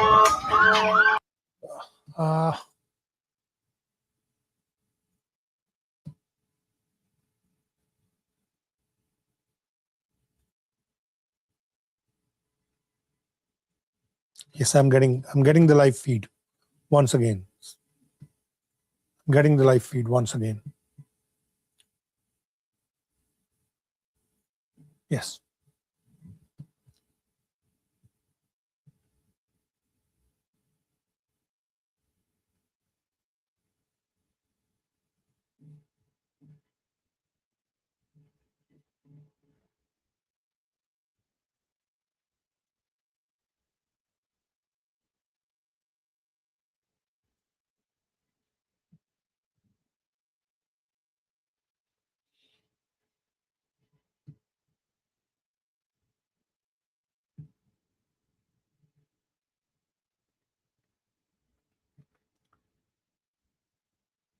So the water tanker,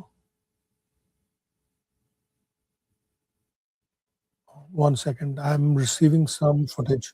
1 second.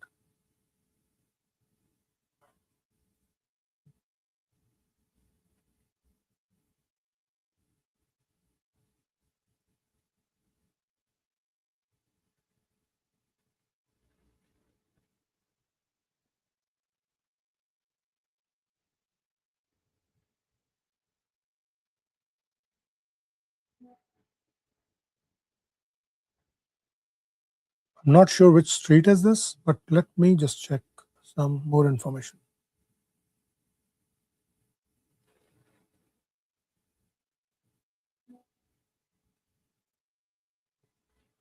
I think this night is going to be a very tough night for Belfast first responders. That's what I can see right now. That's what I can see.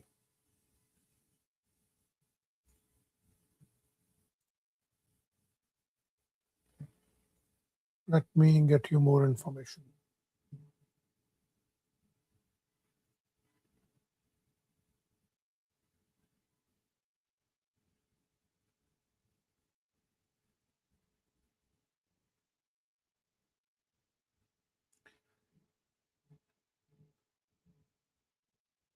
The Telegraph news outlet is sharing that a hit list of migrants home has been drawn up and circulated online.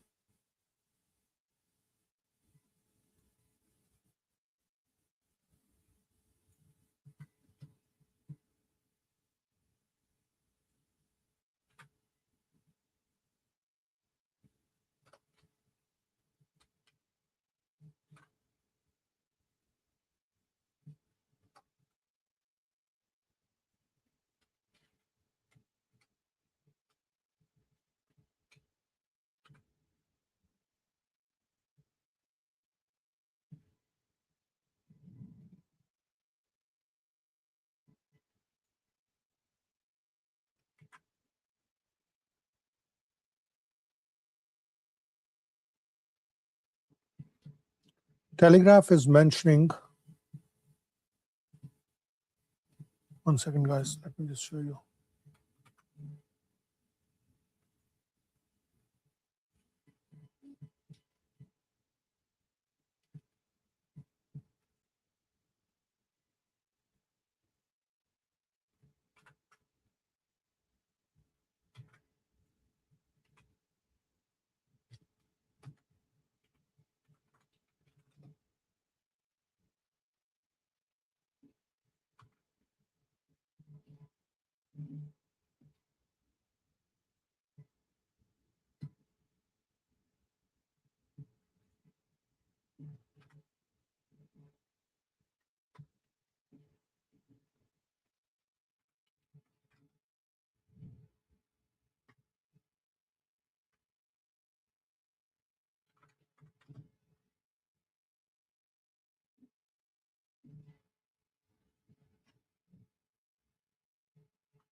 I'm just getting some more information. Just give me a few minutes. Just give me a few minutes.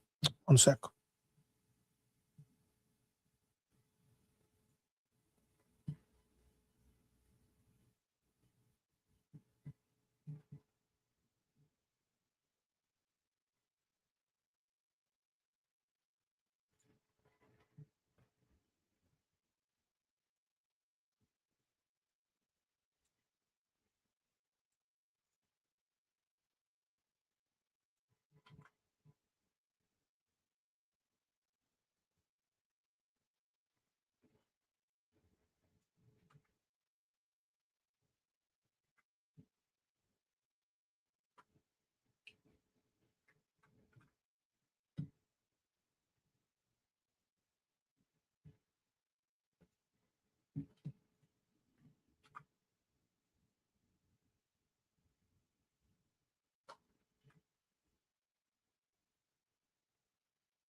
So that's what Telegraph is claiming.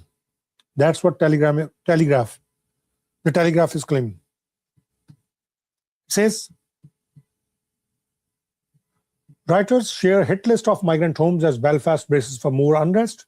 A hit list of migrants' homes has been drawn up and circulated online as Belfast braces for a second night of disorder. Marks writer torched homes, a Middle Eastern supermarket, a bus and a police cars on Tuesday night after a Sudanese asylum seeker was charged over a knife attack which left Stephen Ogilvie in hospital.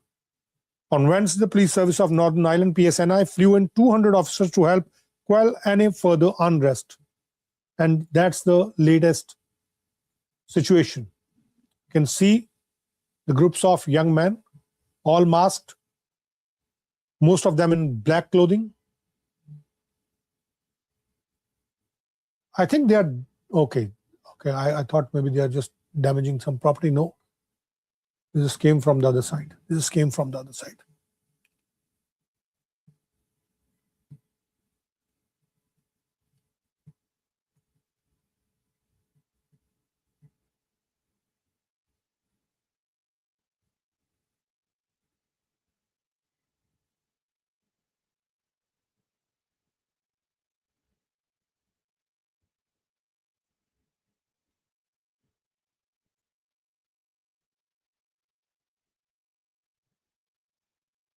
Yes, they are throwing bricks, not any other projectile kind of.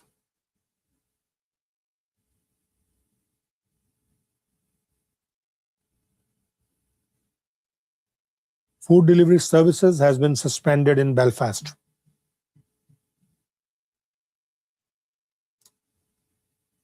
There is limited food deliveries right now. Limited food delivery services are in Belfast. Ronnie Whitman, thank you so much. You joined as well. And there are only limited food delivery services are active in Belfast in case if you want to grab something, if you want to get something, go grab, stay safe.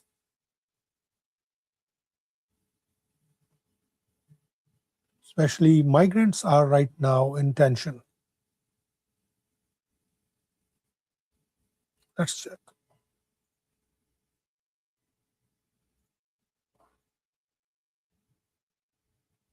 I'm just checking some more information, guys.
Sandy Nose roundabout says, I think. Sandy Nose roundabout.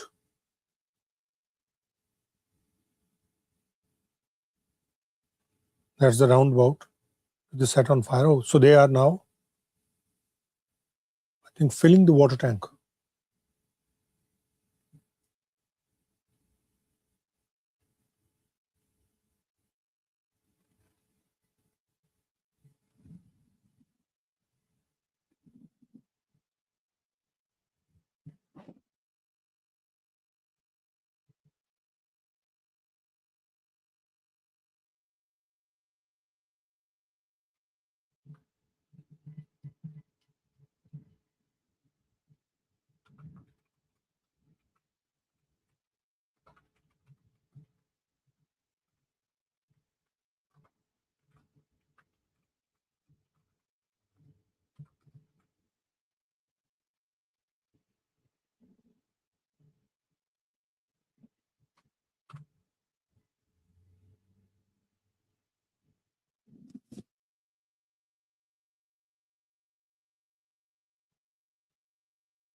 I'm trying to get some more information from different sources if I can.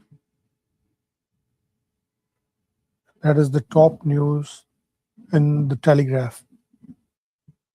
One sec.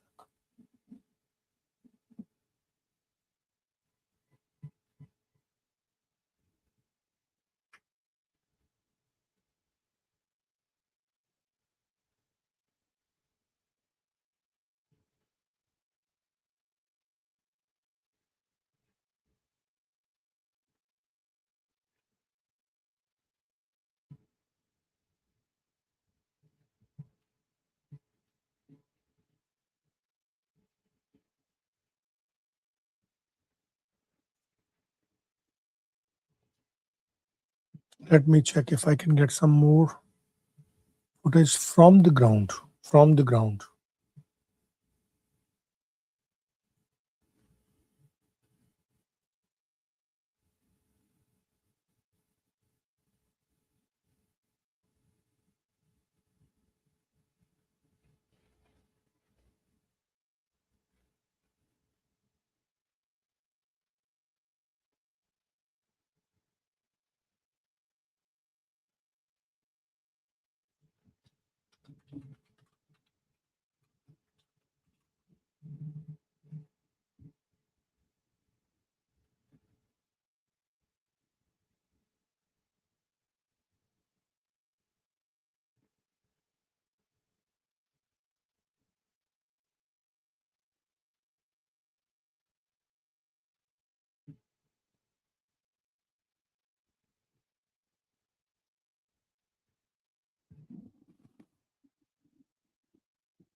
I don't think they all are protesters. There are certain people, those who have their homes there and they are just standing outside.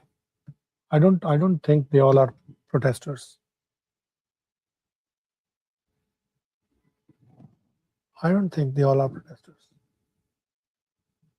It's not a big number at this place.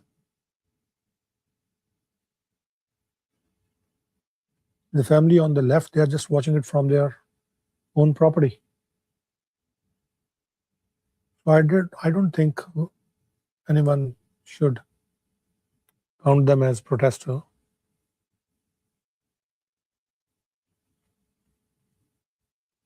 There's the family on the right top corner.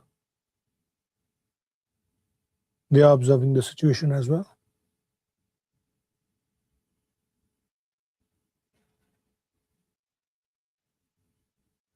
So I think it's pretty clear from this side now.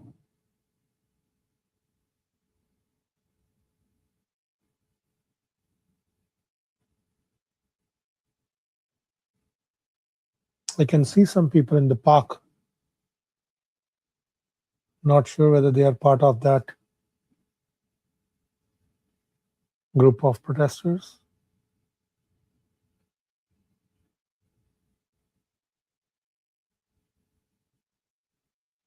People must be scared. The residents must be scared. Nobody knows what's going to happen next.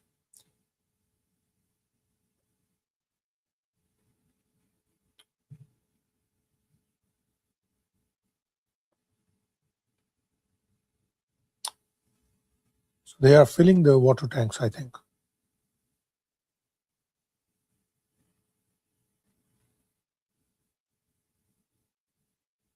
Police officers also bringing their shields and security gears.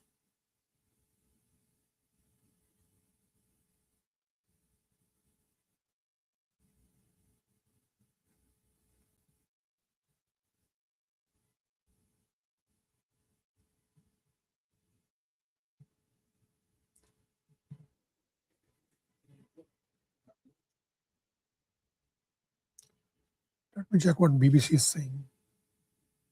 BBC is on the scene as well.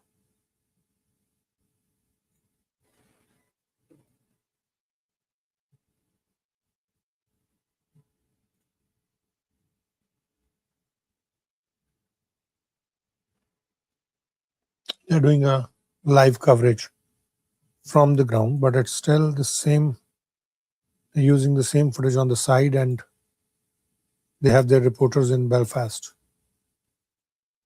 So it's not making any difference, to be honest, because no one can go in this deep as this camera is going right now in front of us.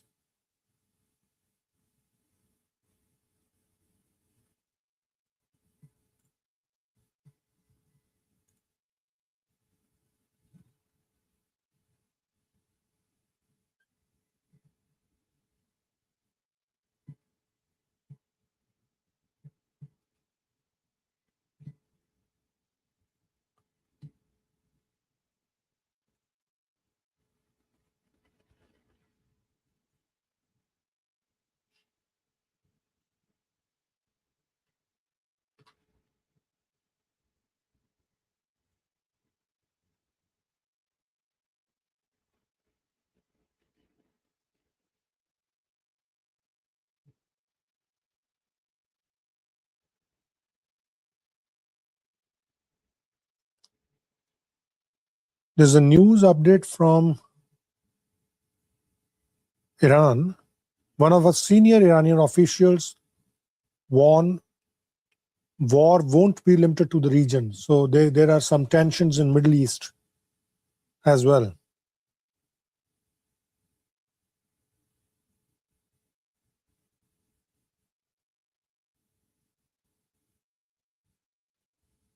Iran just released some dramatic footage of alleged missile attacks on US bases as well.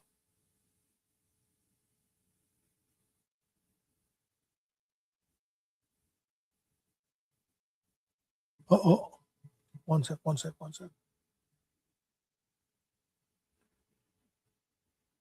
Is it a tear gas or what? No, I don't think it's tear gas. What's this?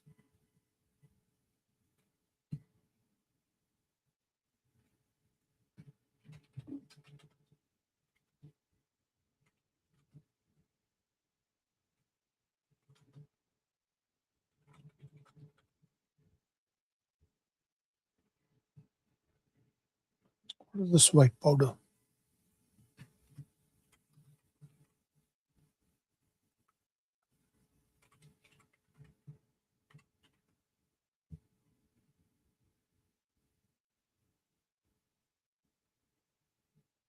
Either CS gas or CN gas, I'm not sure.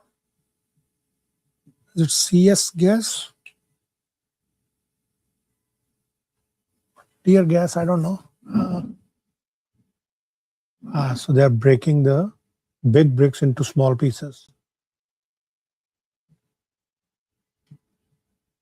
Testers are now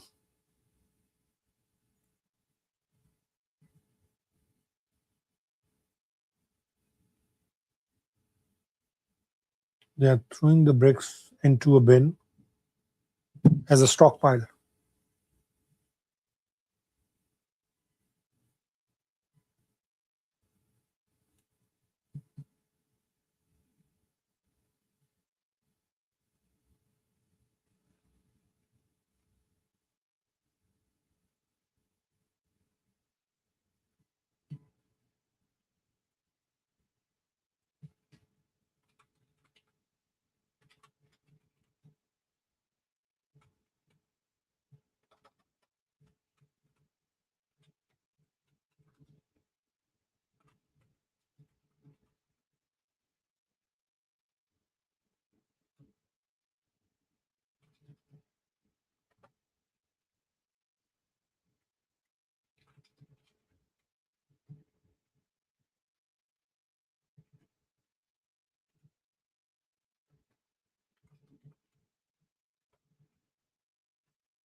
They're just taking the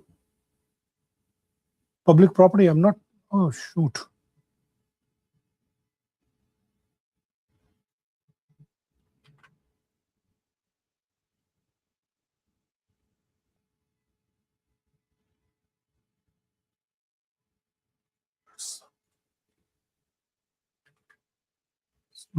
It's not a good sign. I think sooner or later, the situation gonna go out of hand. Oh. It's a young kid. Seems like a young kid. He's collecting the bricks as well. It's a young kid. I don't think they know that their faces have been captured, or their house or that area has been captured by a chopper and by a camera as well.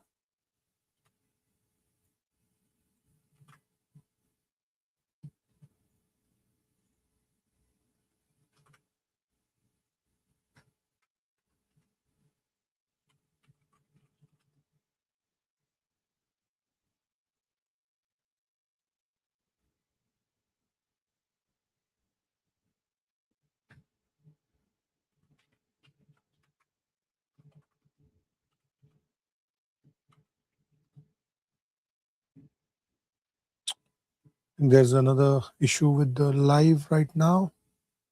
1 second. Is it just only with us or with others as well?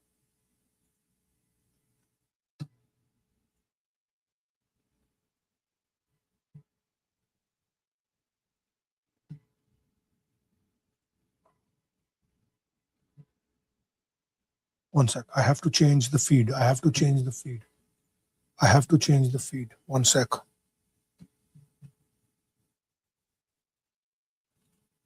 One second, guys. Oops, sorry.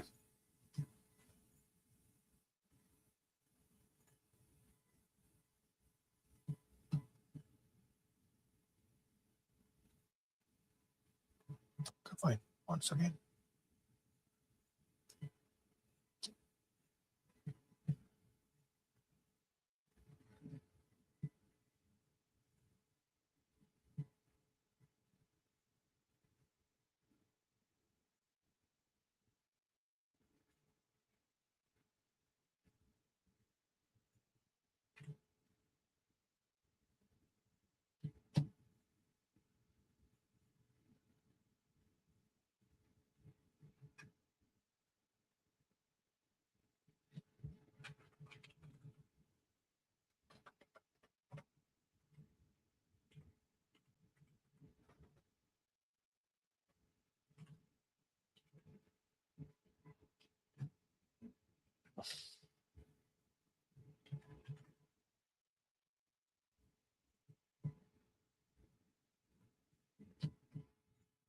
It's a full brick battle in Belfast.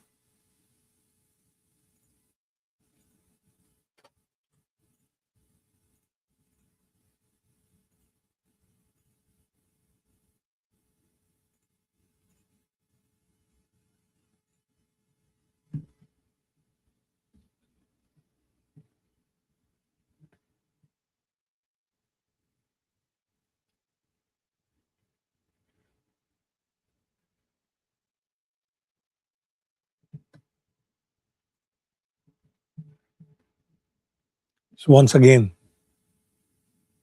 there's a battle with bricks.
So it's Sandy Nose area.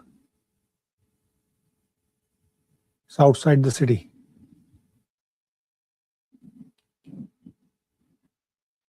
So the people are just watching.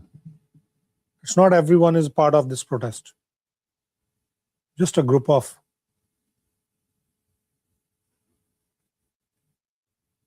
this is an organized group. I don't know. They are going into private property as well. I'm surprised. I have a doubt whether they are from Belfast as well.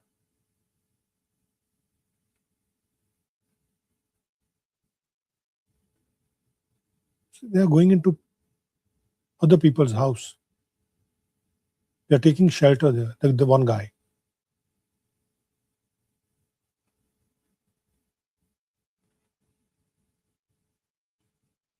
There are people standing on the right side in the park.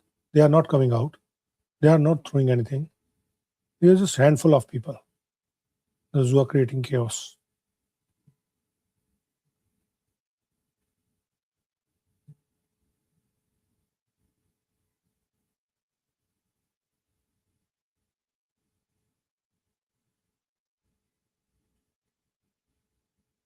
Let me just move this.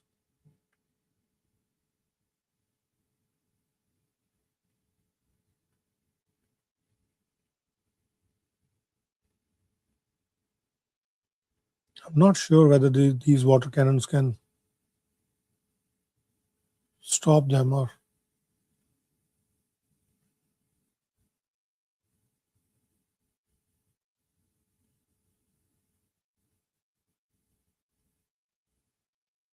Oh, so they disperse the general public as well from the park.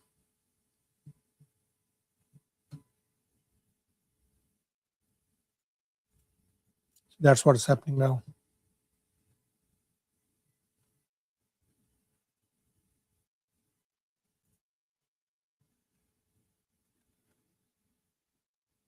See, this guy gave something.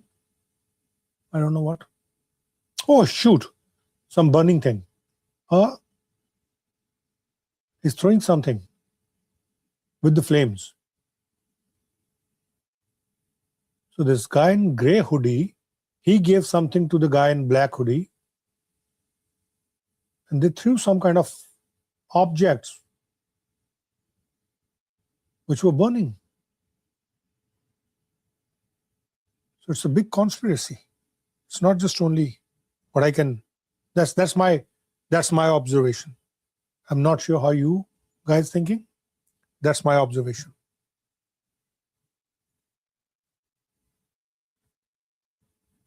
It's more than a protest.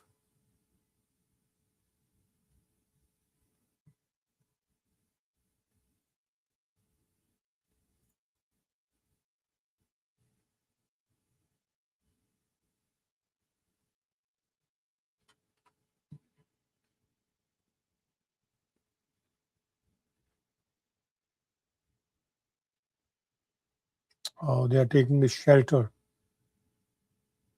of bus shelter, from bus shelter.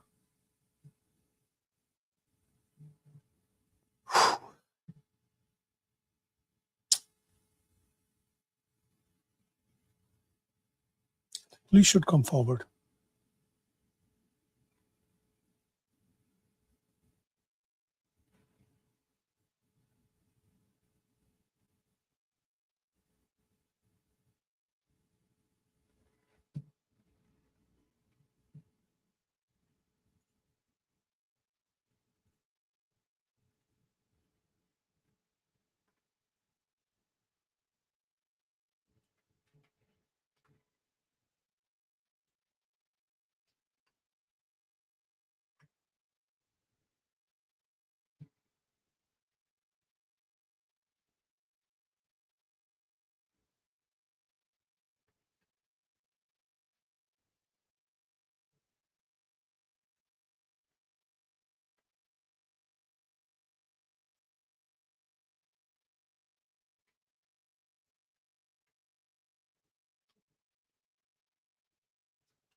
Let me get some more information.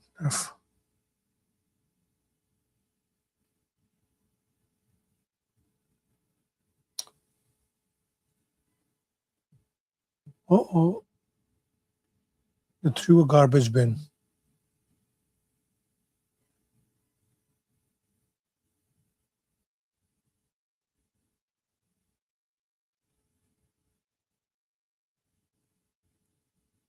So it's just a one point right now where we can see this chaos.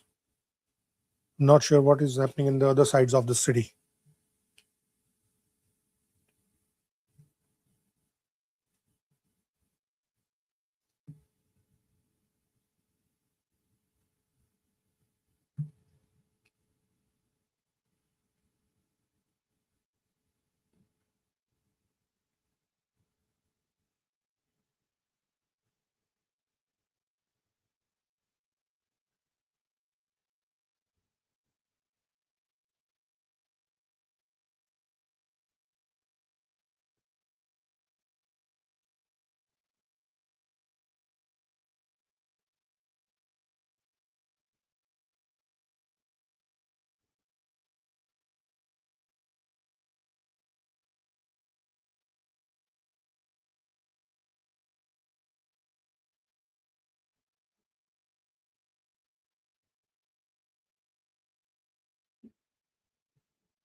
They're instigating the police. They're going closer and closer. Uh-oh.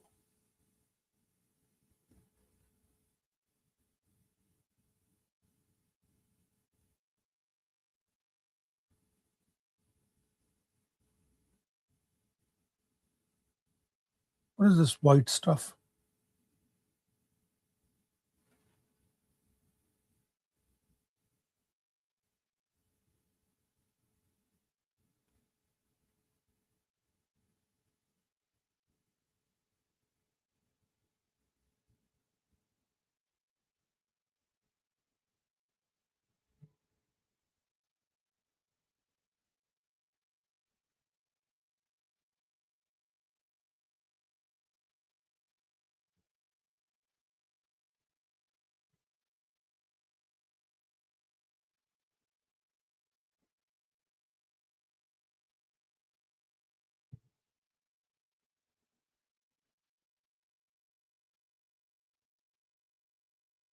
Oh, there's some kind of.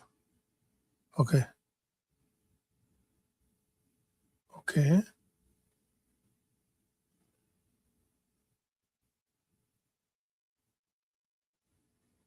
I think there is some kind of smoke coming out. See, there's some kind of smoke coming out. So they have, now they are burning the stuff.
Who is using the car on that street?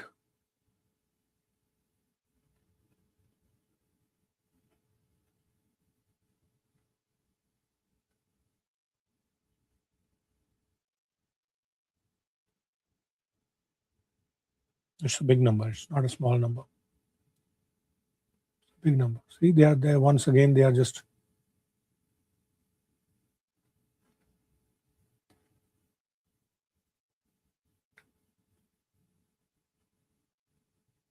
The people those who are on the side, these youngsters, the three guys on the side,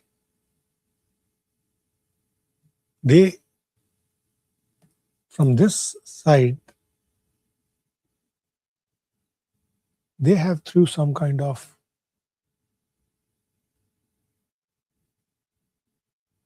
burning substance. I don't know what. Something with the flames.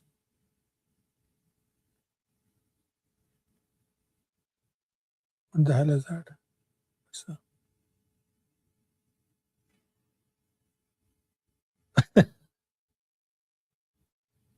No, they're gonna. No, it's gonna be tough for them. They cannot stand with the water cannon. No. See, they cannot stand in front of water cannon. It's called as water cannon for a reason.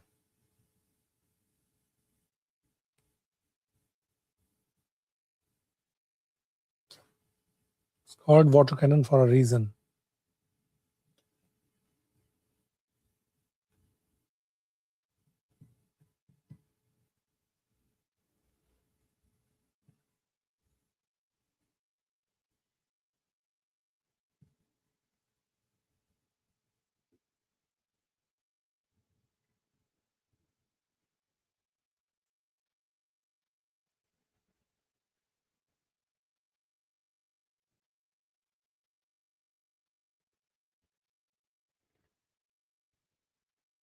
Oh,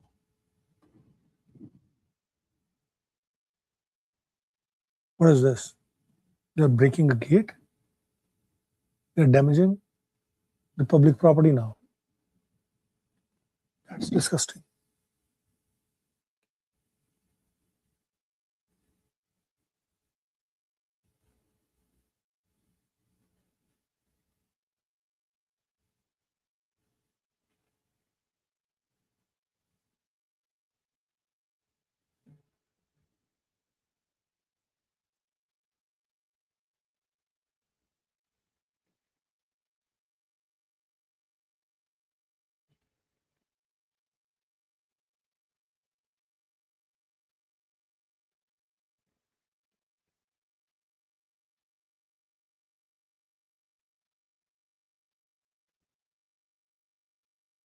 So this police team basically contained them into that side, so they should not come from behind.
Oh, so the police is coming from the other side as well now.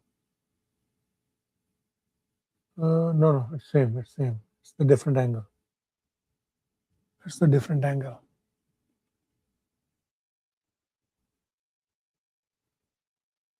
It's a different angle.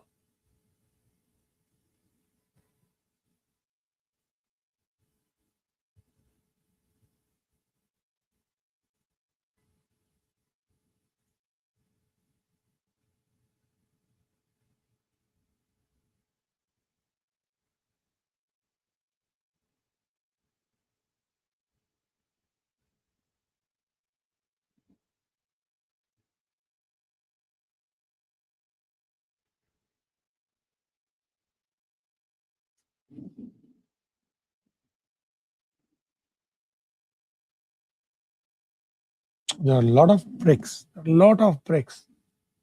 Thrown towards the police. There's some kind of white paint they have thrown on the police vehicle. What I can see, some kind of white paint.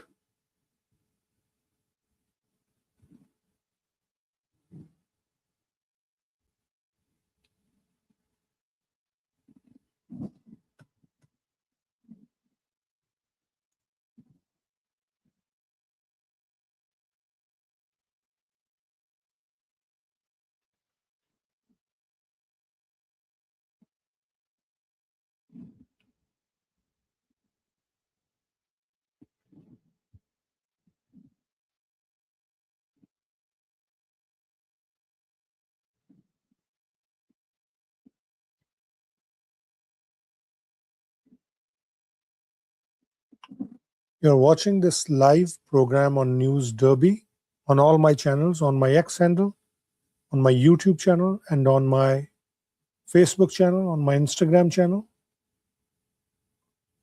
My request to all of you to kindly like, share, and subscribe. That's my humble request to all of you. Please like, share, and subscribe.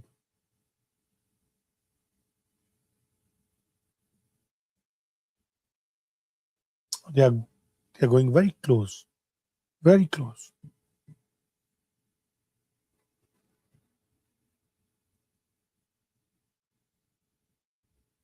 I think police are going to start the water cannon once again.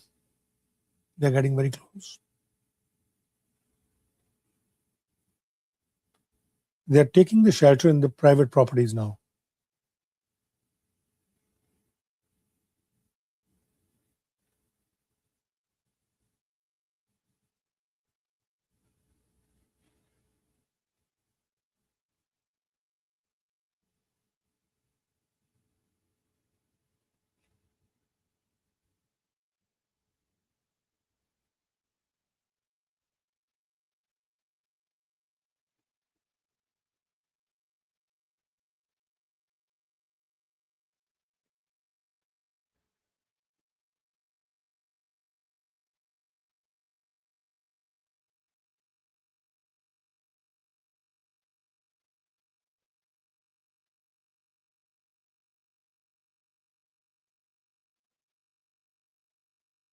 See, they all are in black clothing, dark color clothing, except one.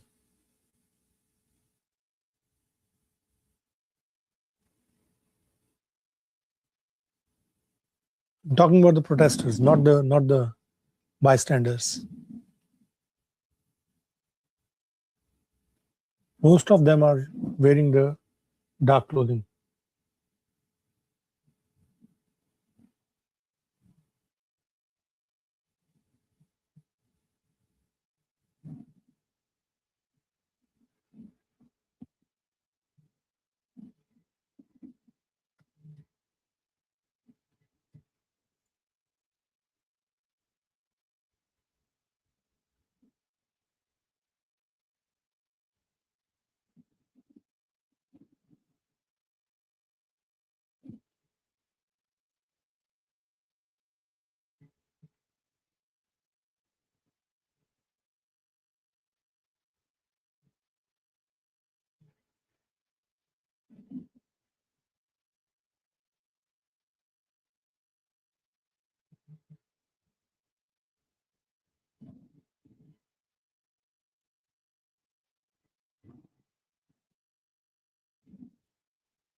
Let me check if UK's Prime Minister.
Oh, no, they're running.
Are they using the side as well? Now the police is charging towards them.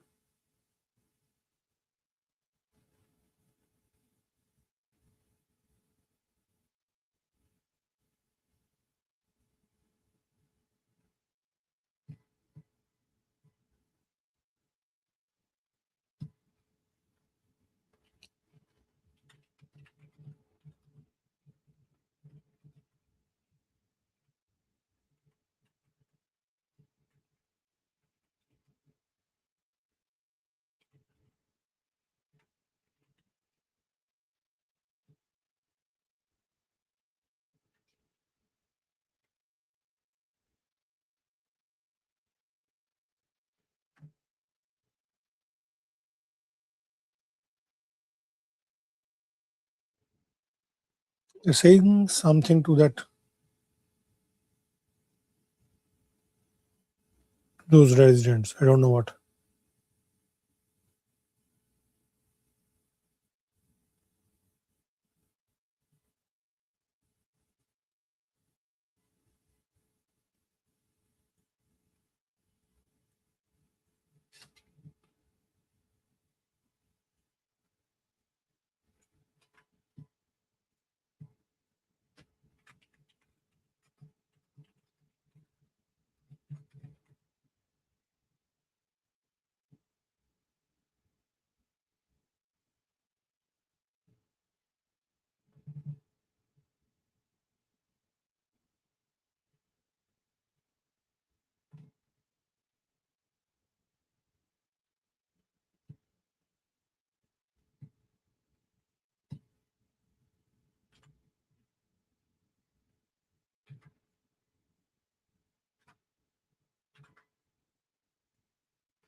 So right now this whole feed is stuck at one point.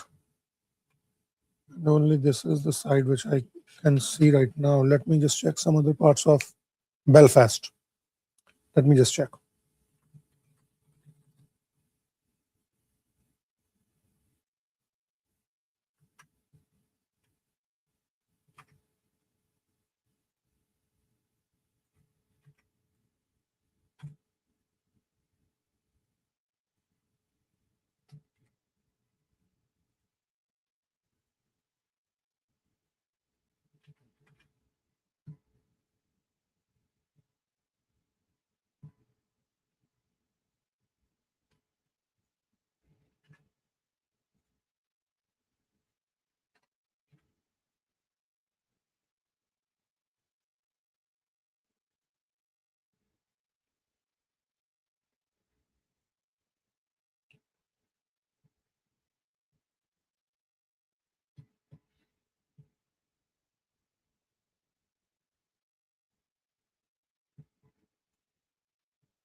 The situation is tense right now.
See?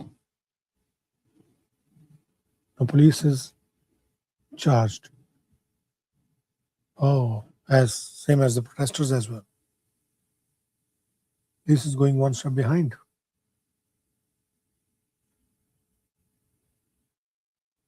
Oh.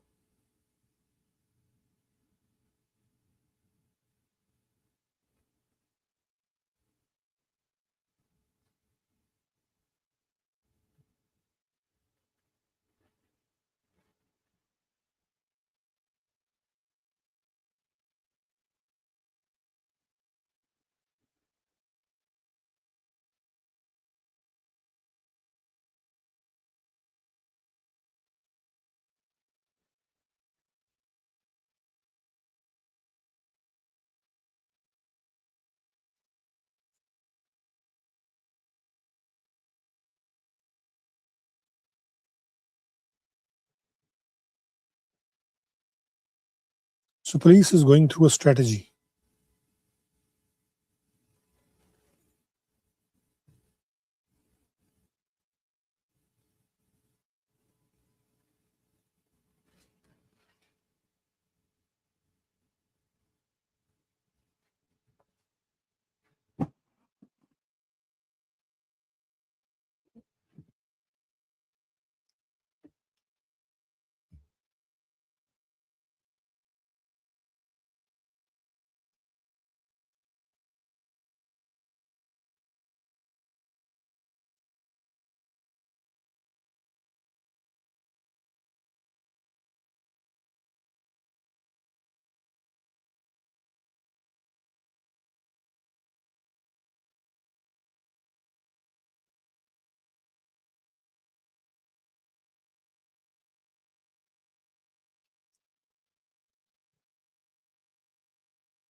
They're trying to hinder the police movement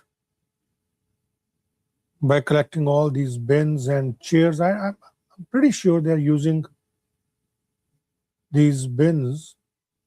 They're collecting these bins from the residents' homes.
See, they're burning.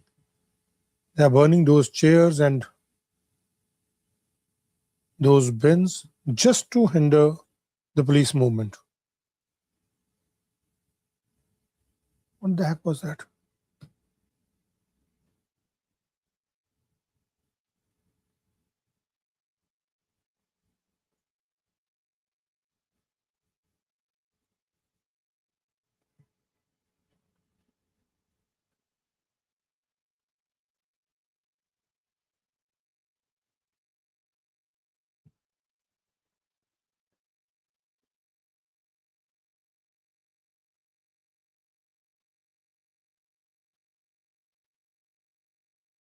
Oh, so that's some sort of,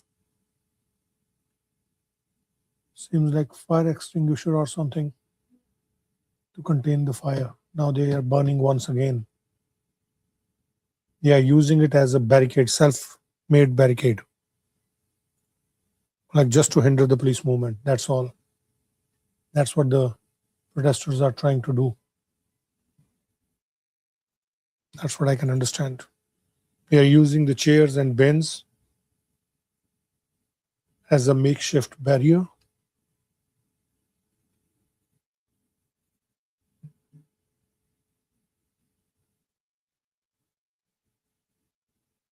Just in the middle of the street, an effort to block and slow and hinder the police movement, police advance.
So I think pretty much Belfast is if we look at the broader picture, Belfast seems quieter right now.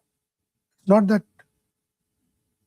these protests are taking place at every street or at a very or big level. Seems like it's just contained in one street only in this street. I don't know where's the fire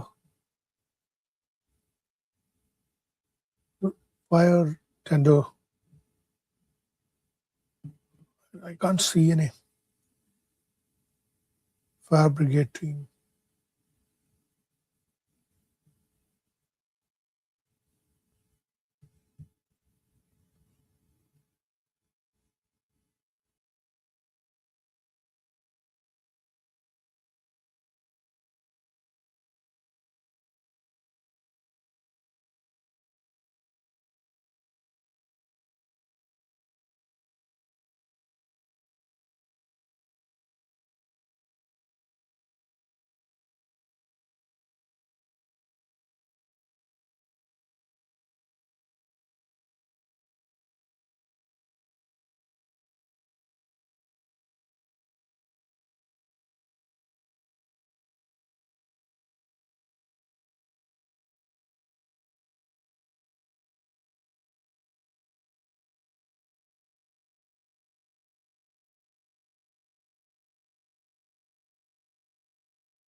These are not, seems like protesters. I don't know.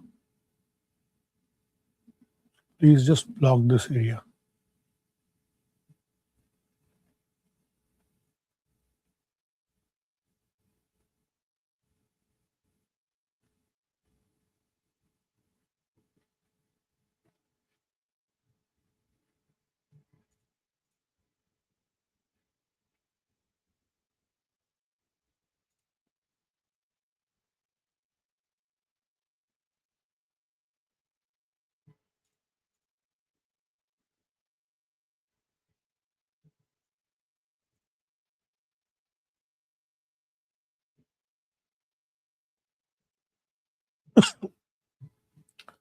Sandy Row. Let me check Sandy Row.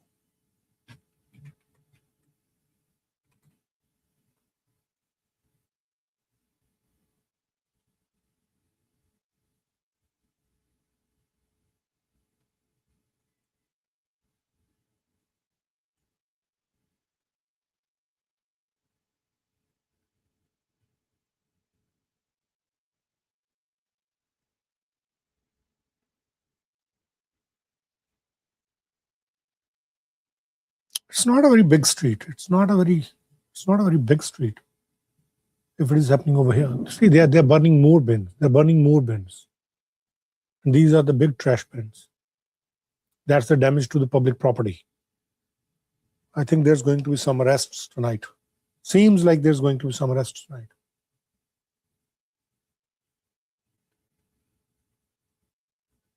See, they are taking the public property. Oh, shoot! They are damaging the lawn.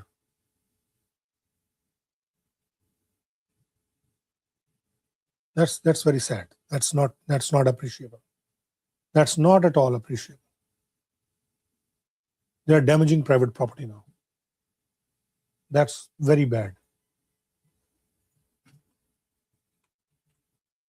That's the difference between a protester and a rioter. They are damaging the private property now.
That's not good.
What are they bringing now?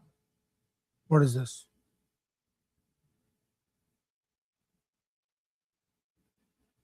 Is it like a books or something?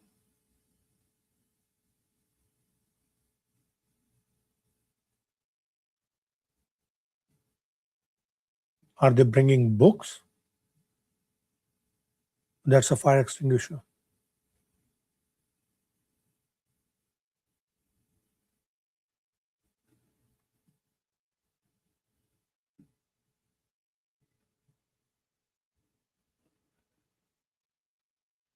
That's not going in the right direction.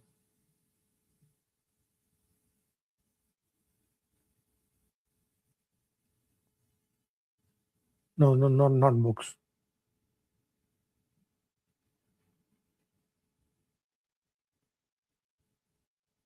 These are like some kind of advertisement, like advertisement material or something. I don't know.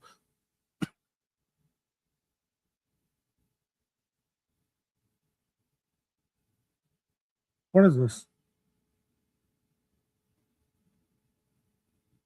Seems like a fire extinguisher.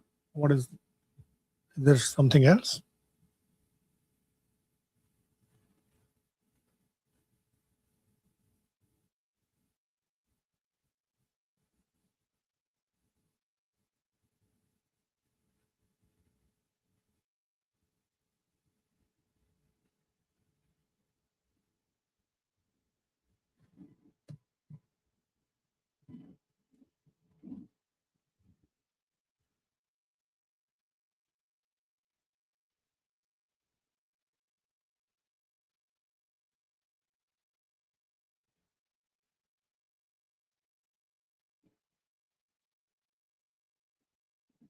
Yeah, they are damaging the properties.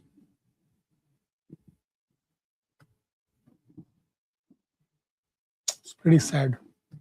It's pretty sad.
There's a senior going.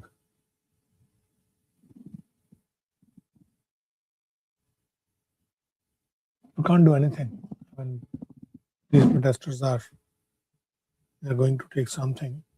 Such a bad situation.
There's a seems like there's a gas station, petrol pump near.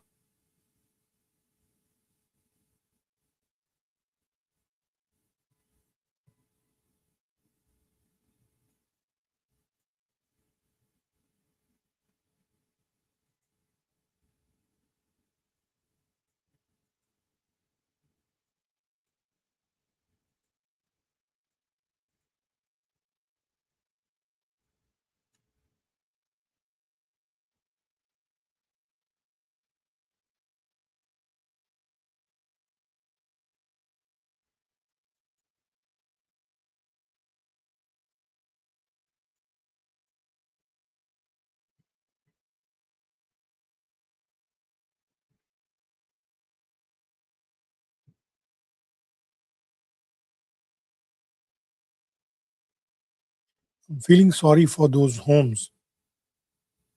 There's going to be a smoke in their houses. That's another damage as well for them.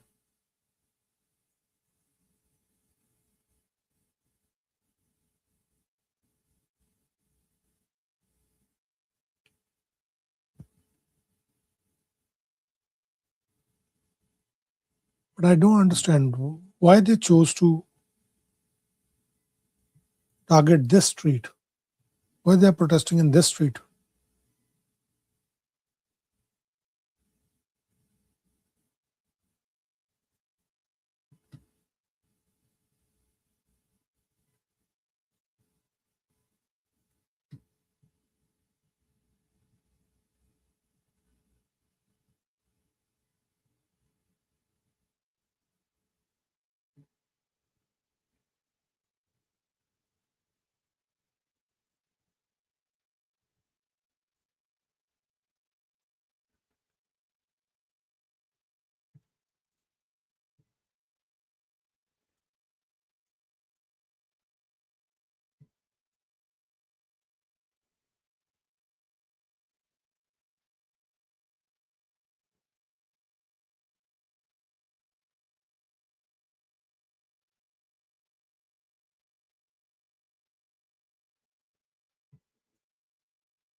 So it's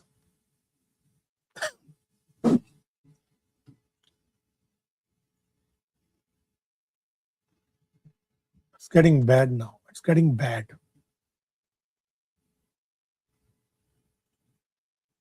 It's getting bad.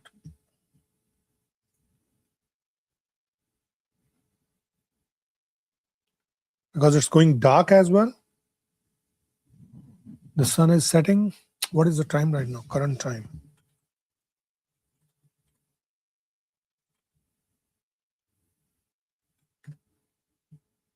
It's 10 o'clock. It's 10:09. It's 10:09. That's Newton Abbey. That's Newton Abbey. It's not Sandy Row.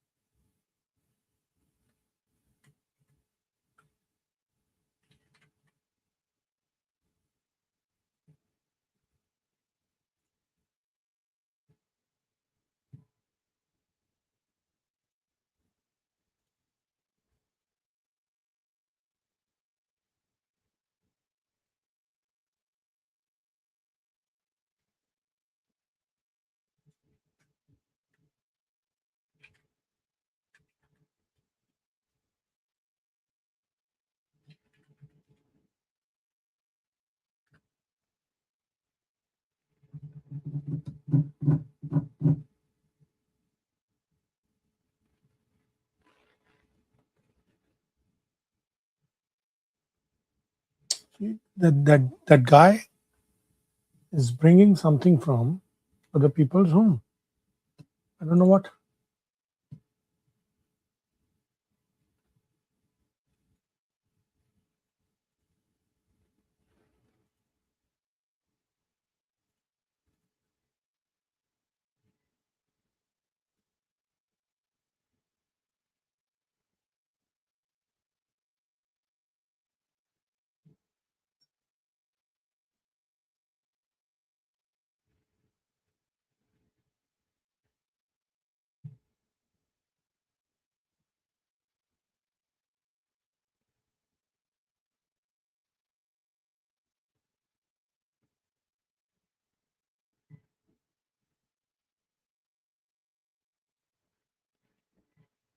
It's going dark and dark.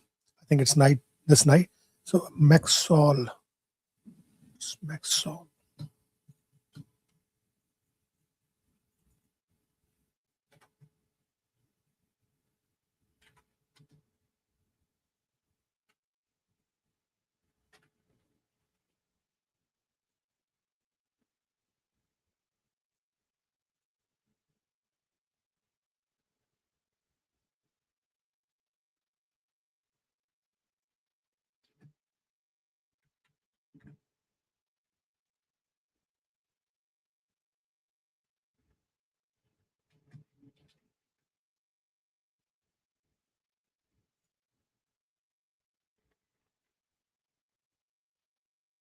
Oh,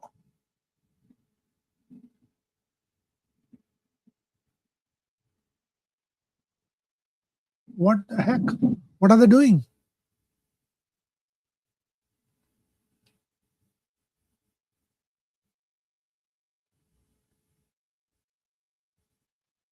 Ah, see, the residents are now shouting.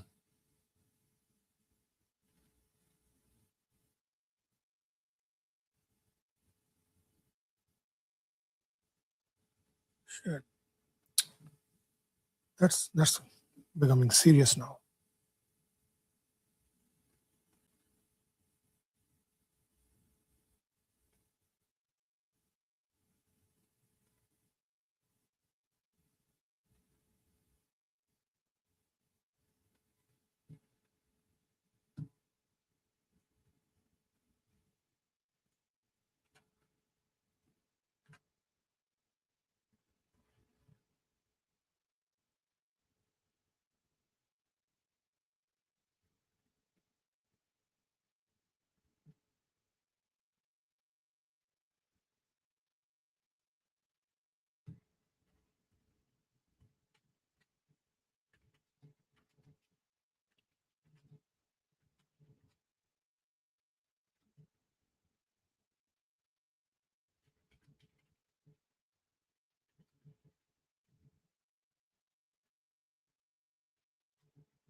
Oh, so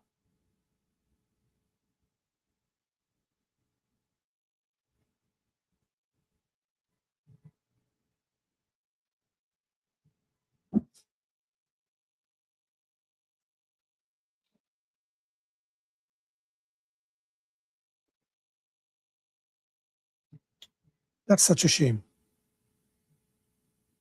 They just dragged the old vehicle from someone's property and now they are using it as a barricade. They just dragged it from someone's property.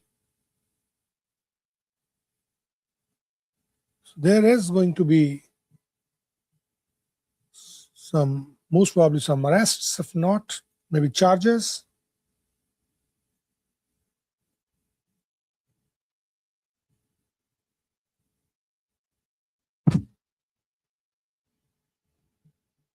That's not a good situation.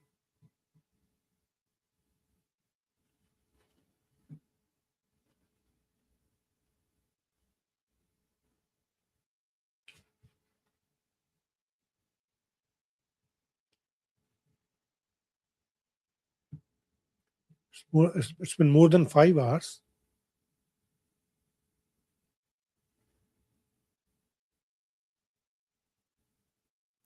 They just dragged somebody's old vehicle from the property, the protesters, and now they are using it as a barricade in the middle of the street. So see, that's like a firewall. That's like a firewall.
BBC is reporting right now that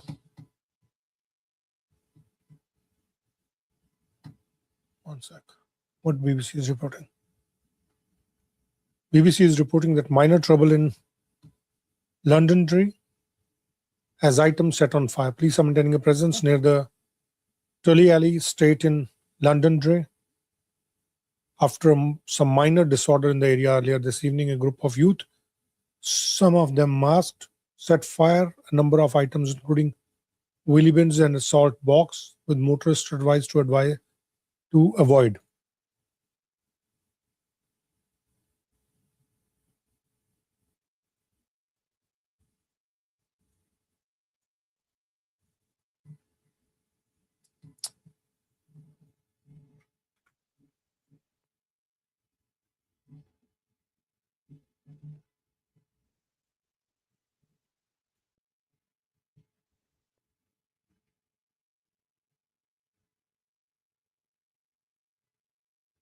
Sky News is confirming that plastic bullets fired by police.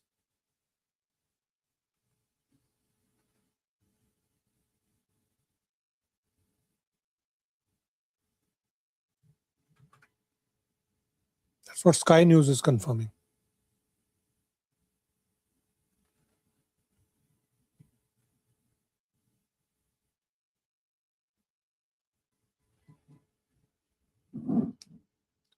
Oh, they said someone's shoot. Are they setting someone's property on fire? Seems like it's outer house.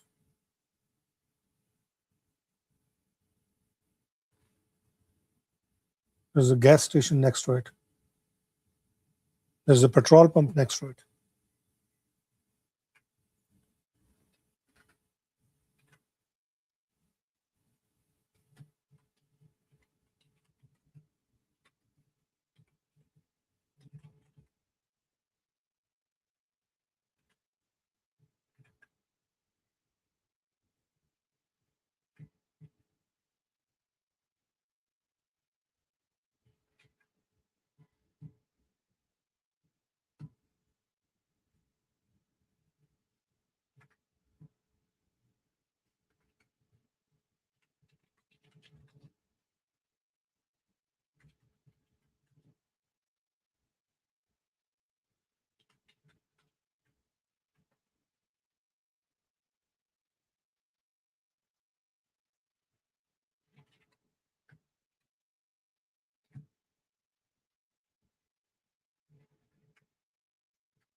This what has been shared by Sky News. Let me just show you quickly.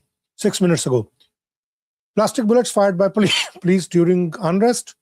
Police used plastic bullet to try to quell a disturbance in North Belfast.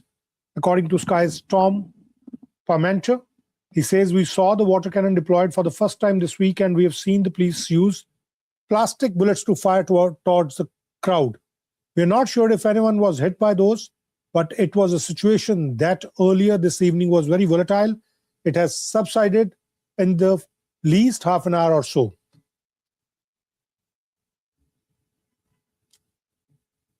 So Sky News is confirming that plastic bullets have been fired. to disrupt or to disperse. Not sure whether they hit someone or not, but this is what the current situation is.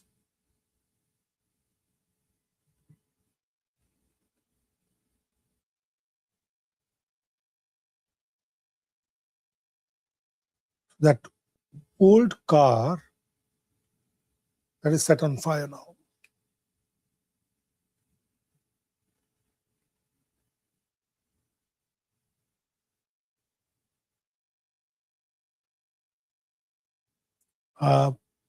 If you look at the left side of the screen, you can see someone is taking the bin from someone's property.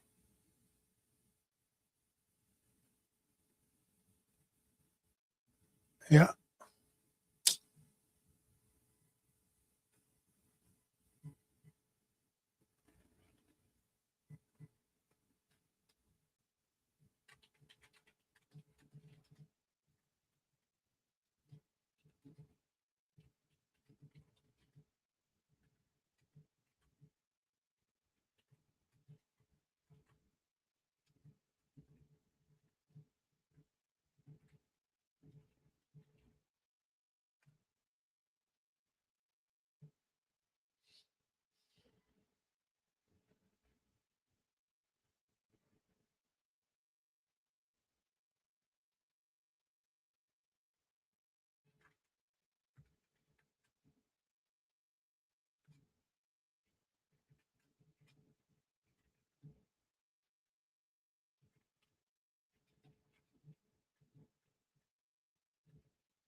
Thank you, Matthew Bernard. Thank you, Kevin McFarland.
So Telegraph is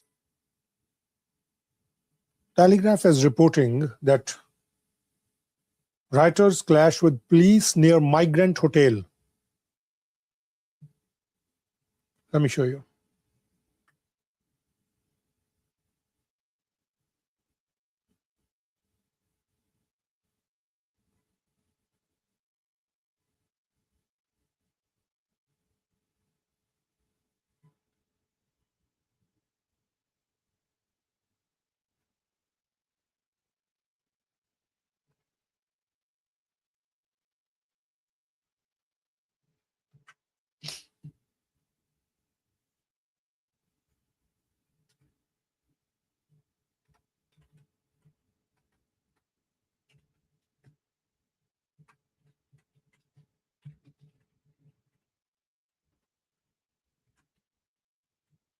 Once again, there's a water cannon.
So night is getting darker.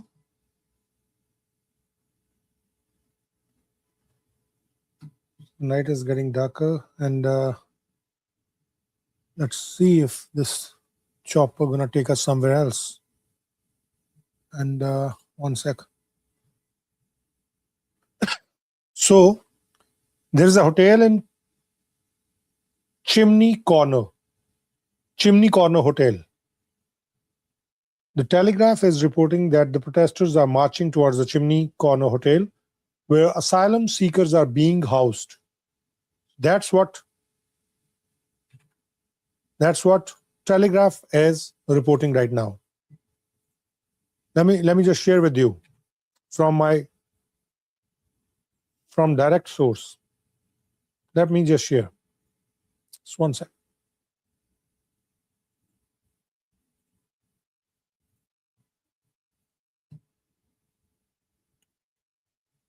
Quickly.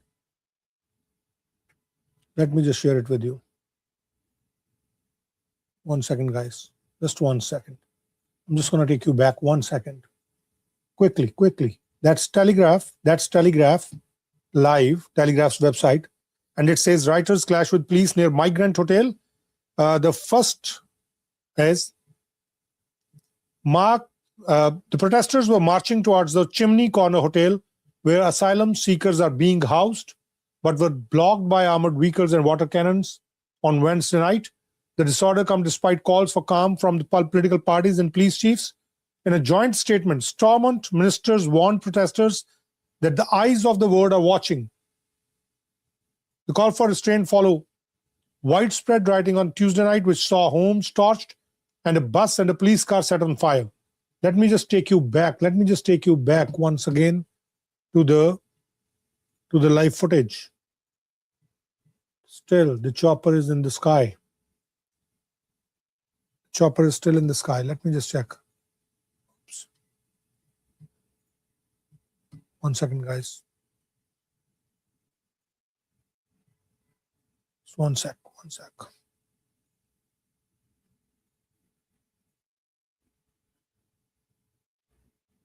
Oops. I think the live stream is turned off. That's what I can see now. The live stream is turned off. But as I said, let me just take you to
let me get some more information. I'm trying to get some more information from different sources.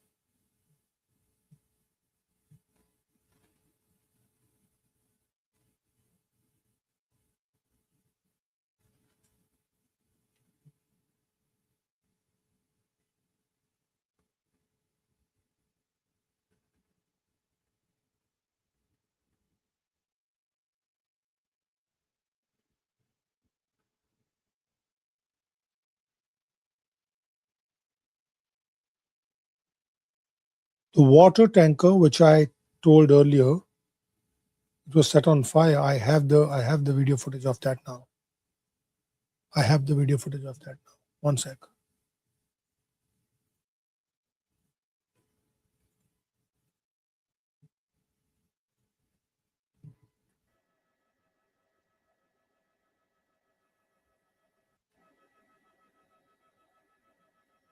Let me just get some more info. 1 sec.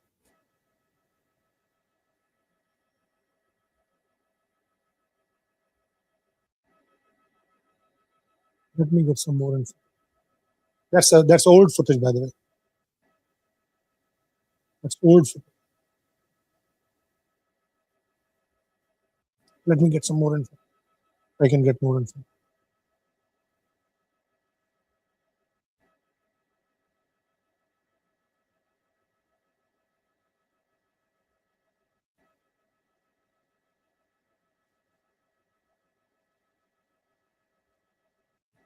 Guys, I have to take you to Middle East now. Just 3 minutes ago, US CENTCOM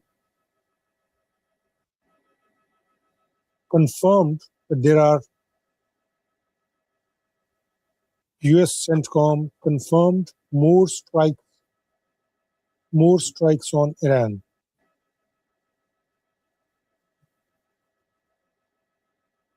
More strikes on Iran.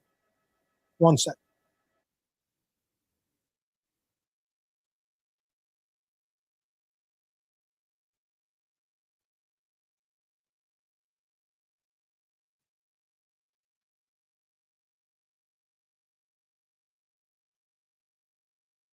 The US launches multi-target attack inside Iran. That's the breaking news for now. That's the latest news. President Donald Trump, he mentioned earlier that we are going to hit Iran very hard and they're going to pay the price. So now, just a few minutes ago, 3 minutes ago, to be exact, to be precise, 3 minutes ago, CENTCOM confirmed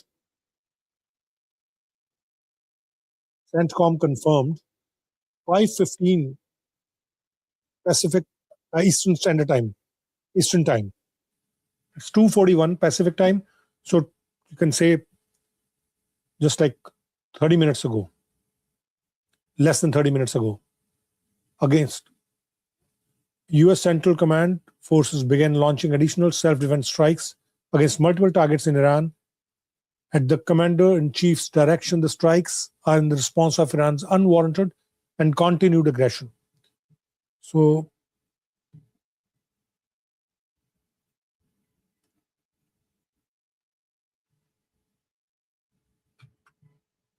we have to change. Let me just show you some videos which I am getting now from Iran.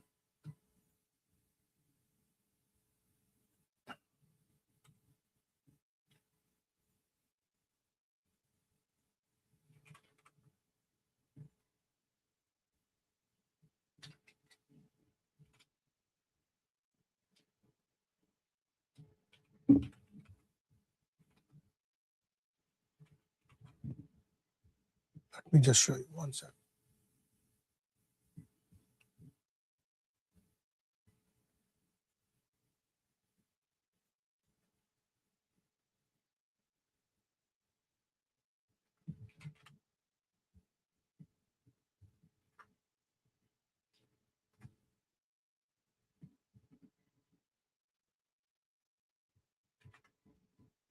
Just now.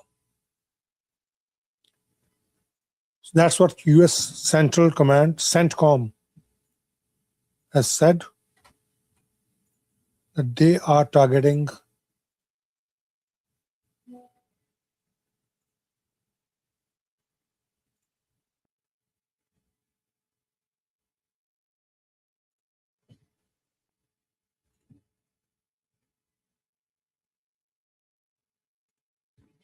what he has said early in the morning. I'll just share it with you. One sec.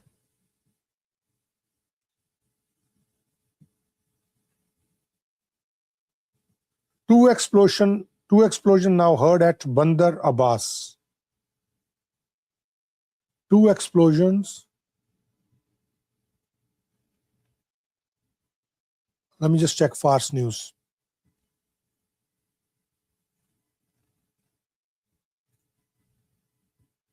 Let me just check Fars News.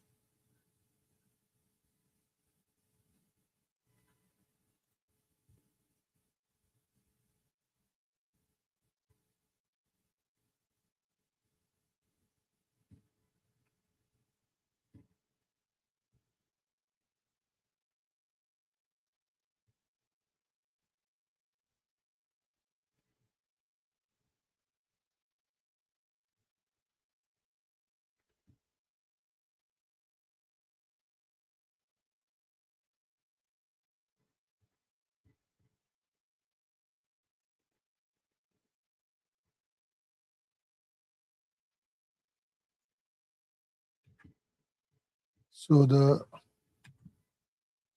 US-Iran conflict is escalating now.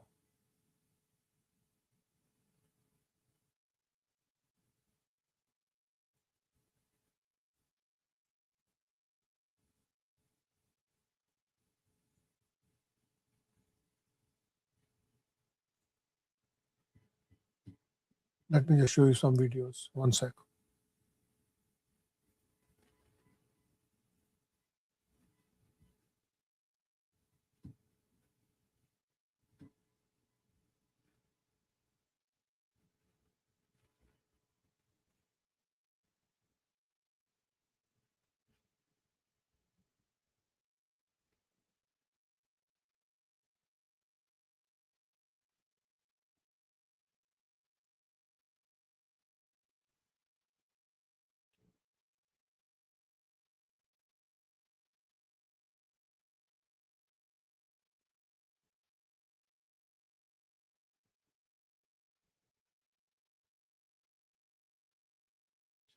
That's what Donald Trump said few hours ago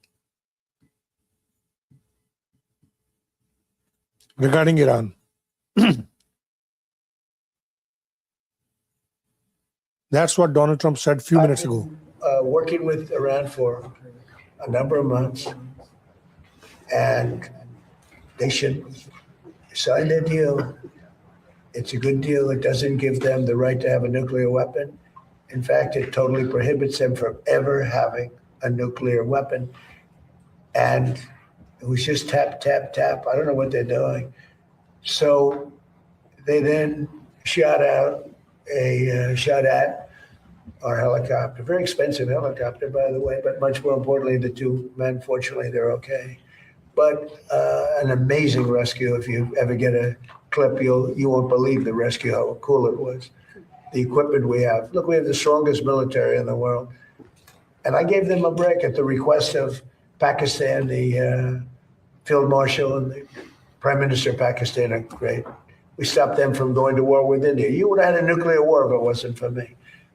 But they became friendly to me, very friendly, and they're close to Iran, and they worked, and they still are working on trying them to do what's right. But we want a deal that's meaningful. We want a deal that works. We don't want to just have a Barack Hussein Obama deal, JCPOA, the worst deal. That was a path to a nuclear. It's the exact opposite. You know, I like on television, they say, oh, they should have kept that deal. First of all, it was over. It was a short-term deal. But that deal was a path to a nuclear weapon. This is a path against a nuclear. You can't have a nuclear weapon. His was a path to a nuclear weapon. They were developing during his administration nuclear weapon. If they had a nuclear weapon, there'd be no Israel, there'd be no Middle East, and they would have absolutely shot at us. So we'll see what happens. But we hit them hard yesterday, and we're going to hit them again hard today, in case you miss it, in case you don't turn on your television set. So this is what is important. This is what is important when he said this. This is what is important what he said today. That we're gonna hit them hard today. His administration, nuclear weapon. If they had a nuclear weapon, there'd be no Israel, there'd be no Middle East, and they would have absolutely shot at us. So we'll see what happens. But we hit them hard yesterday, and we're going to hit them again hard today, in case you miss it, in case you don't turn on your television set. And we'll see what happens with the deal. We were really close to a deal, but they keep tapping us along. They keep playing us for suckers because you know what? They dealt with some very stupid presidents. I have to say that. I'm embarrassed to say it. Some very stupid people were sitting there. So that's what he said early in the morning during the Secure America Act announcement. I've been working with. We are going to. We hit them hard yesterday, and we are going to hit them again hard today. So that time is now. Let me check the IRIB's account if there is anything. One second.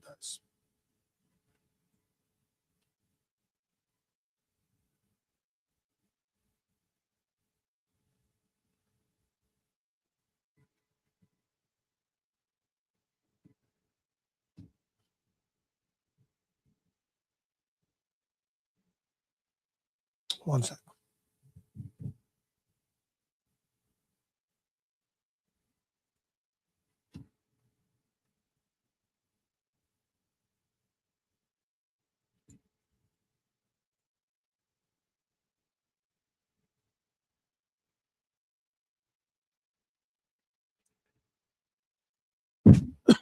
Sorry.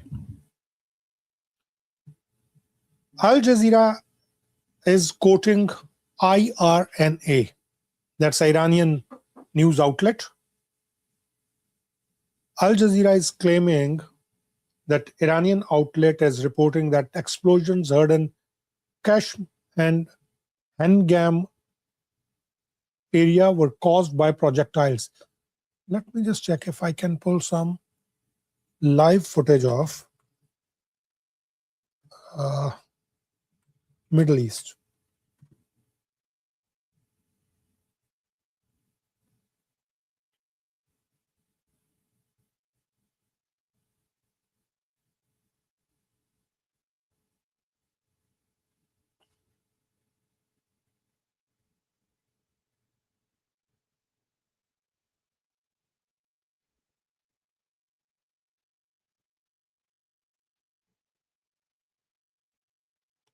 Let me just show you some live cameras.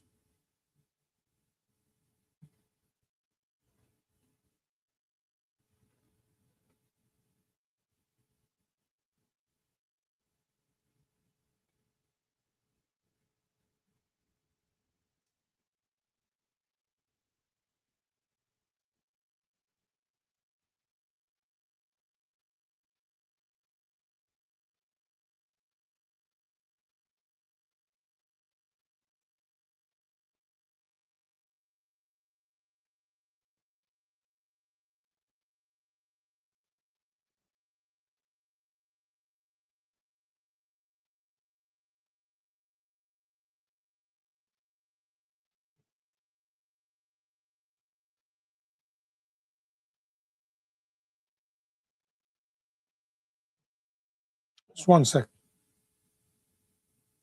I have so many multiple cameras,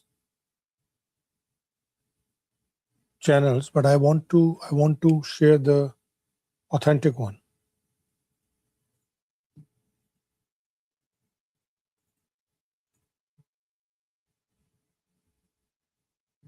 Just one sec.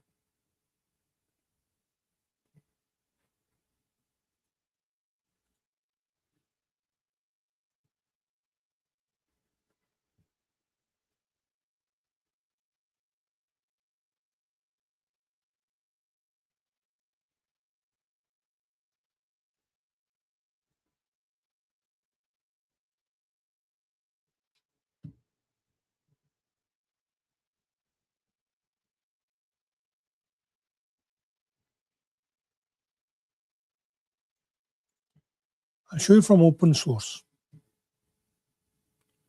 From open source.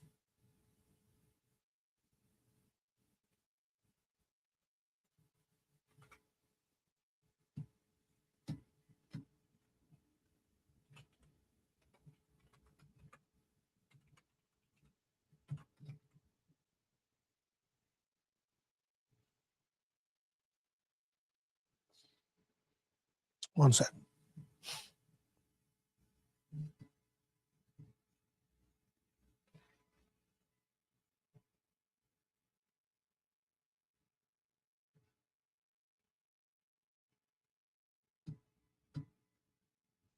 I can't see anything right now, but I can't see anything right now. Let me just check. These are Intel cams.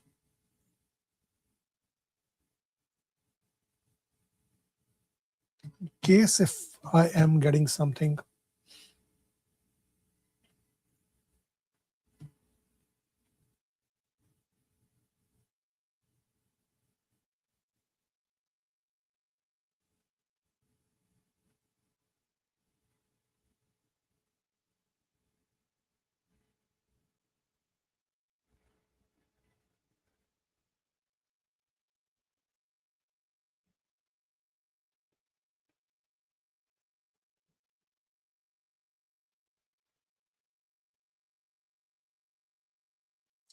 So US Embassy in Baghdad just told Americans to brace for some more troubling time.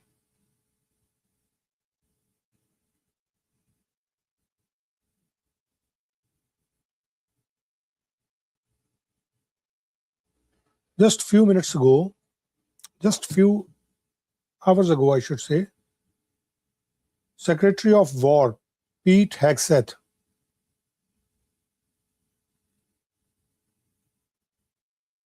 just before announcing this attack, Pete Hegseth speaks to the media. Let me just share that information with you. One sec. US bomb again.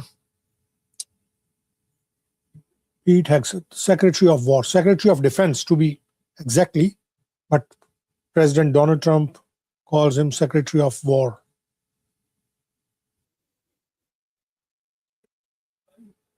Central Command. Admiral Cooper, the commander of CENTCOM, was going to be here with me. We just got done with detailed briefings, but of course he is busy because CENTCOM, Central Command, will be busy tonight because President Trump said we will be hitting Iran hard, and we will be, because Iran has a chance to make a good deal, a great deal, to codify what they said they've been willing to do, and they haven't been willing to do it. So, as President Trump said, they've been tapping. You can see when someone's trying to tap on a deal.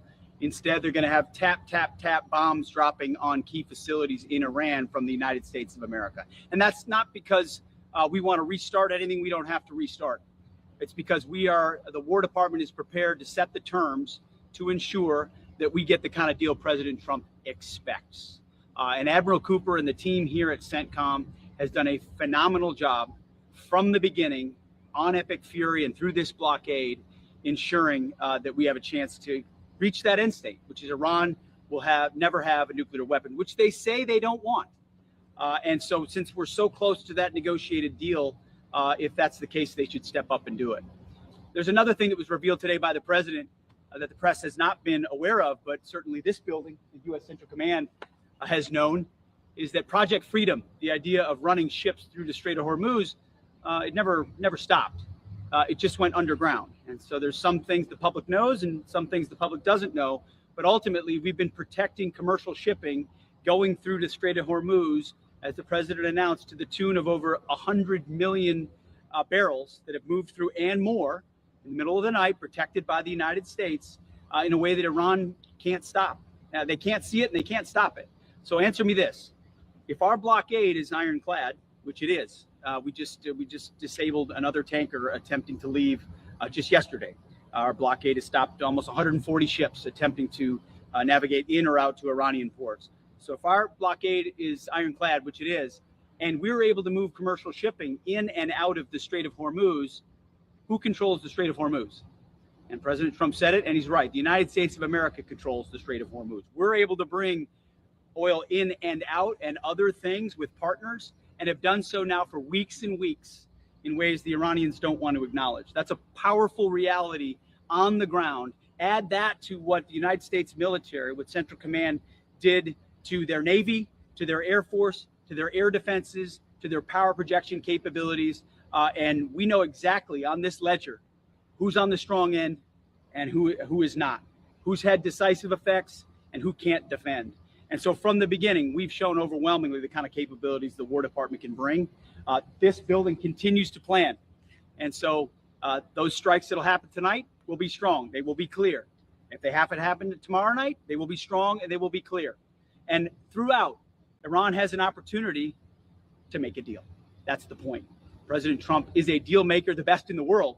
He's prepared to make that deal. Iran would be wise to take it. Otherwise, they would have to deal with the types of plans that I just had a chance to see inside Central Command. And I'll end with this. I had a chance to thank the thousands of incredible Americans here at the headquarters that represent the tens of thousands out in theater, just the absolute best, dedicated to the success of this mission. Whether it was Epic Fury or the blockade and the ceasefire and the things that have happened underneath it, to give the president all the space he needs to make a great deal. They're enthusiastic about this historic mission. They're enthusiastic about the incredible results that CENTCOM has shown, and the media wants to spin it. They always want to make America look bad. They always want to make the president look bad and make it look like he hasn't accomplished incredible things. What CENTCOM has done here has been historic. And the military objectives that they've achieved have reset the table in this region and set the table for the kind of movement through the Strait of Hormuz based on U.S. control that changes the whole game. We know how much pressure Iran is under. It's clear. We see it. We read about it. We understand it, and so do they. And they would be wise to make only the kind of deal that President Trump would accept, which is a great deal. I'll take a few questions. Mr. Secretary, 2 questions on Iran.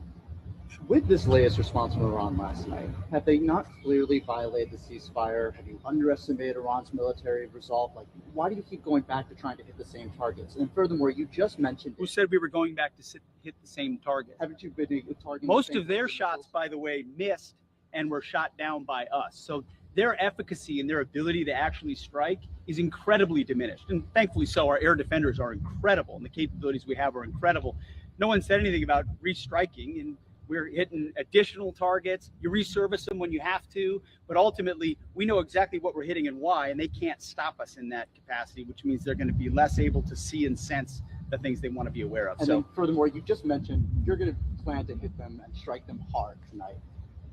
If the response is in hitting bridges, electrical infrastructure, how would that not be a war crime potentially targeting civilian infrastructure? well, it's precisely the kind of disingenuous question that I'm used to from the media, impugning the motives of the folks on our side who are incredibly professional and incredibly effective. We will hit them hard on our terms, on the targets that improve the environment for us to operate in and undermine the capabilities that Iran wants to have. Again, they can't do that to us meaningfully the way that we can to them, but we're also clearly signaling to them, you have a choice. You have a choice in the way that you respond, and you have a choice with our incredible negotiating team in Steve Witkoff and Jared Kushner and the vice president and the president across the board, prepared, Marco Rubio, the whole team prepared to make a great deal that would benefit Iran. They choose not to, and as a result, they're going to meet United States Central Command again tonight in the way the president laid out clearly. Yes. So in the event that the Iranians don't come to the table and they keep playing games and they refuse to make a deal, how certain are you on our targeting ability to immediately find and finish off and execute every remaining senior leader within the Islamic Republic of Iran in IRGC? Well, let's just say this command has used the ceasefire wisely and with great efficiency to ensure that we are refining our intelligence and target sets in a way that are far, far beyond even the beginning of Epic Fury. And that's a part of what I had a chance to see today. So when you see the commencement of Epic Fury, if a conflict were to have to recommence, our ability to target, our ability to sense, our ability to see, our ability to get into networks has only been vastly improved over time. So, and that's certainly what the commanders relayed to me. So the historic success of Epic Fury would only be built upon, whether it's personnel, locations, capabilities, you name it. And again, remember, Iran doesn't have a defense industrial base, and what they have is extremely limited, meaning they don't have the ability right now to make more missiles or make more drones. What they have is what they have, and if they've dug it out, we'll strike it again if we need to. So we know the terms, and we've got always more capability to bring. Yeah, Phil. Secretary, last night the U.S. hit nearly 20 targets inside Iran. Will today's strikes be bigger? And what can you tell us about the status of the wounded Apache pilots who went down yesterday? The Apache pilots are in good shape. What they did, bringing that thing down, was incredible. It was just class A work by the great Americans who are incredibly skilled. People don't realize, this is a contested environment. As we've noted, we're running ships through. Iran doesn't really know how to see them or how to sense them, and so they're doing well, in good spirits, and we're grateful for everything they've done to protect the shipping and our interest in the process. What was your first question and the again? strikes tonight, are they going to be bigger, more strikes than last night? We're as you know, we're not in the business of revealing what we're going to do or not going to do, but ultimately what we do tonight are going to advance our military interests and also enhance our diplomatic position. Because again, President Trump, he's willing to go back and fight as necessary, but has given Iran an open hand to make this deal. It's right there. They have that chance. They're choosing to play games. They're choosing to tap. If they want to tap, then the president will turn to the War Department. If we need to negotiate with bombs, we'll negotiate with bombs, and we're very good at it. Nobody better in the world. And again, so we're in lockstep with the White House, in lockstep with the negotiating team to make sure we set the conditions, and the targets tonight are meant to do that. Just a follow up, I know we spent half the day at Gitmo with you. There's still currently 15 prisoners there, mostly Islamic jihadists. So given Khalid Sheikh Mohammed's detailed confessions to orchestrating 9/11 and other al-Qaeda plots, why has the United States government chosen to keep him alive and comfortable at Gitmo for decades, along with these other Islamic jihadists, instead of executing them and delivering justice for the 3,000 victims of 9/11 and the other service members who lost their lives? This press conference was held approximately if I tell you exactly 2 hours ago. But now, what is the situation right now? I'll show you. There are certain videos are coming. One sec. I'll just show you. That's from Tehran. Tehran is the capital of Iran, and we can see some Iranian jets hovering on Tehran's sky. One sec. There are certain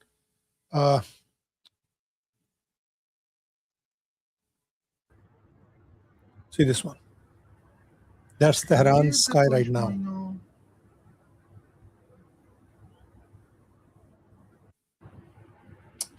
And that's a latest latest image which has been shared, and I'll tell you, I'll give you some more details on this image.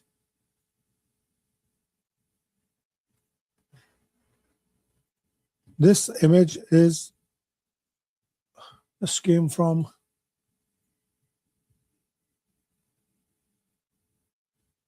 just 1 second.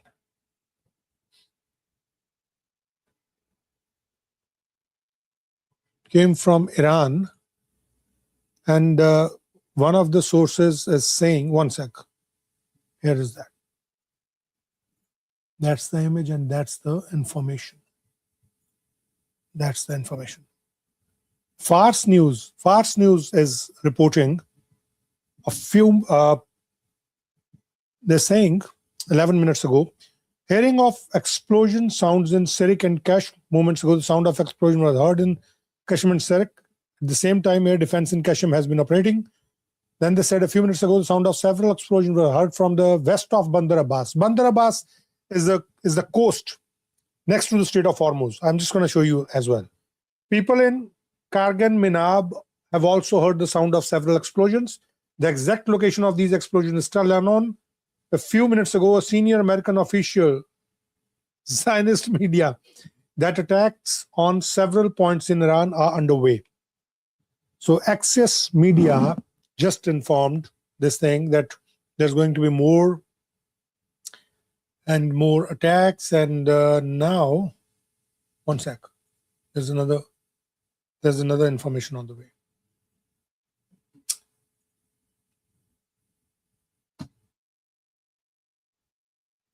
That was the picture from the Bandar Abbas, and that's the video of those planes hovering over Tehran.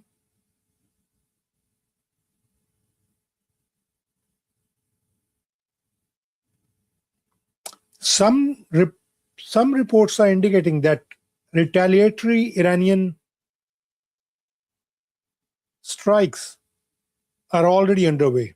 Maybe they are planning to launch some ballistic missiles. Let's check. Let me just check some of the other media outlets. What are they saying?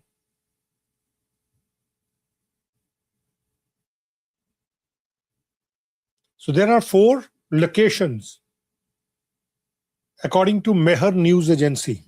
Mehr News Agency, MEHR News Agency. Let me open here.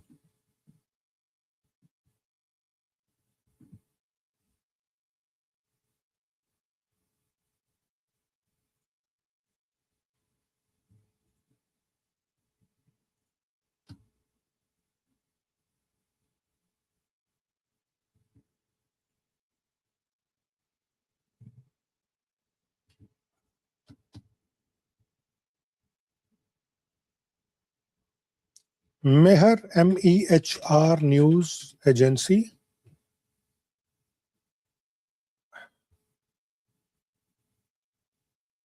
They are saying, Mehr News Agency is saying, there are 4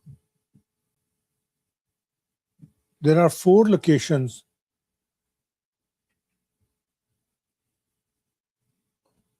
where the Iranian media reported explosion. 4 locations. Southern towns of Sirik and Minab, Bandar Abbas, Kashim Island, and Gorgan. And Gorgan. 1 sec. I'll show you directly where that place is. Let me just clean my dashboard and share you the exact location. 1 sec, guys. Exact location. So that's Bandar Abbas, this area. Can see yourself? Let me just come to this side so I can show you. This area is Bandar Abbas. This area. That's Hormuz. Hormuz Island. This is Hormuz Island. So this all is Hormuz Strait. The Strait of Hormuz, I must say. And this is Bandar Abbas. So this is the point. This is Kashmir. The area of Kashmir Island. This is Gombran. So this area right now is under attack. This area. This area is under attack. Let me just get you some information directly from the Iranian website. 1 second.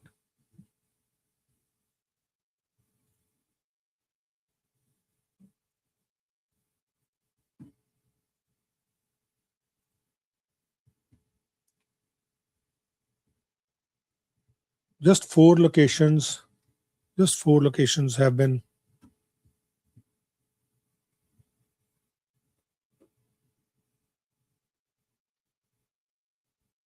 Houthis also warned that the continued US strikes on Iran could target a wider regional war. Houthis. So basically, where is Houthis area? Houthis area is this side. That's Houthis area.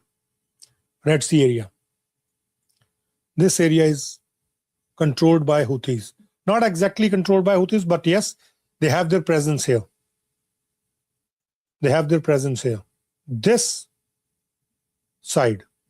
So if right now this strait is blocked, so if they block this strait or if they attack here, then there's going to be escalation. So that's the Strait of Hormuz. And now the Iranian media is claiming that Houthis now want, Houthi fighters, rebels or terrorists or whatever the countries are giving name,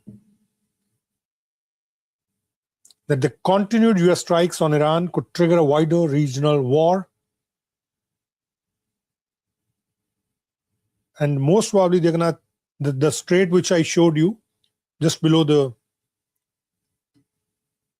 one sec.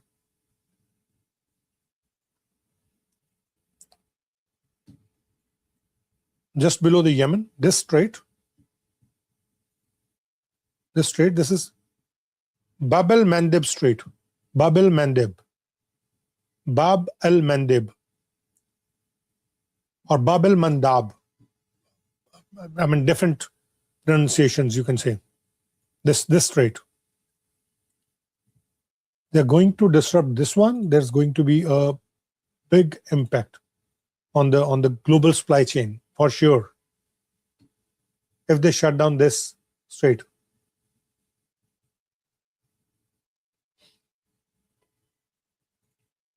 Let me just check if I have more information.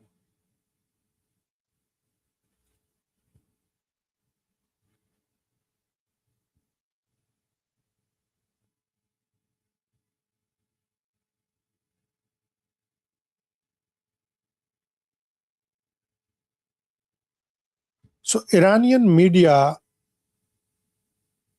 or the media personalities from Iran, I must say, there are certain news channels.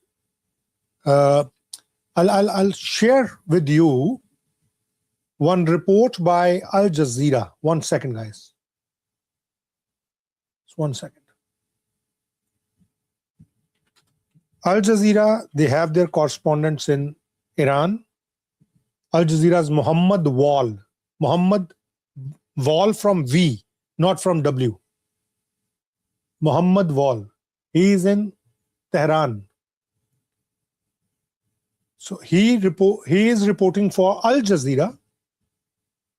He is reporting for Al Jazeera. So I'm just going to show that little clip. and then we're gonna move from there, and I'll show you some more details.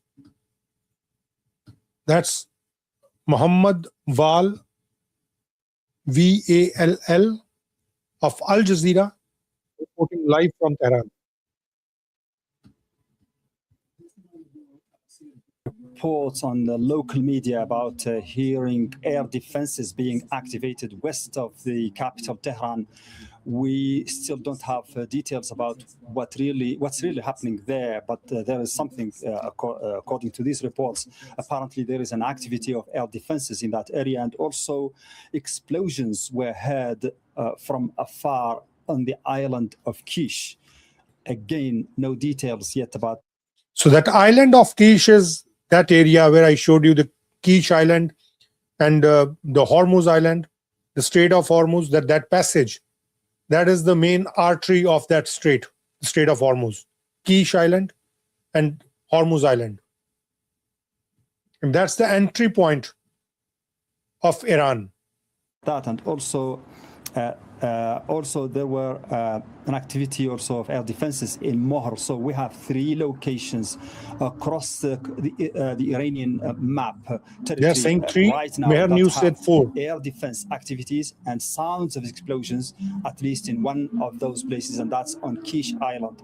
So all of these might be indications of the beginning of what the Americans have been threatening over the last few hours, but we can't confirm any of this or whether it is the real beginning You can of see this the offensive Strait of Hormuz. that as being threatened. So this is Kish Island, this one, Keshm Island. And this small piece over here, this one is Hormuz Island. But this is the Strait of Hormuz. So all the activities are here, this part, on this part. By Donald Trump and his Secretary of Defense. We know that the Iranian leaders have been very active throughout the day, threatening that Iran has what it takes. It has the military capabilities to defend itself, and that this time around, if it is attacked, then the retaliation will reach far beyond the region. Iran is threatening to extend the damage and the scope of this war if it is attacked again. They have also been threatening over the last couple of days or few days that not only the Strait of Hormuz will be at the center of this war, but maybe also Bab el-Mandeb, another choke point that will complete the siege or the blockade on any oil and gas that might be exported from the Gulf region, and that's going to double the extent and the intensity of the international energy crisis that has already been shown, or already been appearing because of what's happening in the Strait of Hormuz. So, I mean, it's everyone here is bracing for an active night, a night of war, perhaps. And the Iranians are waiting for this, as I say. They say they have what it means, and they are threatening that their armed forces are in full preparation and in full readiness to counter any challenge or any attack tonight. So let's check some other sources. That's by the Al Jazeera. Al Jazeera's Muhammad Val, who is stationed in Tehran. That what he has said. In case if there's going to be more information on this, we're gonna go there. But let me just share some more information. Let me check Mehr News.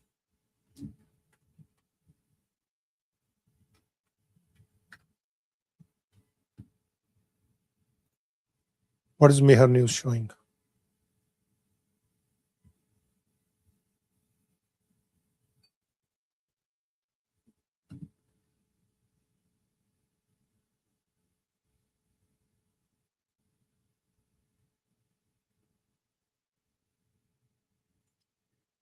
Few hours ago, even Mehr News Agency, they shared one video which they are claiming has been released by IRGC, Islamic Republic Guard Corps, of the footage of its retaliatory missile operation targeting US bases and assets in the region.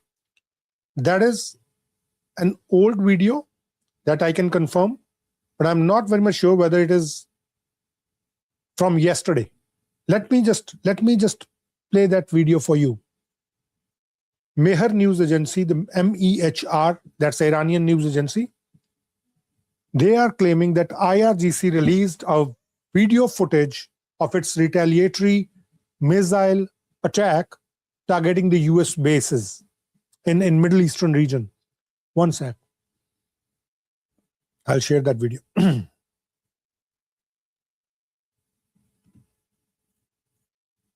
This video.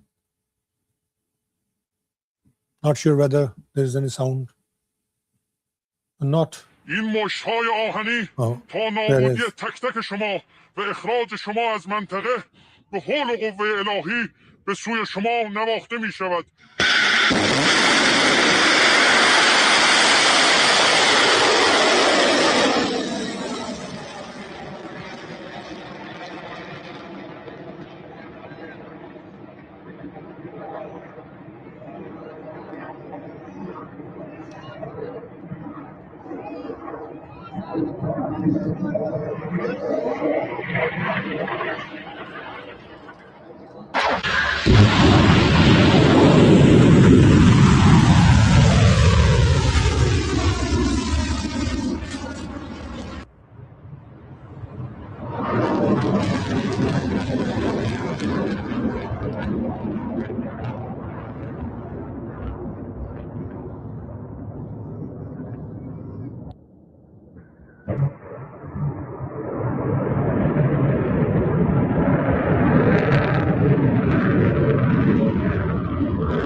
There are more videos which I'm going to share with you, but there are more informations now coming from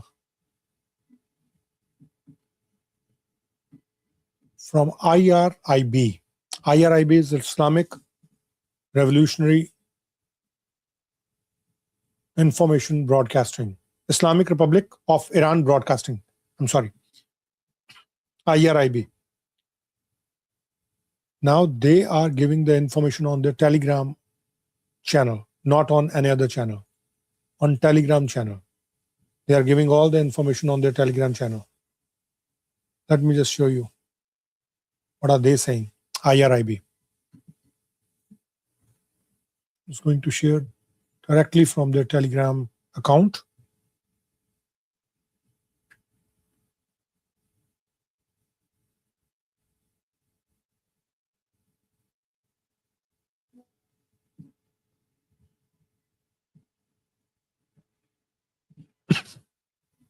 That's by IRIB. They're saying multiple explosion reported in Kashmir, that island, which I showed you. And it says informed sources, contrary to circulating reports, there is no confirmation yet that the Asalue refinery zone has been targeted. Let me check if that has been targeted or not.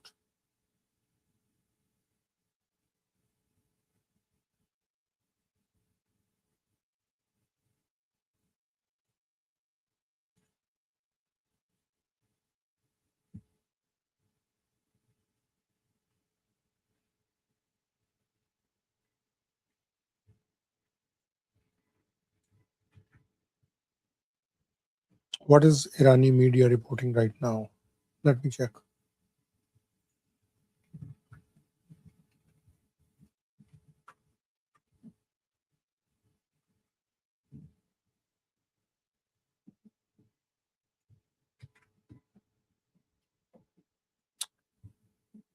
That's IRIB.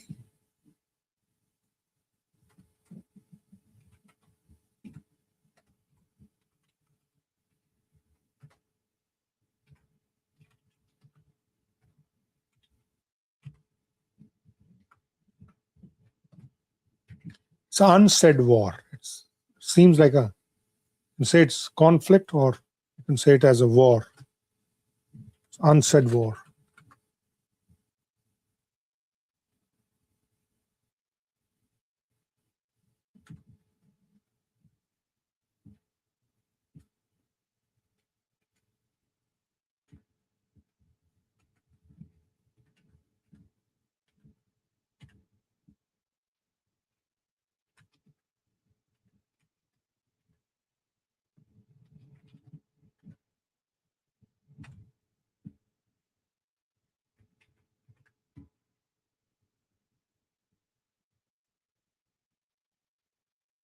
That's the news which is coming right now. Let me just share something else with you.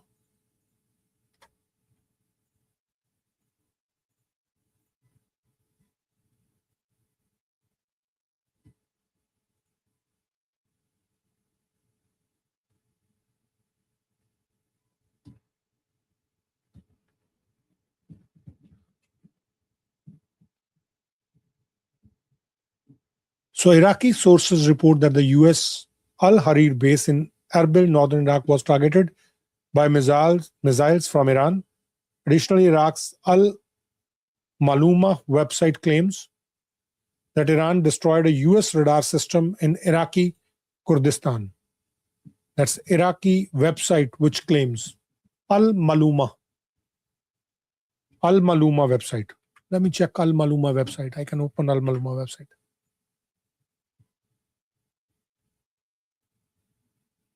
Let me open Al-Maluma website and change it to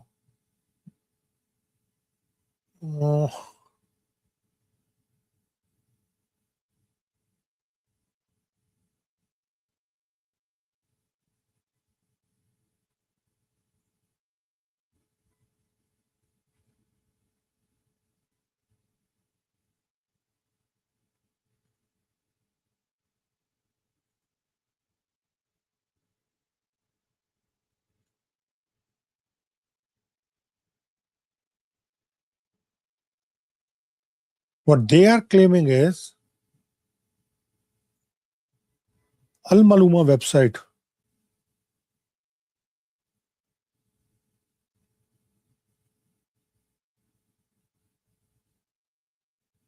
What they are claiming is Al-Maluma website. Let me just show you.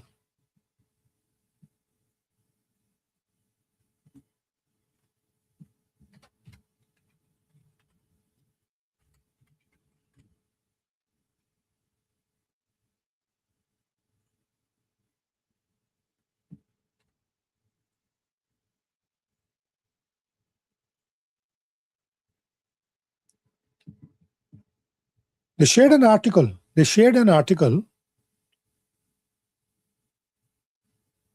What are they saying?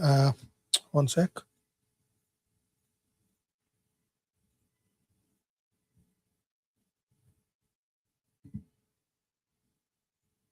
That's Al-Maluma website, and that's their main article, which I'm going to share with you. It's in Iraqi language or Farsi or Persian language, I don't know. Most probably, I think it's Arabic. One sec. It's Arabic, yeah.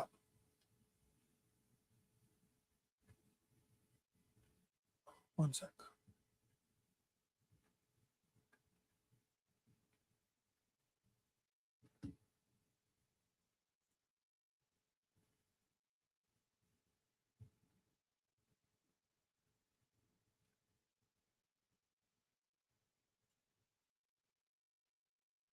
Oops. I think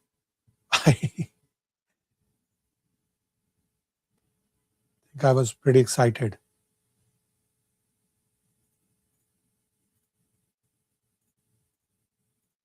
Let me just turn the English. Yeah, from Arabic to English, yes.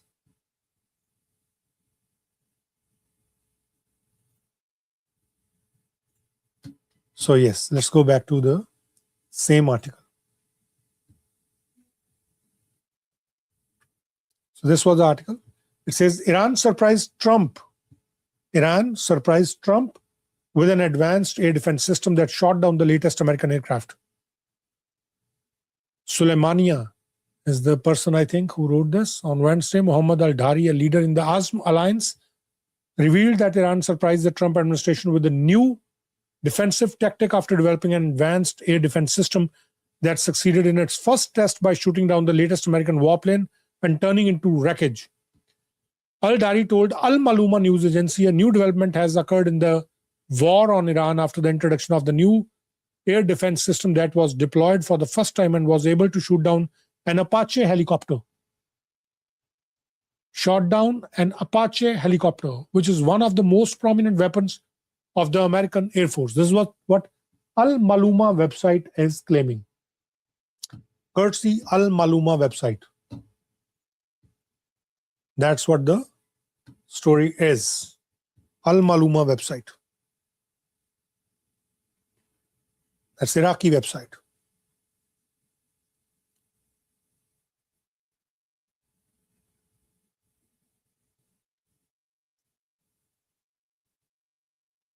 There's some more informations coming. One sec.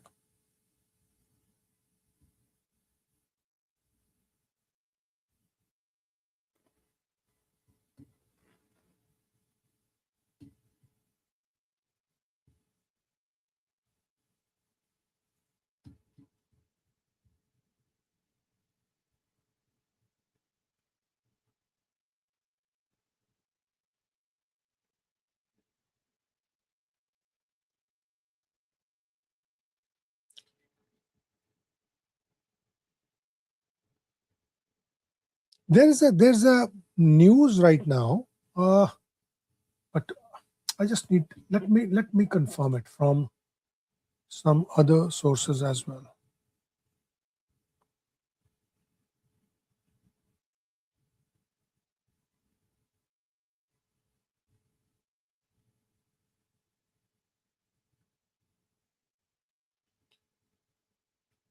CNN is claiming that Qatari negotiators are still in Iran, but some independent sources are saying that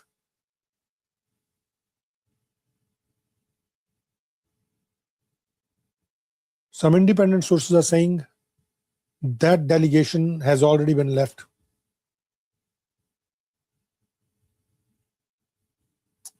IRGC just released a statement. One sec. IRGC just released a statement.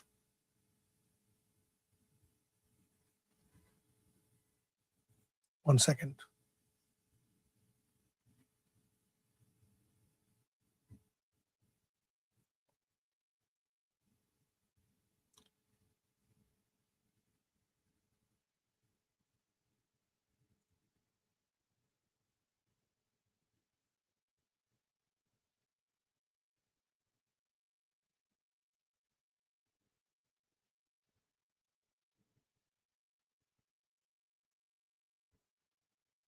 So this is, let me take you from Al-Maluma website to Mehr News.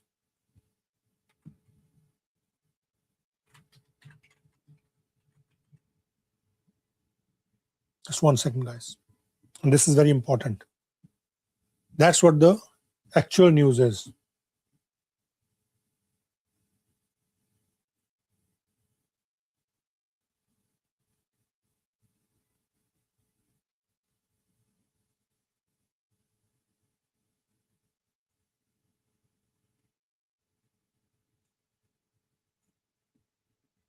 That's what Mehr, MEHR, Mehr News Agency is claiming. So it's June 11th. We have June 10th here, but there is June 11th, 1:38 a.m.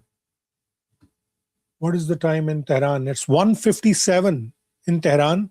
So just few minutes ago, Mehr News Agency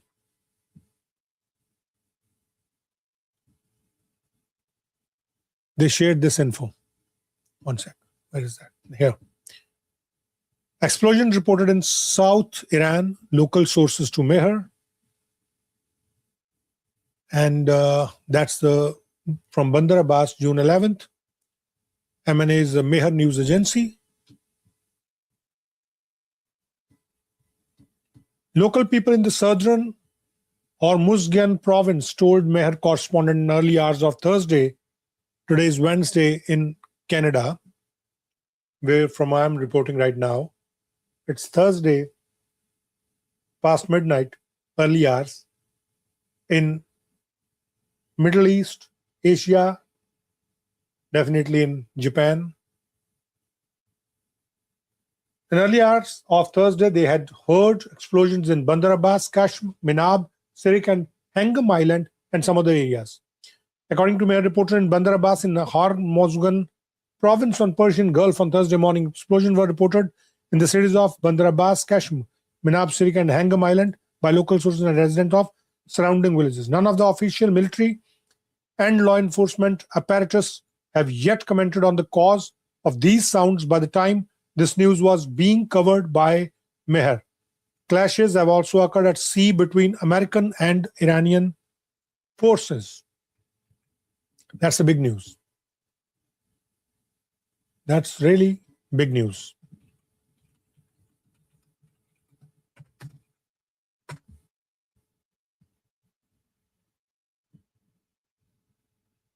Meher News Agency is claiming that there were clashes at sea between American and Iranian news agency, American and Iranian forces.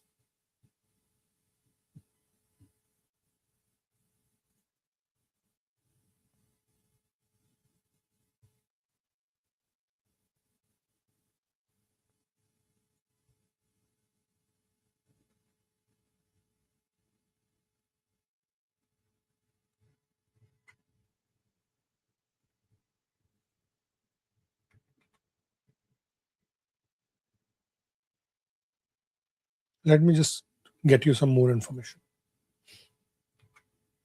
There's another information coming.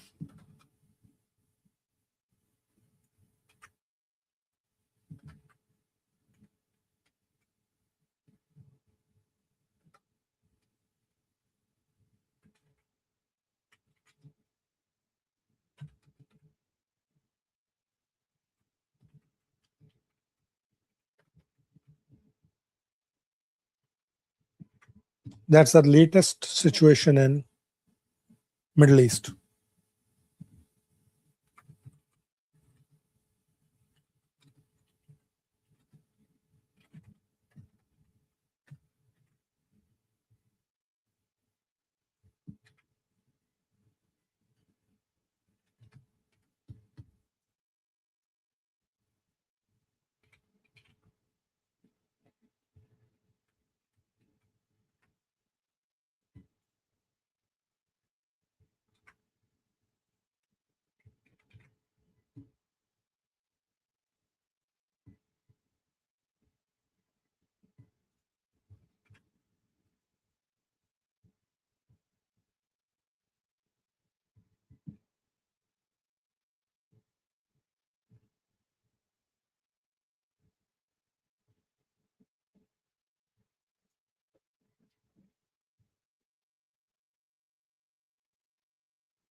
Meher correspondent, what are they saying? Meher correspondent also reported air defense was activated in Mohor district in Fars province of Southwest.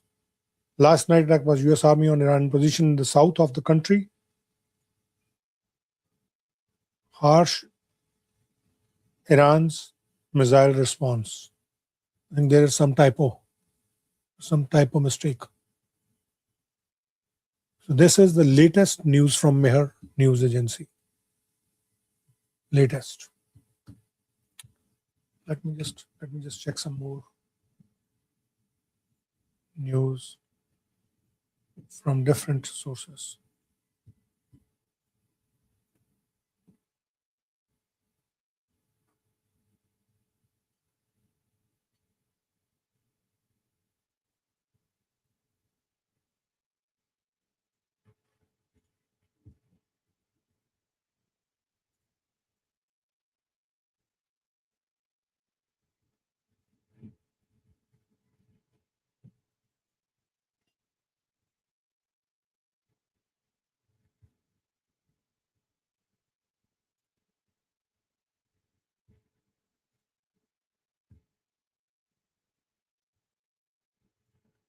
Trying to get some information from reliable sources.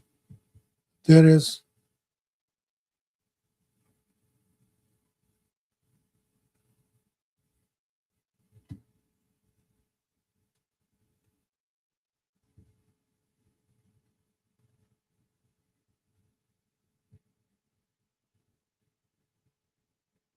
from Sirik port, there are some pictures coming.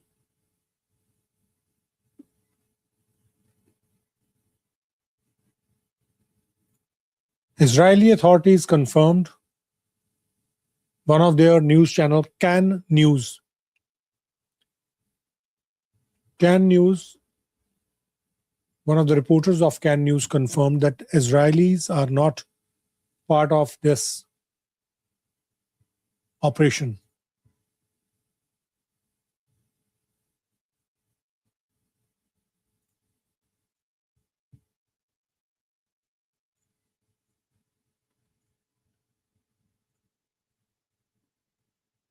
Ite Blumenthal. Ite Blumenthal is correspondent for channel Can 11. He says the American attack in Iran, Israel is not involved at this stage in the strikes, according to security sources. That's what this Can News correspondent confirmed.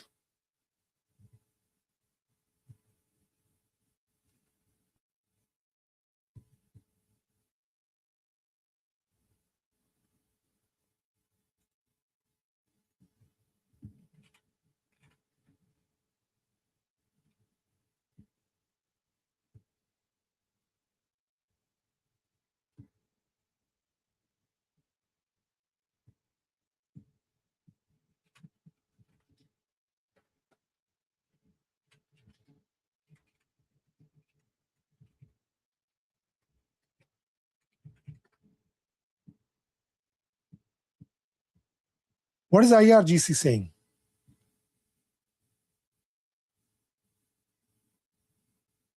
No, that is not confirmed. The IRGC, first open source intel, they shared some information. They deleted that information because the original IRGC statement is not publicly available. If it is there.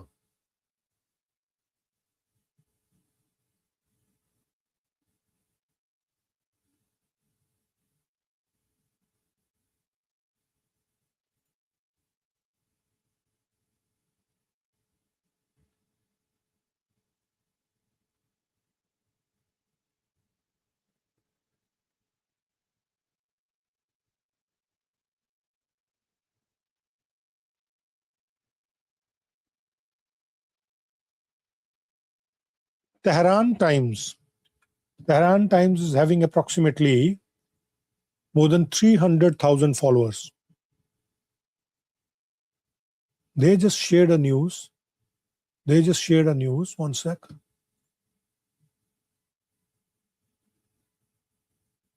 They just shared a news. Tehran Times, they just shared a breaking news.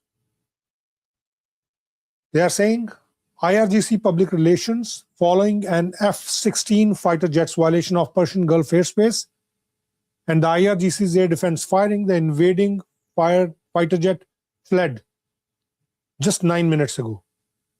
What I can observe, it's more like a pressure tactic. I cannot confirm this news, but what I can do is I can take you to their page and I can show you the authenticity of this channel and you can make up your mind whether you want to believe it or not. I'm just reporting, I'm just giving you the information from different sources. One sec, my bad. Yeah, it's not from Mehar News, it's from Tehran Times. I'll show you. Tehran Times, I'll take you directly to their page. So you can see yourself what's the authenticity of this page. So that's Tehran Times. You can see Iran's leading international daily newspaper.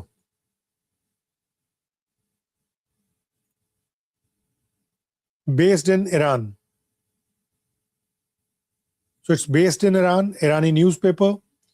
more than 300,000 followers. And that's what they, just 1 minute ago, they said, breaking.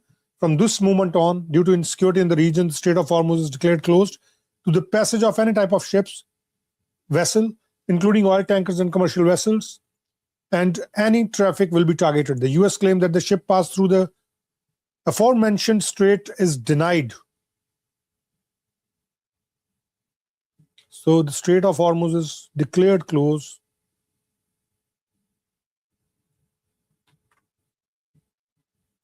That's what Tehran Times is, just in front of you.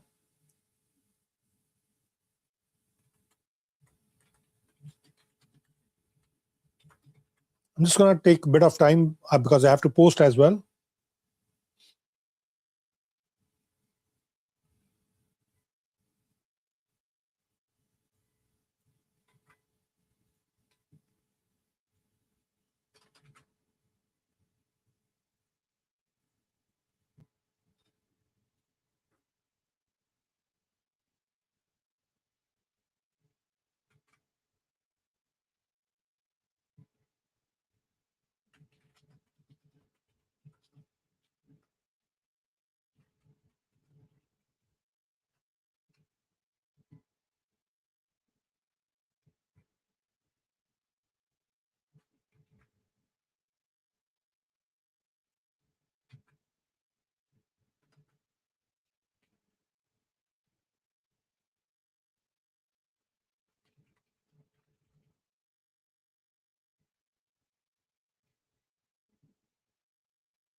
Just 1 minute.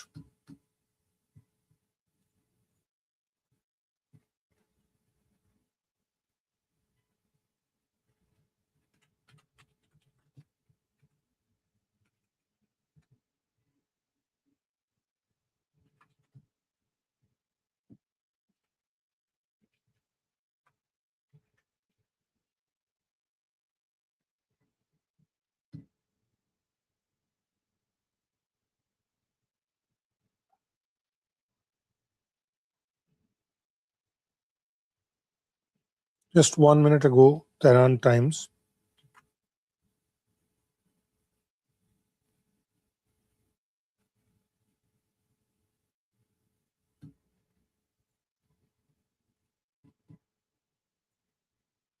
One second, guys.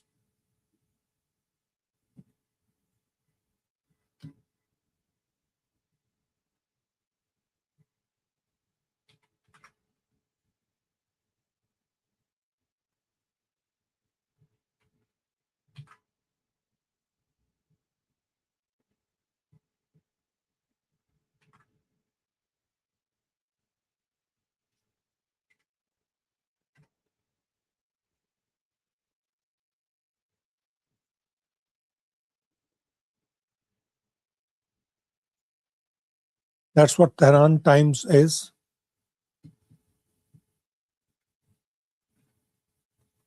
And it's not just only one information they shared.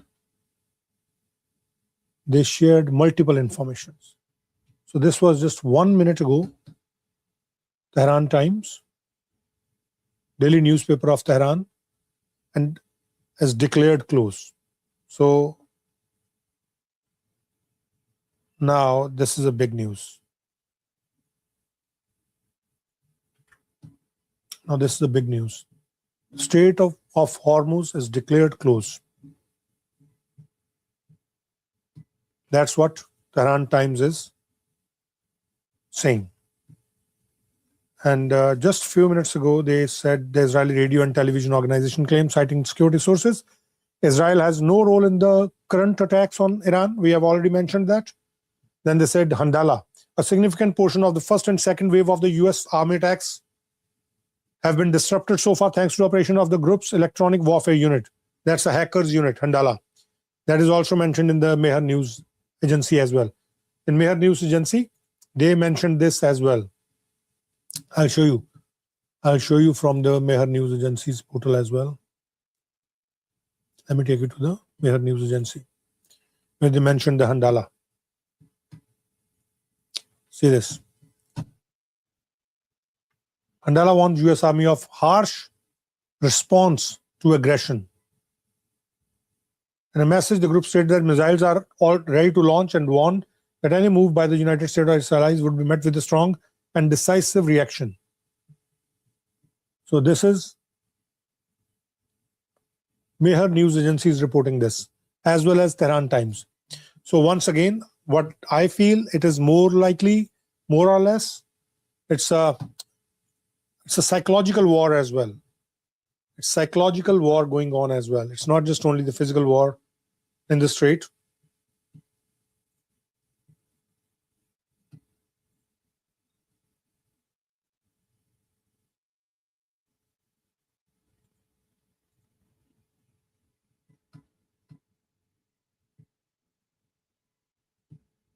Let me just share some more information which is coming from different sources.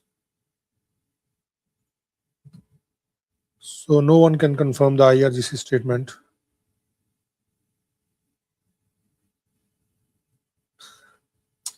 Wall Street Journal is mentioning something. 1 second. Wall Street Journal.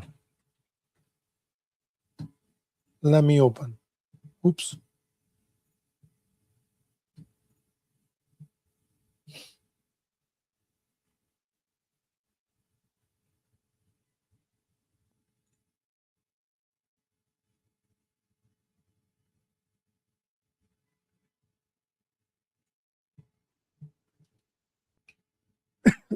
Some information is coming through or via Wall Street Journal, where they said Trump conveyed a message. I cannot confirm this, but this is what is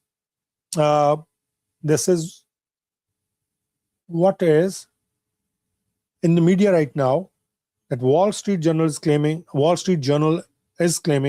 that Trump conveyed a message via Qatar that the strikes were a response to the Apache helicopter incident and were not intended to signal a wider conflict.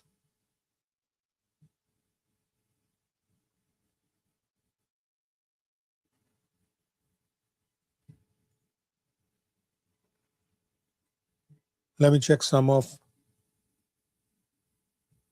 Yes. Strait of Hormuz is closed. That is for sure. That's for sure. Strait of Hormuz is closed.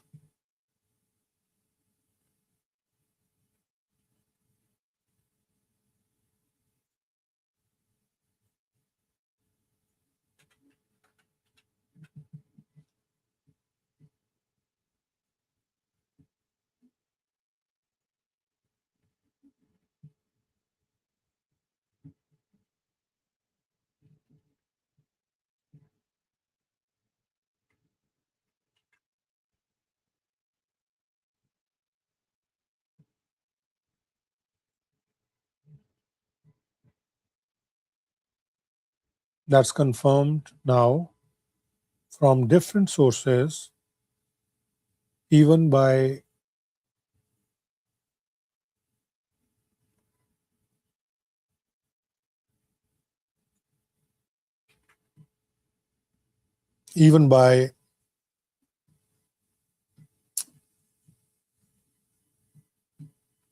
Al Jazeera as well.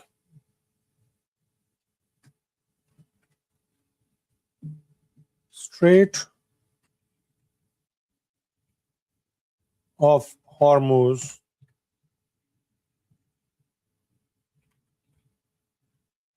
is closed. That's the big news. That's the very big news.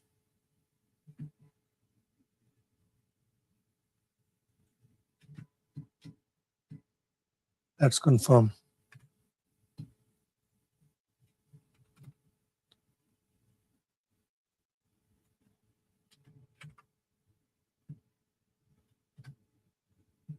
Now, different sources are confirming. The Strait of Hormuz is officially closed.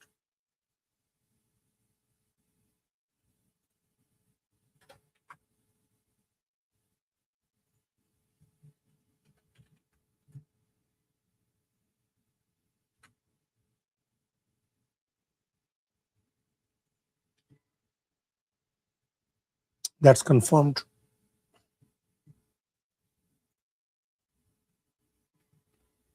That is confirmed now. 1 second, guys.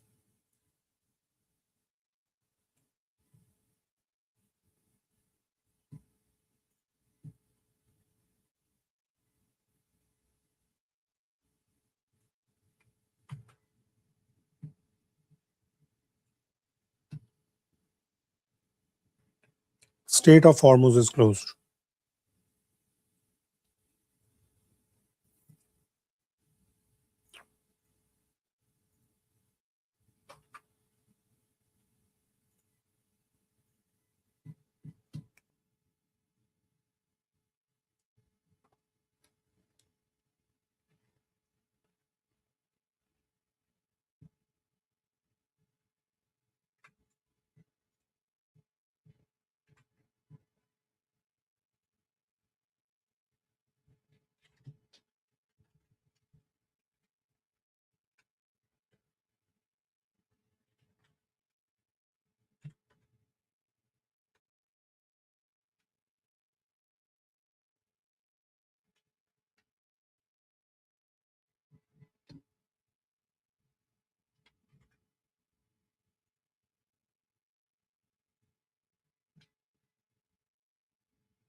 That's the latest in US and Iran war. At Strait Hormuz is closed.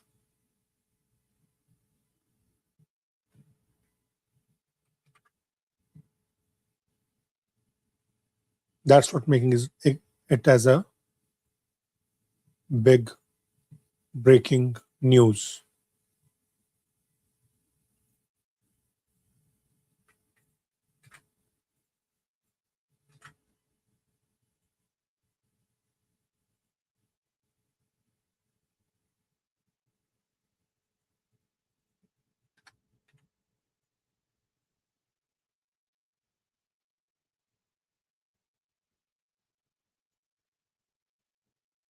Let me show you from the Al Jazeera, what Al Jazeera is saying.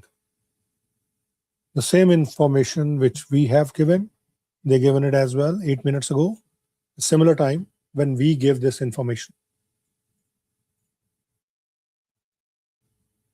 Iran's top joint military command says Strait of Hormuz closed. Iran's Mehr news agency is reporting. See, they are mentioning that agency and we just opened that agency and I mean, the information is there and everybody is going to, not going to take the accountability and going to give this, you can say, courtesy or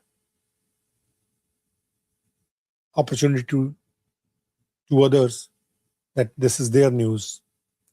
So over here, Iran's Mehr news agency is reporting that Iran's top joint military command has ordered the closure of the Strait of Hormuz to all vessels, including oil tankers and commercial vessels, and vessels attempting passage will be targeted, it added. See, so the next thing. So all the news which Al Jazeera is giving right now, almost first 3 news. Let me just take you to their website. Let me take you to their website. You will be surprised as well. You will be surprised as well. That's Al Jazeera's website. That's Al Jazeera's website. And you can see yourself. One sec.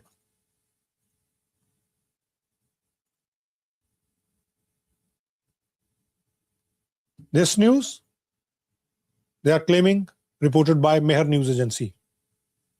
This news, claiming by Mehr News Agency.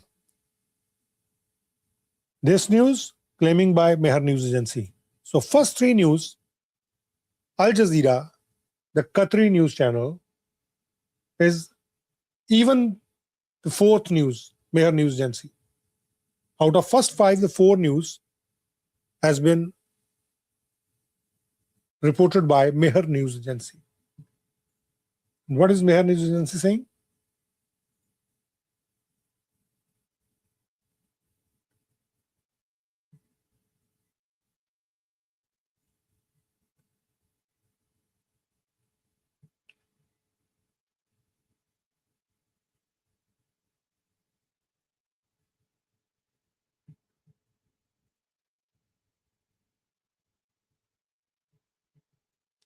Tehran time is giving fast information as well. 2 ships have been hit. One sec. That's what IRGC Navy is confirming. 2 ships attempting to illegally pass through the Strait of Hormuz were hit. That's what Tehran Times is claiming right now. One second. Let me just share it with you. Let me share it with you. It's 9 minutes ago.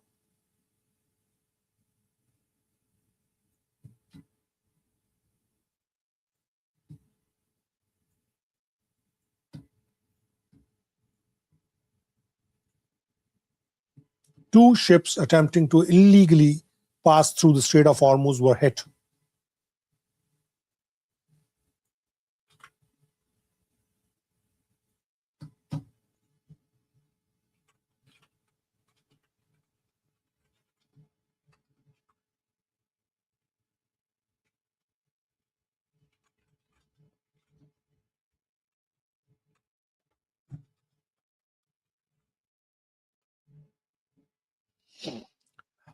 IRGC Navy. I don't know. I don't have any contact with IRGC Navy.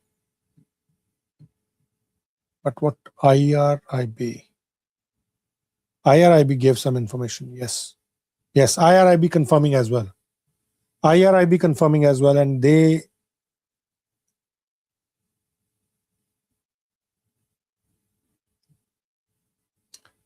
are giving the credit to IRGC Navy as well. It's not just only Tehran Times, it's IRIB as well. IRIB as well. Let me just show you the IRIB's message on their reporting. So it's Tehran Times and it's IRIB. IRIB is claiming as well.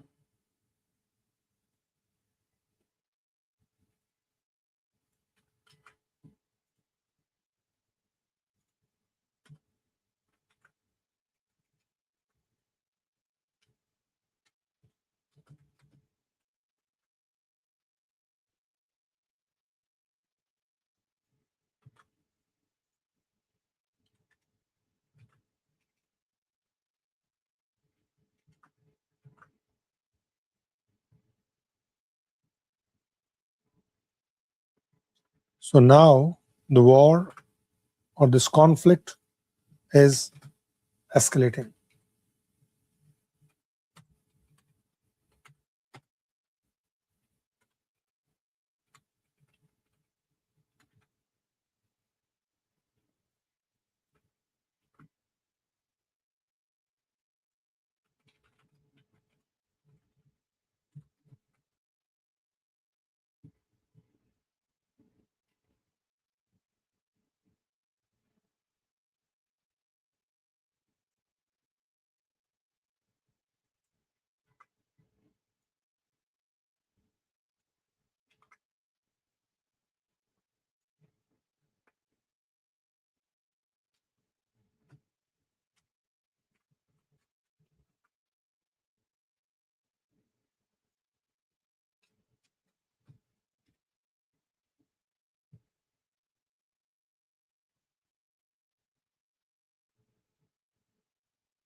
That's what Tehran time is saying. That's what IRIB is claiming.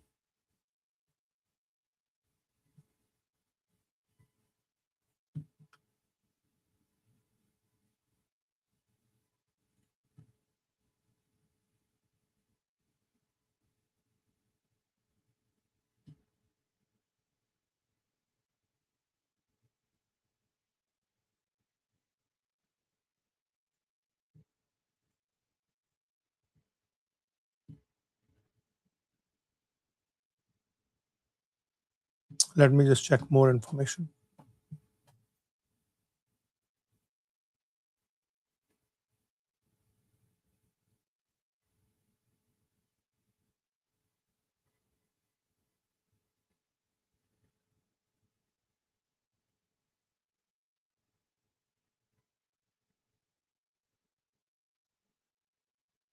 IRIB is giving more information. Let me just take you to IRIB's website.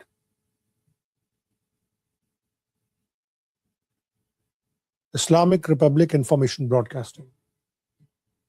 What are they saying? From their Telegram channel.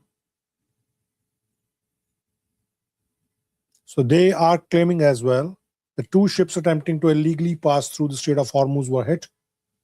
Which ships were they? I don't know, but I'm just going to check some other sources.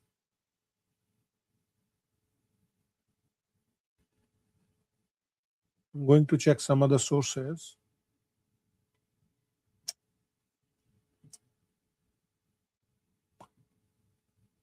So just few minutes ago, they mentioned this as well on Central Military Headquarters. From this out, the Strait of Hormuz completely closed, and any ship that tries to pass through it will be targeted. 2 ships were targeted or hit, and they put this map. One second. They put this map. It's Tehran. Air defense activated in Robat Karim near Tehran. Robat Karim air defense system. So that means that most probably US is targeting Tehran now, the heart of Iran. So most probably US is targeting the heart of Iran. The heart of Iran is Tehran. That's what my understanding is.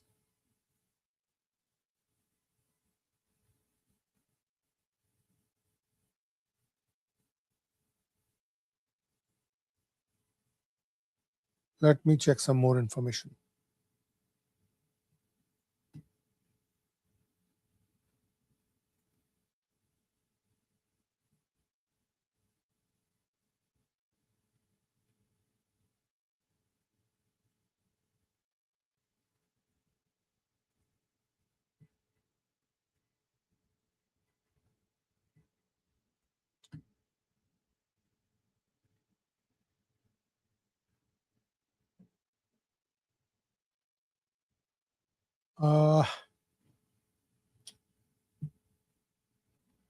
IRIB is not updating any other information, but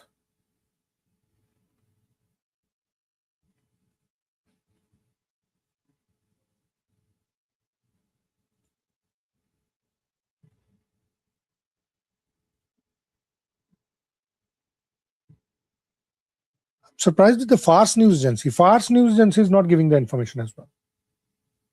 Usually Fars News Agency gives.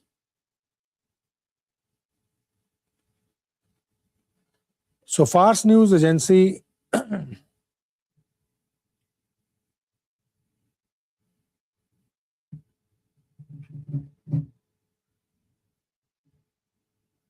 I'll show you the Fars News Agency. One second. Let me just check if there is any other update from IRIB. There's no update, but there is an update on Fars News Agency. There is an update on Fars News Agency. Sorry. There is an update on Fars News Agency.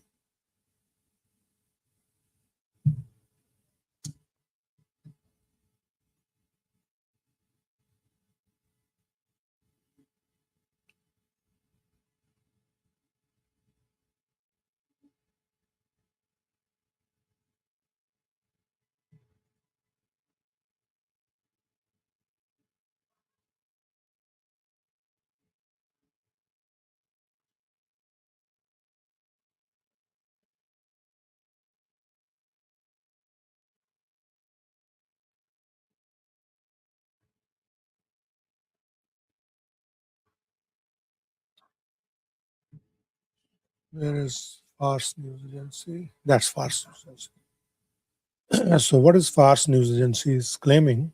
Fars News is Farsi. Farsi is basically the Persian name of, or they use the language Farsi. So Fars is called as the Persia or Persian. So Fars News Agency is a Persian news agency, in other words. So just a few minutes ago,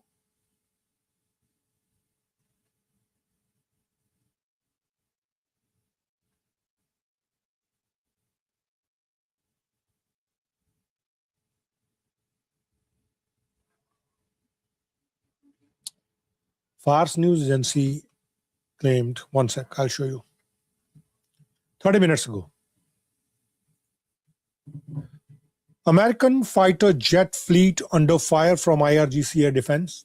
I think I shared it with you from Tehran News Agency, or I think Mehr News Agency. That the both are Iranian as well, and this one is also Persian as well, Iranian as well. That's the Middle Eastern prospect. I can show you Fox News, I can show you CNN, I can show you BBC, what the Western media is saying, but this is what Persian media is saying. So they are claiming, the Fars News Agency is claiming, or they have claimed 30 minutes ago, American fighter jet flees under fire from IRGC air defense, IRGC. They are quoting IRGC here. Following the enemy F-16 fighter jets incursion into the Persian Gulf airspace and the launch of a missile from the IRGC air defense system towards it, the invading fighter jet fled. And then they said IRGC Navy, the same information which we shared already, 2 violator vessels that intended to illegally pass through the Strait of Hormuz was struck.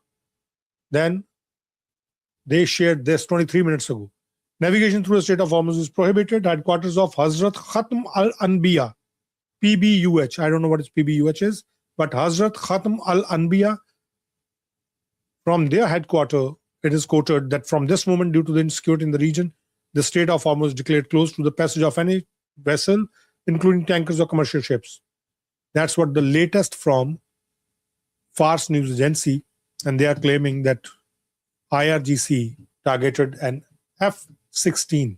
F-16 is a very, it's a very sophisticated fighter plane. It is not that new now. Still, I think it's 5th generation. Is F-16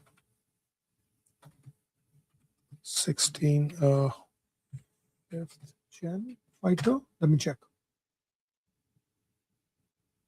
No, it's a 4th gen fighter. It's not 5th gen fighter, it's 4th gen fighter. 5th gen fighter is F-22 and F-35. So I just want to confirm as well, in case if sometime if I say something, it's my hobby to confirm.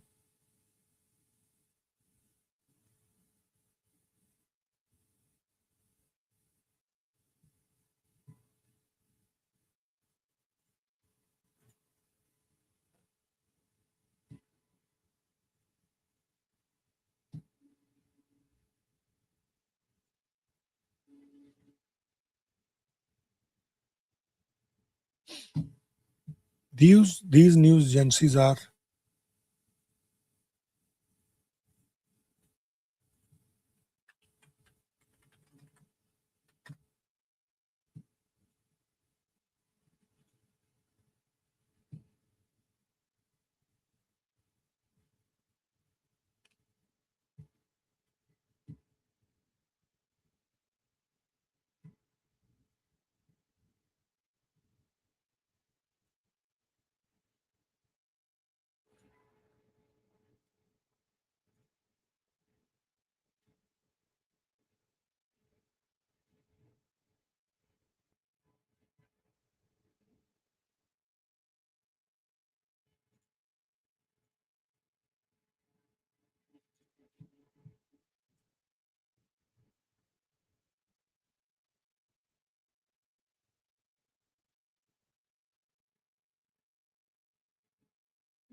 So CNN is still confirming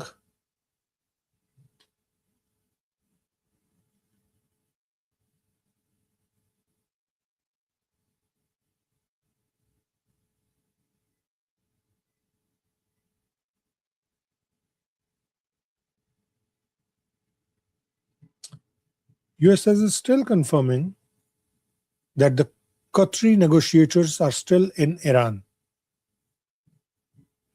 That's what CNN is confirming. I'll show you. That's CNN's news article written by Mustafa Salim. A Qatari delegation that traveled Wednesday morning to Tehran to meet the Iranian negotiators is still in the country. A diplomatic source with the knowledge of the matter told CNN as the US launched a new round of strikes against Iran. The source told CNN earlier that the negotiations were in Iran following consultation with the US to meet with the Iranians in an effort to bridge the remaining gaps. STRAIT-run Islamic Republic of Iran Broadcasting reported that the visit would include discussion on ties between two countries as well as an exchange of views on the latest development in what it describes as a diplomatic process aimed at ending the US-imposed war against Iran. So I am a bit skeptical on this report. I don't think that there's going to be any negotiator right now.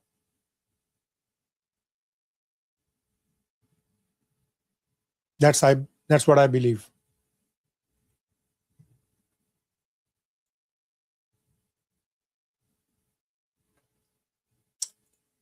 United Nations Chief Antonio Guterres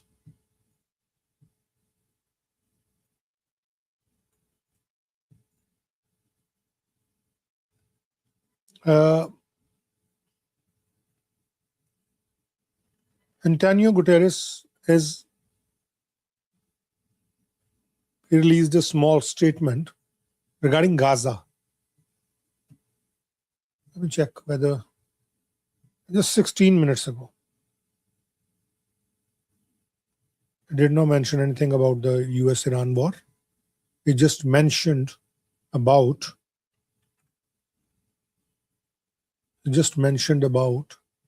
the Gaza.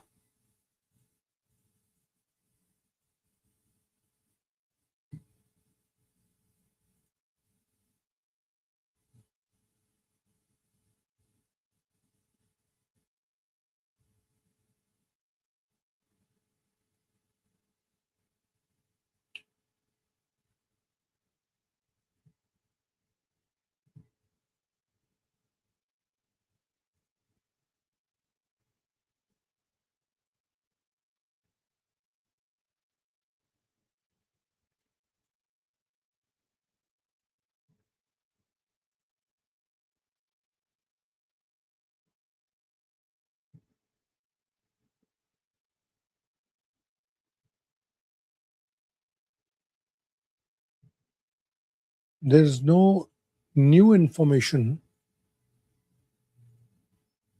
by any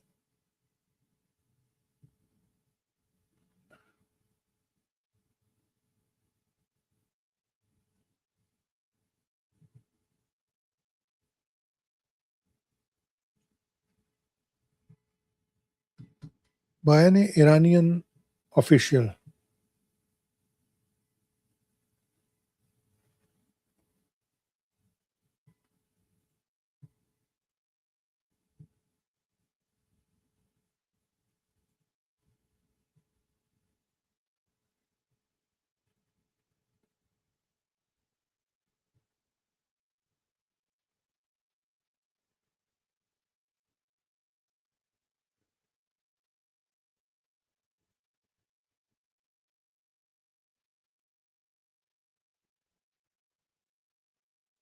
So meharnews.com is sharing some information, but why it's not coming here?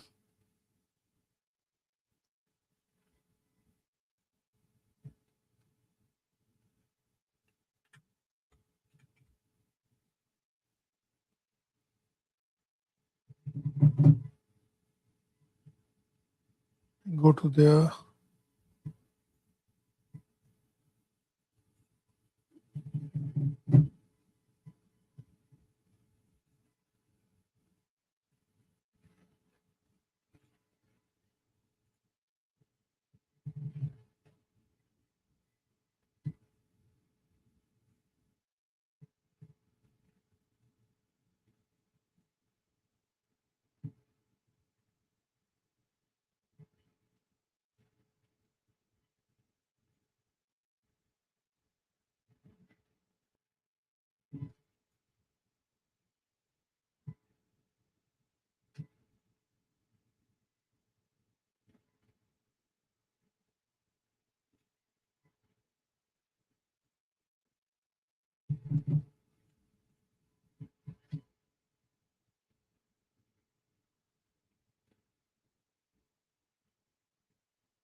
Nothing is coming out of IRGC's website. I'm surprised. And everybody's claiming I'm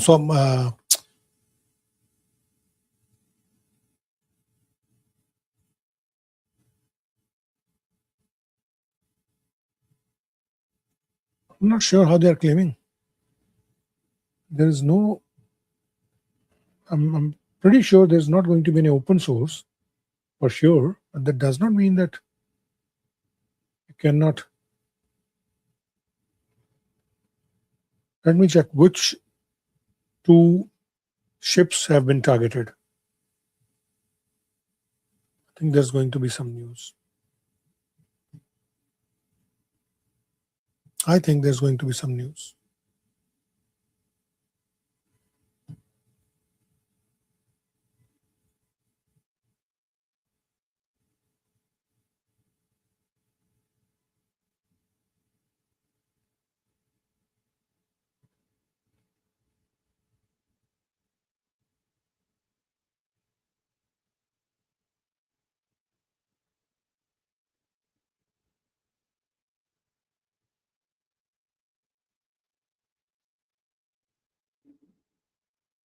So they confirmed it, Israel, that they are not part of this negotiation.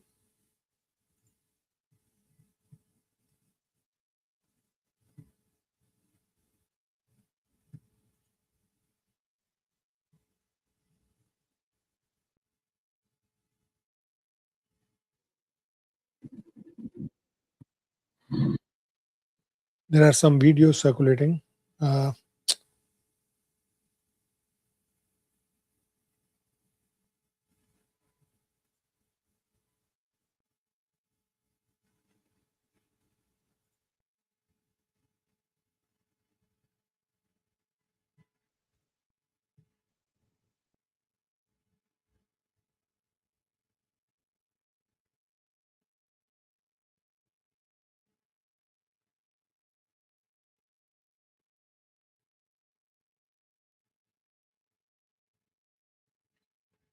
US officials are denying that there are any skirmishes at sea between US and IRGC Navy despite Iranian claims.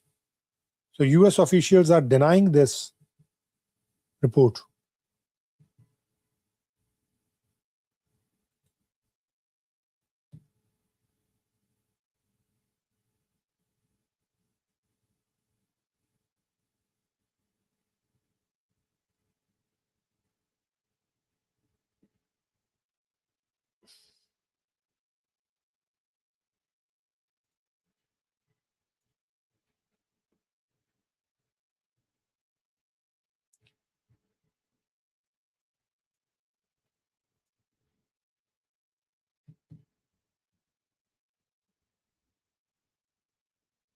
There is a footage from Kashm Island in the state of Hormuz, where you can listen to the sound of US fighter jets. One sec.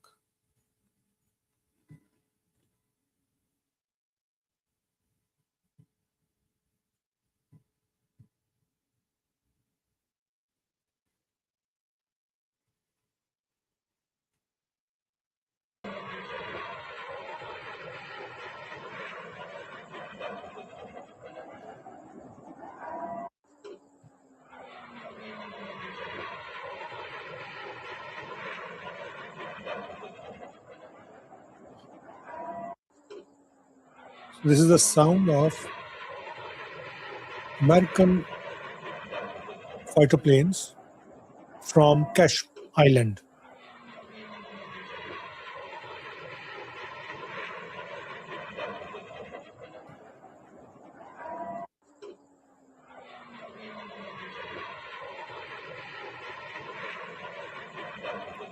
Okay, there's another news by IRIB, Islamic Republic of Iran Broadcasting. They are confirming it. Both ships were oil tankers. Both ships were oil tankers. IRIB is confirming this. Islamic Republic of Iran Broadcasting.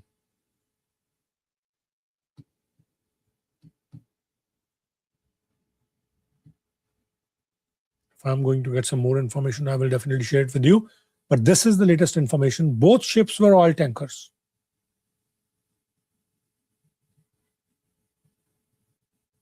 Both ships were oil tankers.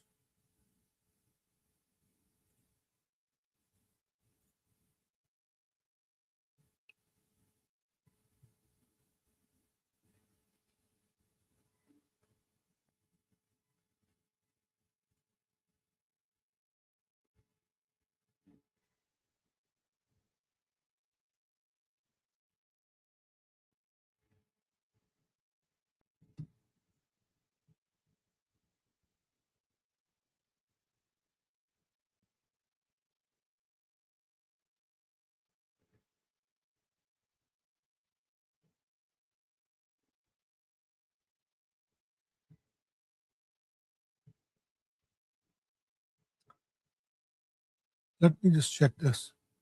If someone is confirming.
There are one more video which I'm going to share here.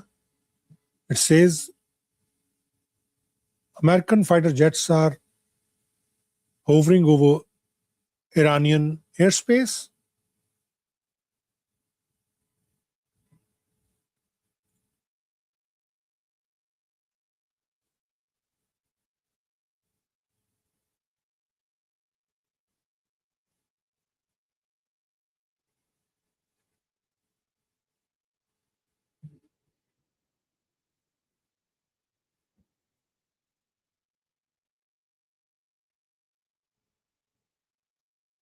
There are some videos. I just need to confirm it before I played it for you. I just need to confirm it.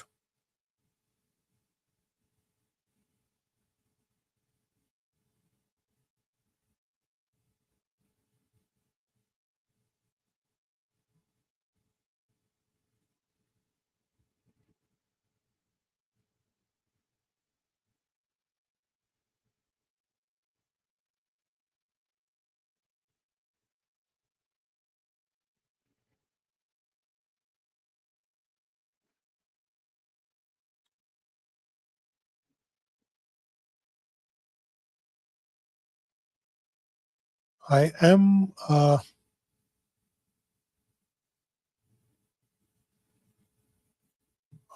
looking for Kuwait and UAE's news outlets as well. Because just in case if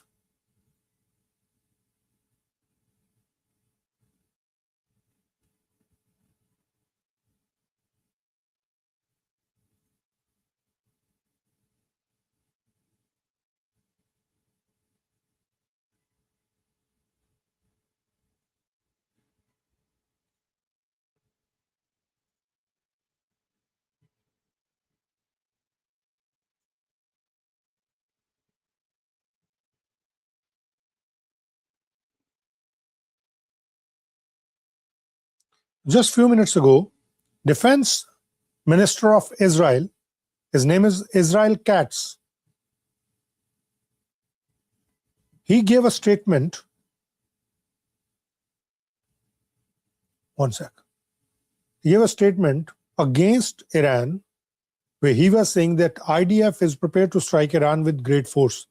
But now some news organizations are claiming that Israel is not a part of this attack. So this what Israel Katz, the defense minister of Israel, has said few hours ago. מכובדיי, המזרח התיכון משתנה לנגד עינינו. Oops, it's in Hebrew. בימים אלו ממש אנחנו רואים Let me just בגאווה check if רבה I can find the את לוחמינו English הגיבורים subtitles for this. פועלים בעומק לבנון. Let me just check if I can find the English subtitles, because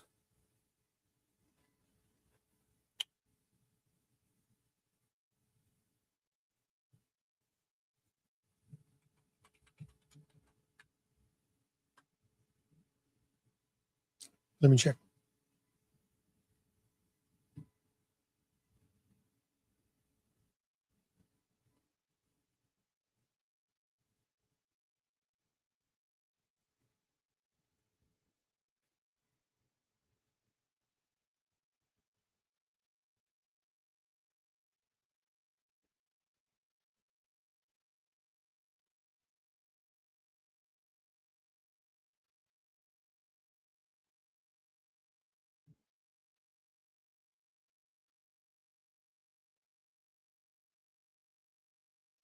Yes, there is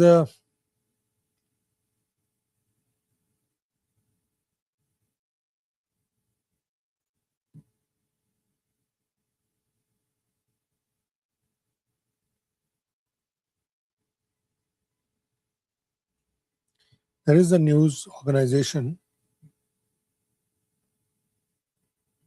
which shares the part of this clip, and they have the subtitles. One sec.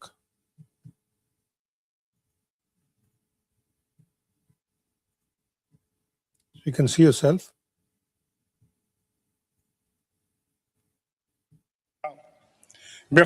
אנחנו ממשיכים לתקוף את מחבלי החיזבאללה.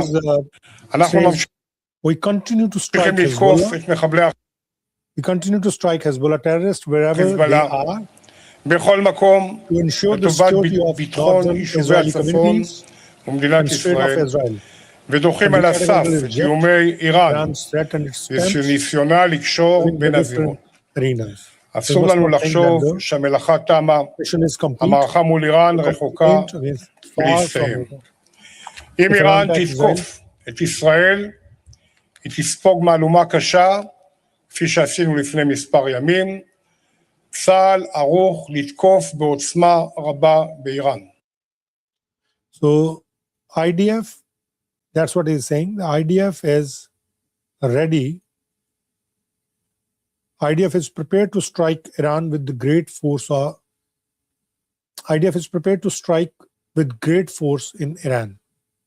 That's what Mr. Israel Katz, the defense minister of Israel, has said few hours ago. And now the Israeli officials, I mean, some media outlets are claiming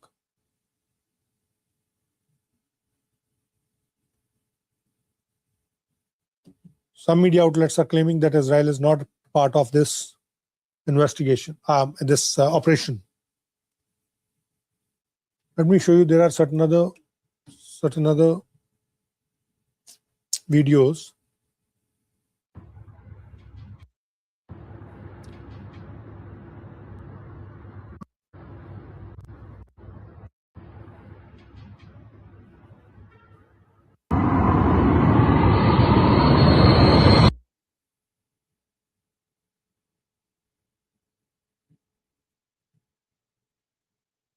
So many news.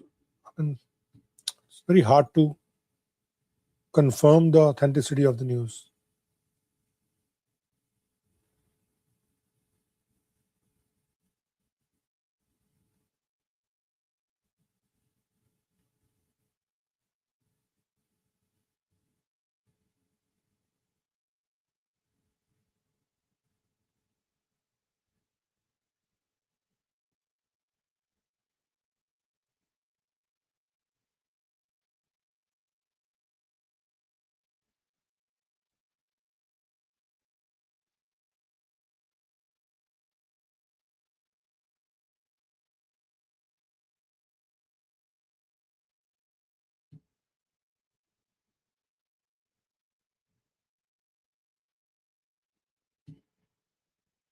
There is so much AI play right now happening. People are just,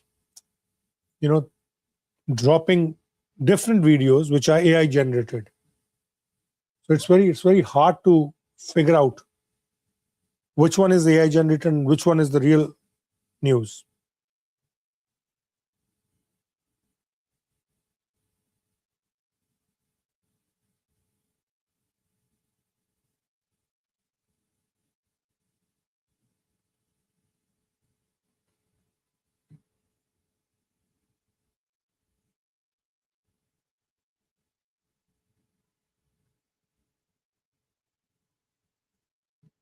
I think US Central Command. Okay, fine. US Central Command, they just posted something. They said the Strait of Hormuz,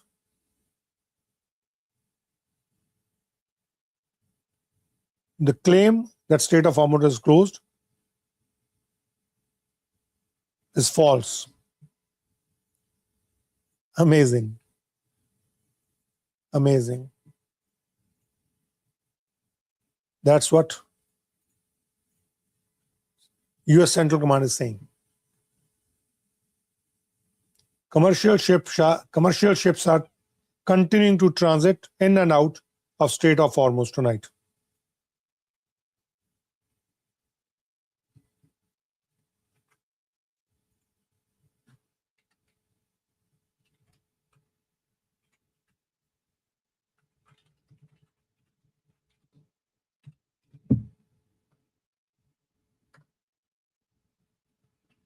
That's what they said. It's very interesting. As I said, it's a psychological war.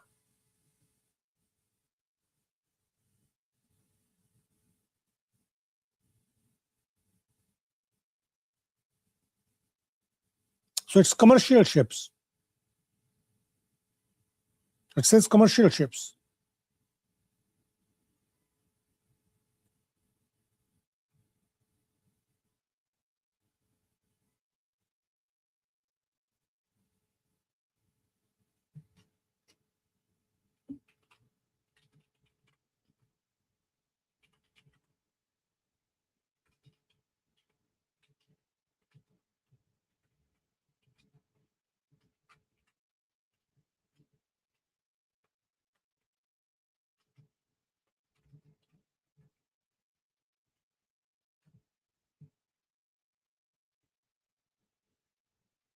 US Central Command just posted this.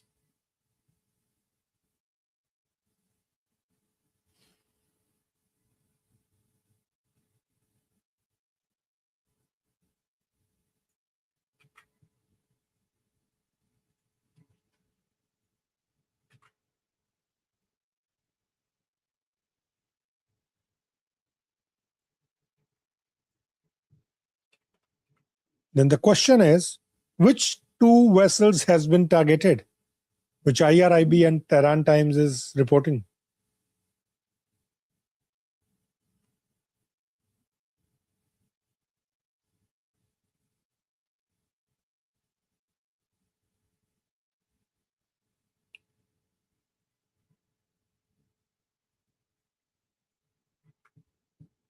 It's a big news. Or it's a fact check, I should say. That's what US Central Command is claiming. Because if they know that, or if they are sure that the transit is going through right now, they should have sent a video or evidence. That's just a claim. That's just a claim.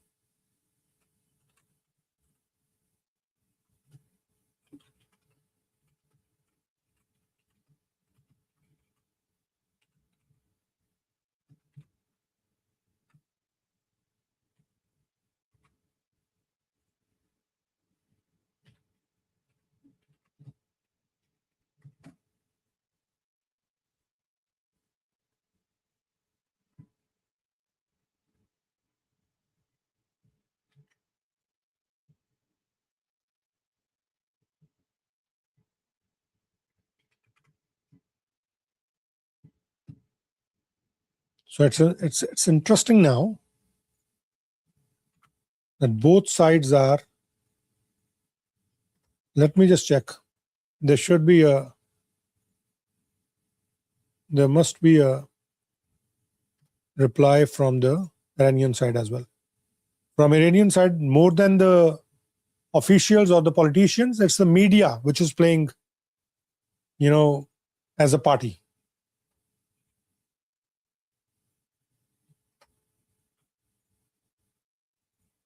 Or maybe that's also one of the parties as well.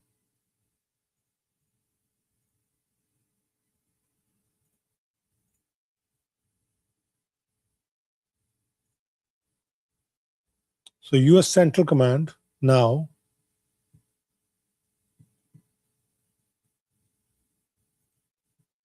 pushes back on HORMUZ closure claim. They're saying commercial ships still transiting. Let me put this here.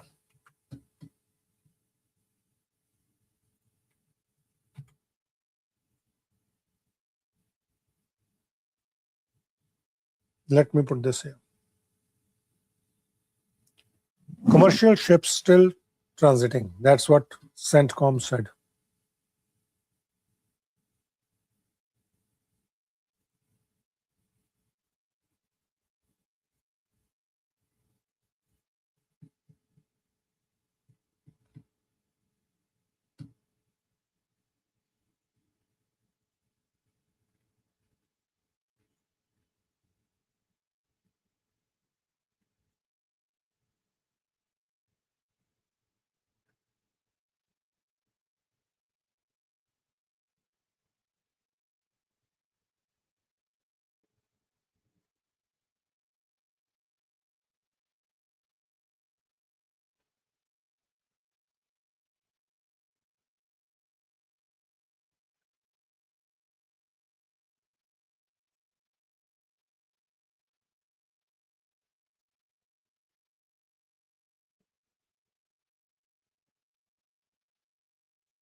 There's a reporter in Fox News. His name is Trey Yingst.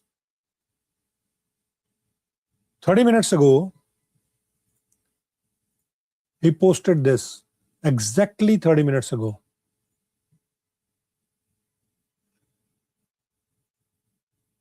He said, President Trump called from the Situation Room. We spoke for 15 minutes, reporting on our conversation, and few minutes on Fox News. So when I'm checking Fox News,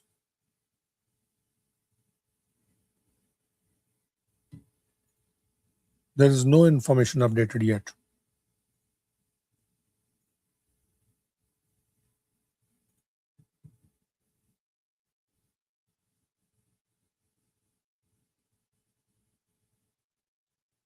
There's no information yet.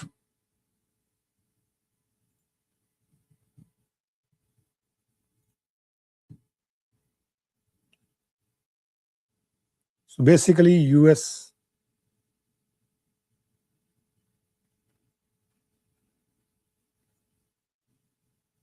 Fox News, what is Fox News saying?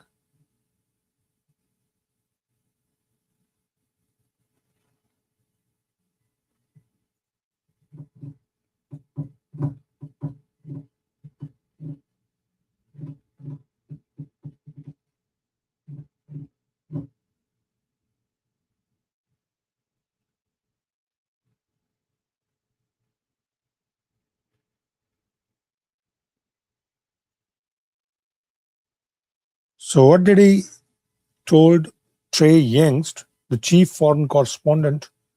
Let me just play here for you guys. One sec.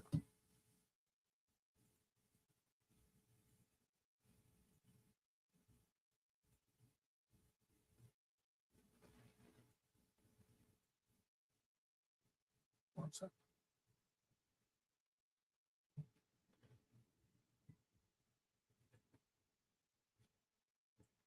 This is what he said. So it's on their website now. Let me just check.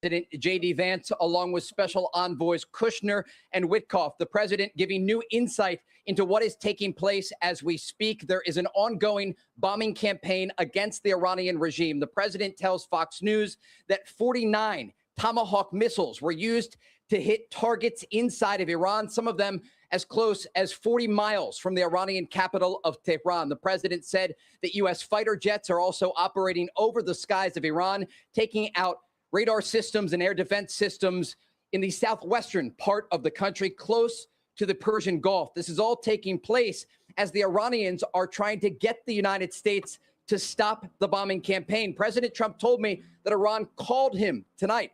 Top Iranian officials and President Trump spoke directly, according to the commander-in-chief tonight, as the president was sitting in the Situation Room. And he told me that the Iranians asked them to stop bombing.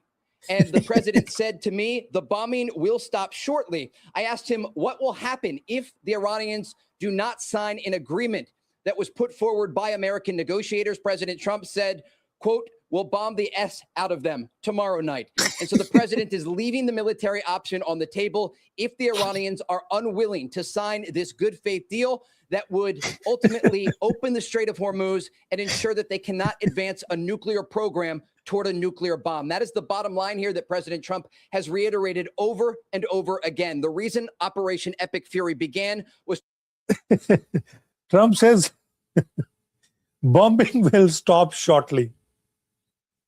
49 Tomahawk missiles were used. 49.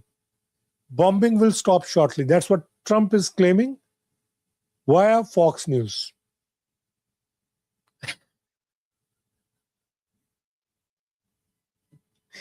Let's listen.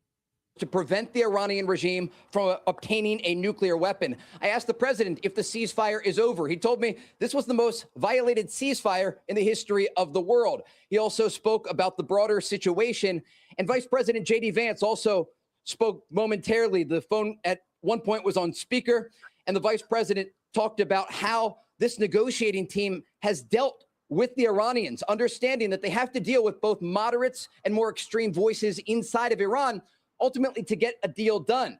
And as the president has told me previously and tonight reiterated, the Iranians understand force. And that is the president's thinking, launching these new strikes tonight, much heavier than what we saw last night, again, sending a message to the Iranian regime that they're either going to sign on the dotted line or this bombing campaign is going to continue. The president told Fox News, we've hit them hard tonight. And again, he went on to say that he spoke directly with top Iranian officials in Tehran who asked him to stop the bombing. The president is optimistic that a deal can be reached here, but again, he is reserving the military option. And again, tonight, the latest numbers that we have, according to President Trump, who spoke exclusively with Fox News from the Situation Room, 49 Tomahawk missiles, fighter jets over the skies of Iran, and the U.S. military hammering the Iranian regime, sending a message to those in Tehran that they have two options here. Either the war returns and they get hammered on the battlefield, or ultimately they sign this deal that was presented by American negotiators. Laura? Trey, do I have this wrong, or was that the first time at least we learned about the president himself having direct contact with an Iranian official? At this level, yes. And the president even clarified he is talking with top Iranian officials. And this gives you a sense of how involved President Trump is in getting a deal done. And remember, we saw something very similar when his special envoys, Kushner and Witkoff, went to Egypt, and they were able to get a deal to end the war between Israel and Gaza, and Israel and Hamas. And it was a deal that the region said couldn't be done. And the president got directly involved to get it across the finish line. And he is doing that here tonight. One other note, I asked the president, are the Israelis involved in this bombing campaign? He said, no, they are not. Certainly the Israeli military remains on high alert, as does the U.S. military. There are more than 50,000 U.S. forces across the region. And again, many of those forces involved tonight in this bombing campaign of the Iranian regime. 49 Tomahawk missiles, fighter jets over the skies of Iran, and a message with bombs signed on the dotted line, or the war continues. Laura? Trey, it's clear he's impatient. He thinks these negotiations have stalled. He's impatient. That's what it said. She said. Let me just coming back. One second. I'll be back. 1 second. Let me just figure out something else as well. Just 1 second.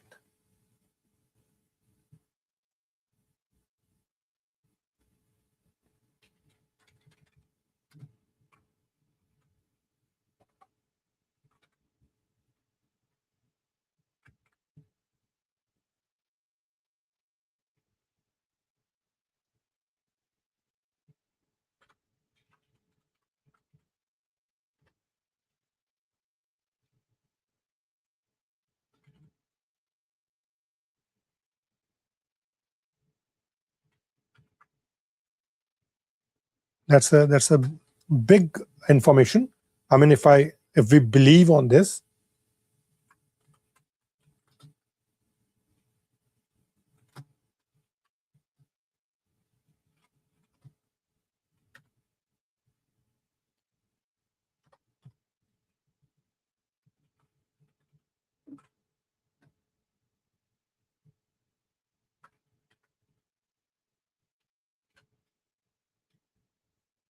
if I believe on this, it's hard to believe sometimes because Donald Trump is saying something else and doing something else. But this is a big news. 49 Tomahawks launched. US fighter jets active over Iran.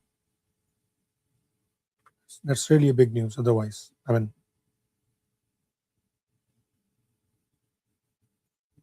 let me just post it. Then what we can do is I can play this once again, just for the reference. Just for the reference.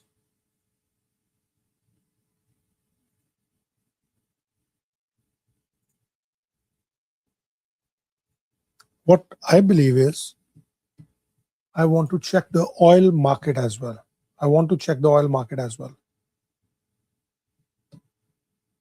So Trey Youngst is the chief foreign correspondent of Fox News. He is the one who claims that he spoke to US President Donald Trump. And he is claiming that 49 Tomahawk missiles fired. 1 second. Unleashed 49 Tomahawk missiles during US operation over Iran. That's what Fox News is reporting right now. That's what Fox News is reporting. 1 sec. That's the big one. That's really big one. 1 second. Let me just put this over here. And I'm going to play the Trey Youngst, if I'm pronouncing his name right, his news report once again. Yeah, Laura, good evening. I just spoke with President Trump, who is currently in the Situation Room with Vice President J.D. Vance, along with Special Envoys Kushner and Witkoff. The president giving new insight into what is taking place as we speak. There is an ongoing bombing campaign against the Iranian regime. The president tells Fox News that 49 Tomahawk missiles were used to hit targets inside of Iran, some of them as close as 40 miles from the Iranian capital of Tehran. The president said that U.S. fighter jets are also operating over the skies of Iran, taking out radar systems and air defense systems in the southwestern part of the country, close to the Persian Gulf. This is all taking place as the Iranians are trying to get the United States to stop the bombing campaign. President Trump told me that Iran called him tonight. Top Iranian officials and President Trump spoke directly, according to the commander-in-chief tonight, as the president was sitting in the Situation Room. And he told me that the Iranians asked them to stop bombing.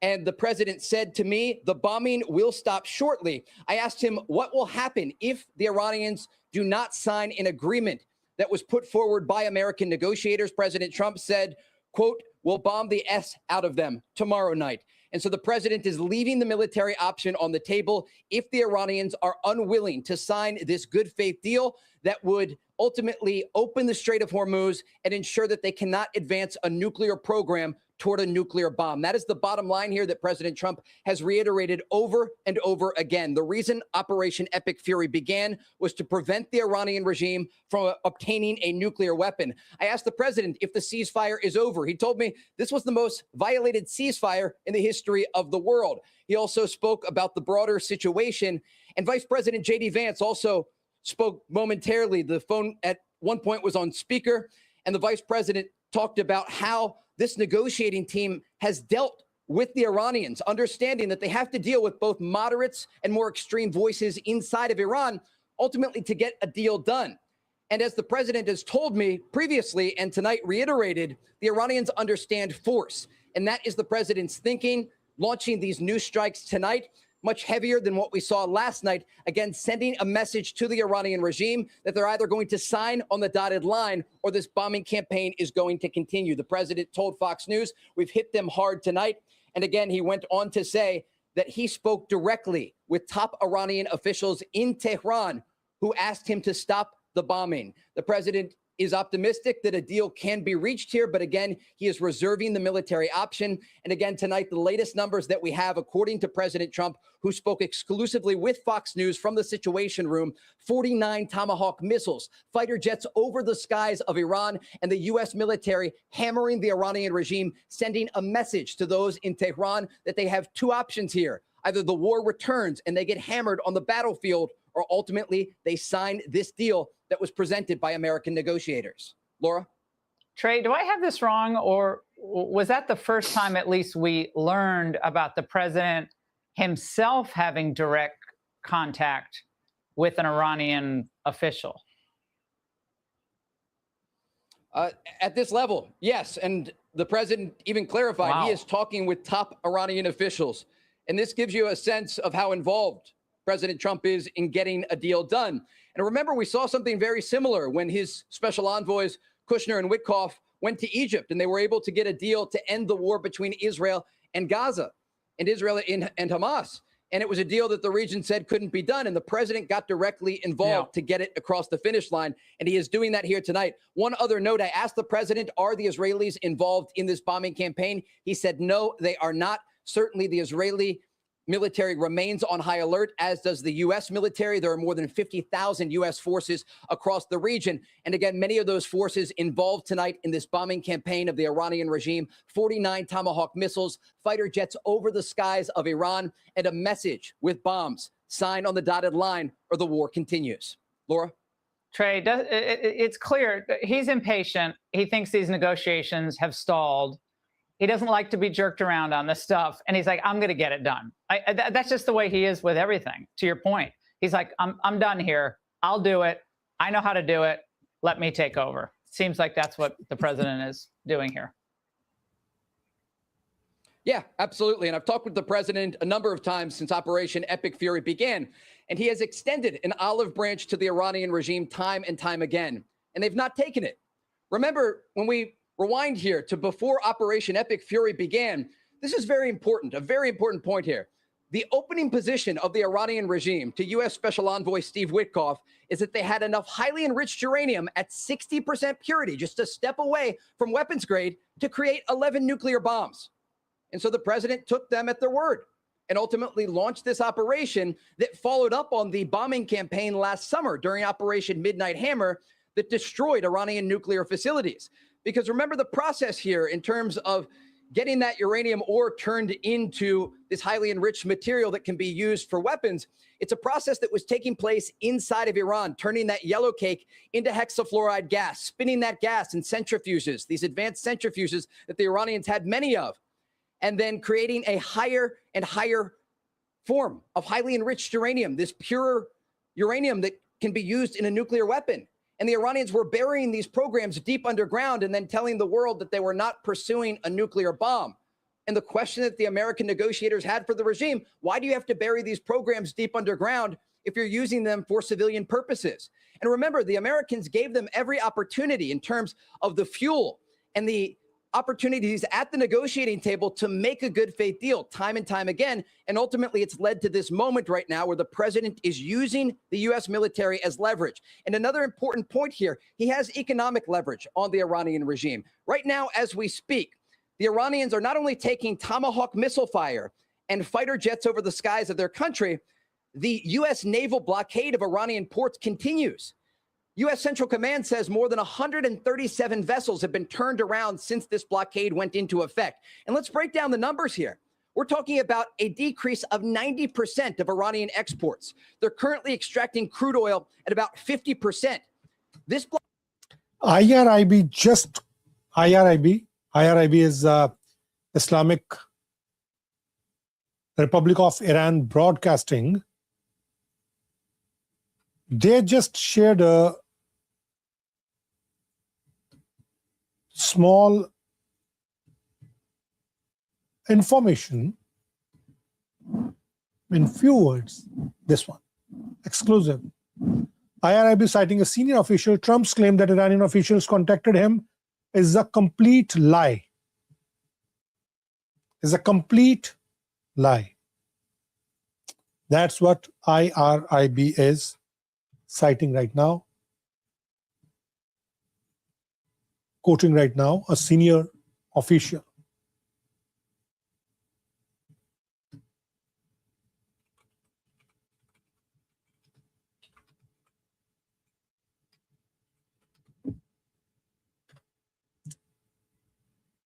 Trey Youngst just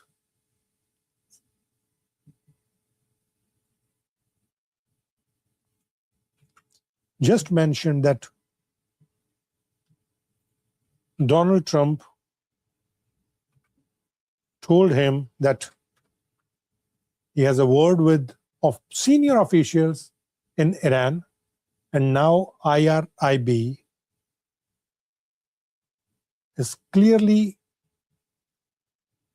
citing a senior official and rejecting or denying the Trump's claim by saying that it's a complete lie.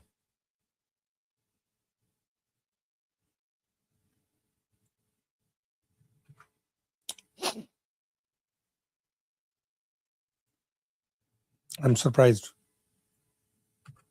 Is there anyone we can believe now or don't know? I mean, this is seriously going. Situation is not very clear.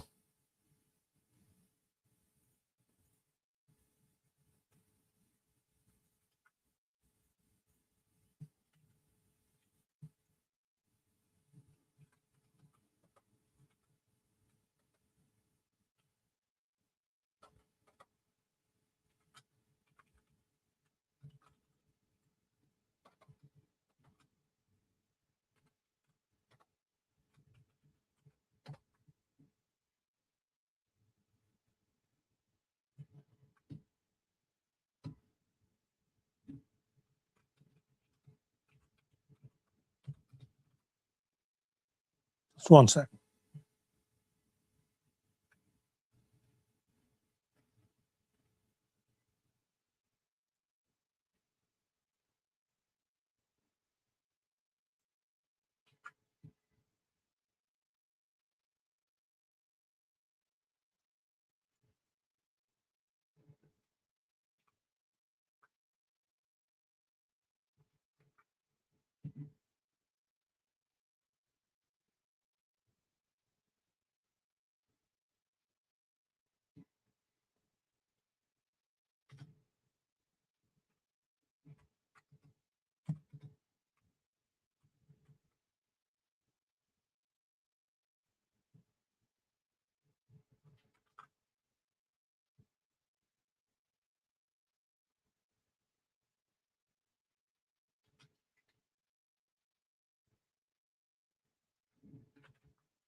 So IRIB categorically mentioned that Trump's claim that Iranian officials contacted him is a complete lie. Let me just open their other account.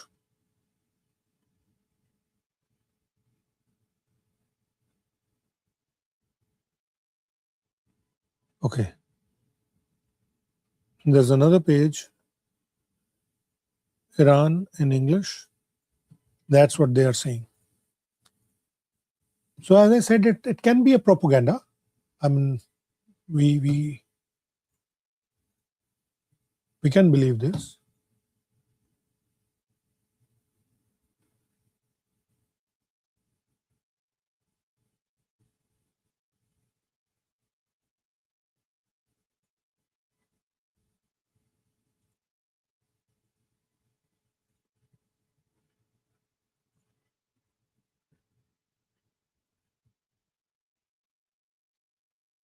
This can be a propaganda for sure.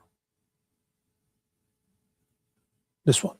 For those who don't want to believe the lies, the Strait of Hormuz is 39 kilometers wide, but only 9 kilometers of it is deep enough for large ships to pass through. You don't need binoculars to see them from the coasts and islands of Iran. That's what they are saying. So they are challenging basically the US authorities now.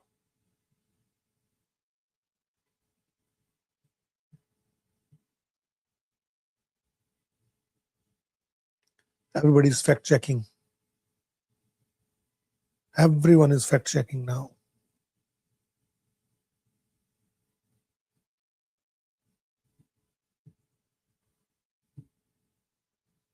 Let me check on IRIB.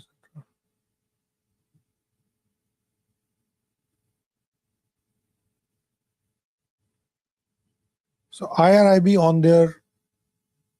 on their Telegram channel,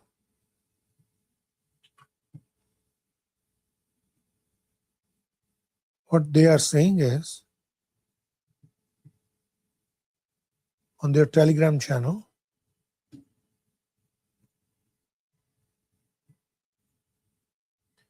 after Iran's, one sec.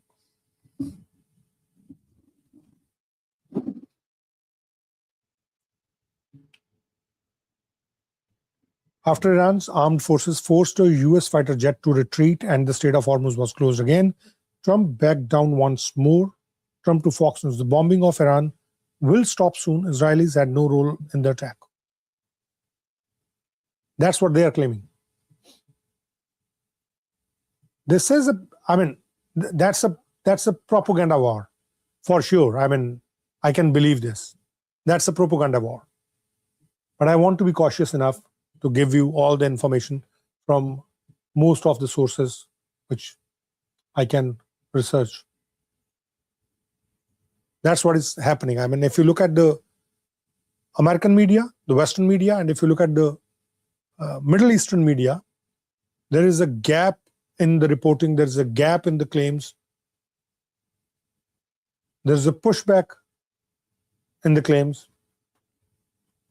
There's another claim has been made by CENTCOM. One second.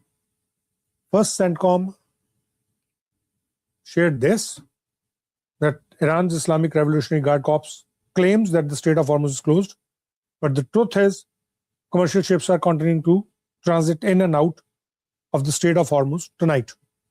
Now what they are claiming is, just one sec.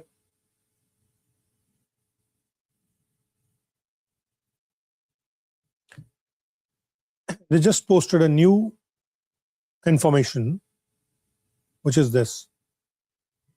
Iranian media sources are claiming that Iran has attacked a US warship in the Strait of Hormuz. False. No US warships have been struck. I don't think anybody said that any US warship has been struck. I haven't seen anywhere. I don't know where they are getting this story from.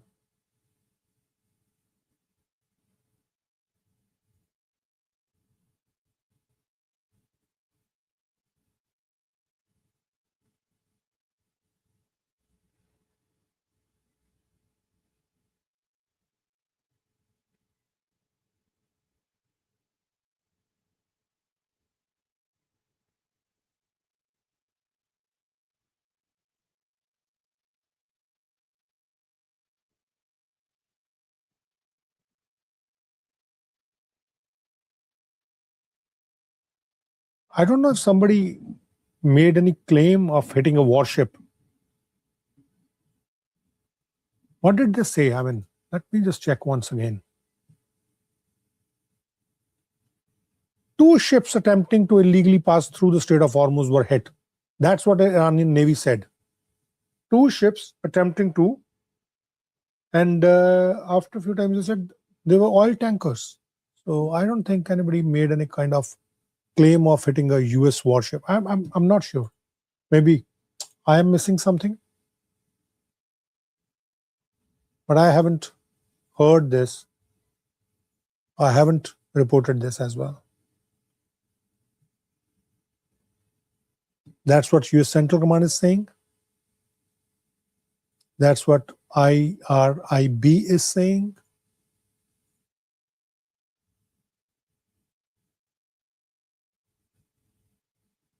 That's what Iran in English is saying.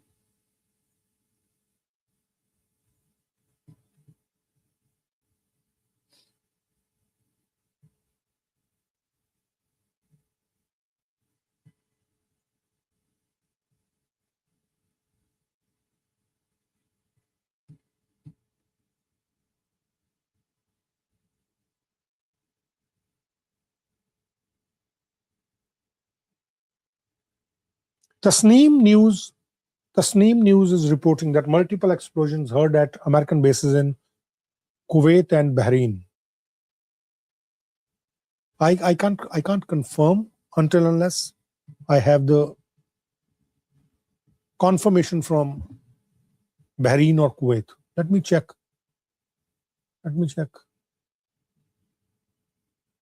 See, this was shared by IRIB. Both ships were oil tankers.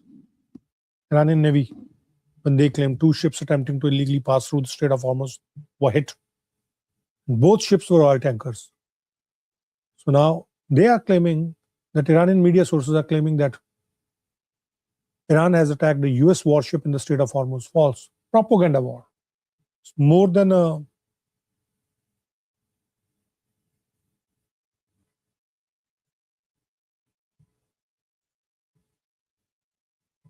just 1 second, guys.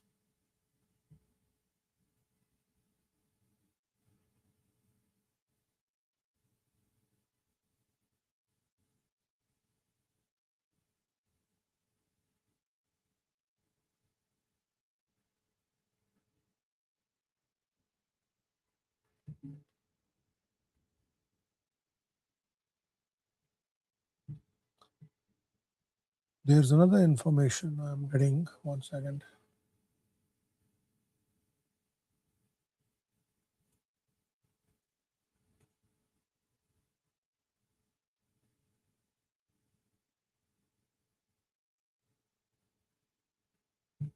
There are some news organizations.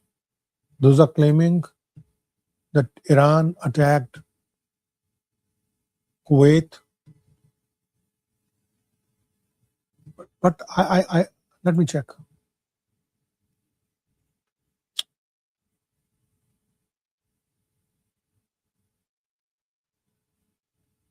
I think it's once again, as I said, it's a psychological war, or maybe US is trying to create maximum leverage before they return to the negotiating table. That's what I can see right now. Because if you look at this message by the IRGC claiming the Iranian or quoting the Iranian Navy, the 2 ships attempting to illegally pass through the Strait of Hormuz were hit. And IRIB, the Islamic Republic of Iran Broadcasting, said both ships were oil tankers. They categorically mentioned that. And now US Central Command is saying that Iranian media sources are claiming that Iran has attacked the US warship in the Strait of Hormuz. It's false. I think the US is just trying to maximize its leverage before returning to the negotiating table.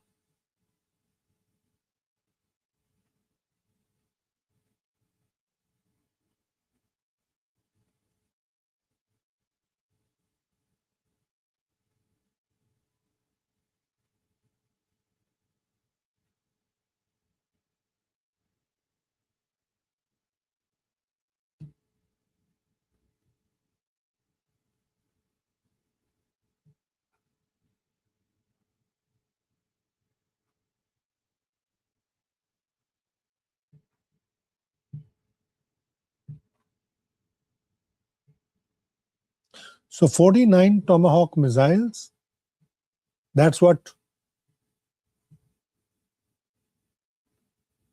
Trey Yingst from Fox News has claimed. He said he spoke to President Donald Trump.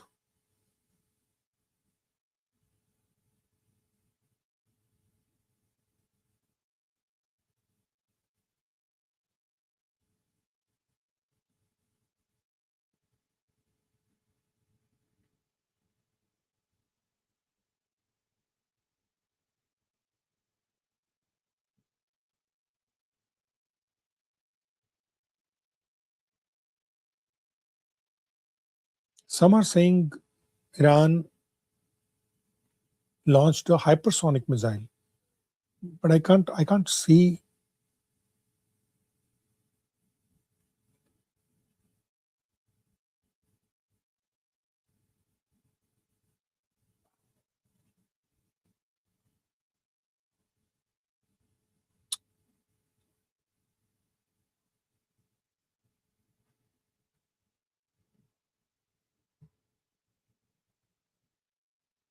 Let me just check Kuwait. What is Kuwaiti army or Kuwaiti? Nothing. So seems like there's no information for Kuwait. They have from yesterday, they have a message that General Staff of the Kuwaiti Army announces the Kuwaiti air defense system are currently intercepting hostile aerial targets in accordance with the approved operational procedures. But nothing for today. Let me check UAE. UAE. Oh, Ministry of Defense of UAE. Nothing. They haven't mentioned anything as well. That means the things are safe there as well. See, this is a war of psychology right now. Everybody is claiming everything and nothing is coming out really. With full-fledged of energy, Trey Yingst just claimed that 49 Tomahawk missiles have been launched.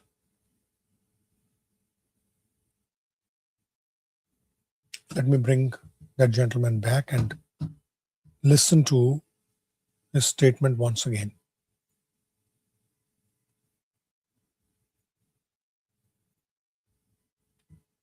Yeah, Laura, good evening. I just spoke with President Trump, who is currently in the Situation Room with Vice President J.D. Vance, along with Special Envoys Kushner and Witkoff. The president giving new insight into what is taking place as we speak. There is an ongoing bombing campaign against the Iranian regime. The president tells Fox News that 49 Tomahawk missiles were used to hit targets inside of Iran, some of them as close as 40 miles from the Iranian capital of Tehran. The president said that U.S. fighter jets are also operating over the skies of Iran, taking out radar systems and air defense systems in the southwestern part of the country, close to the Persian Gulf. This is all taking place as the Iranians are trying to get the United States to stop the bombing campaign. President Trump told me that Iran called him tonight. Top Iranian officials and President Trump spoke directly, according to the commander-in-chief tonight, as the president was sitting in the Situation Room. And he told me that the Iranians asked them to stop bombing.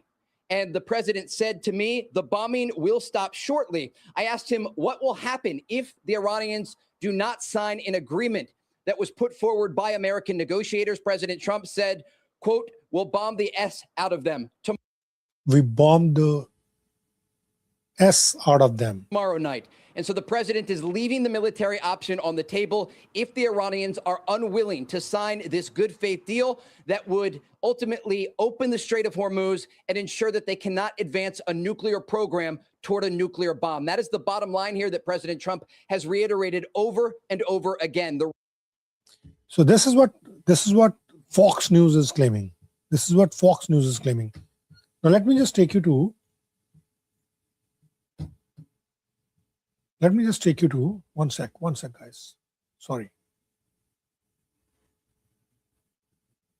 It's been 8 hours and 26 minutes. So I'm just a bit, not tired, but not that energy.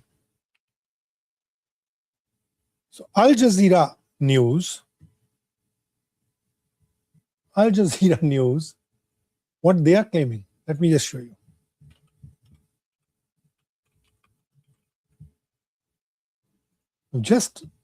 I just shared it with you that, sorry.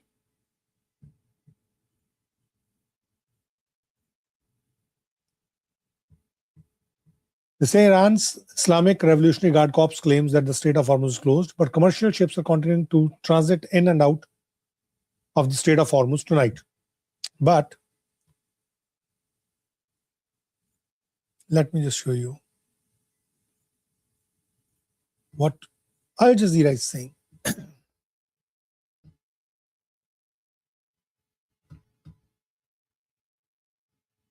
we're going to listen to the both sides.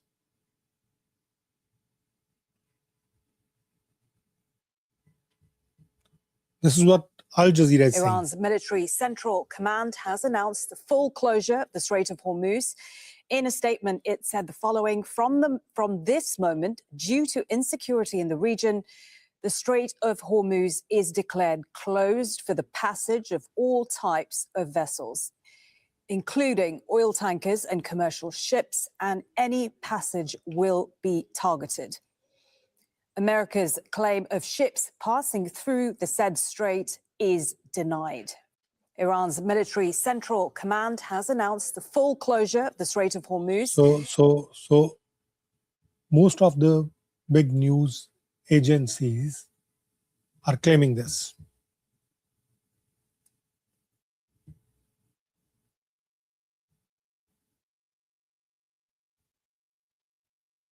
They are quoting that Iranian media is reporting that 2 people have been injured in Minab from US latest strikes.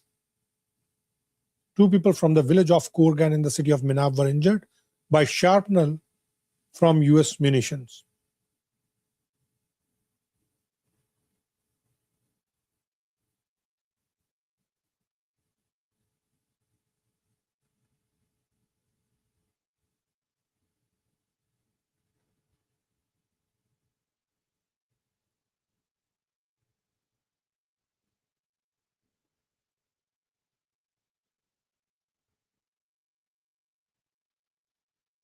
Nothing is coming out right now.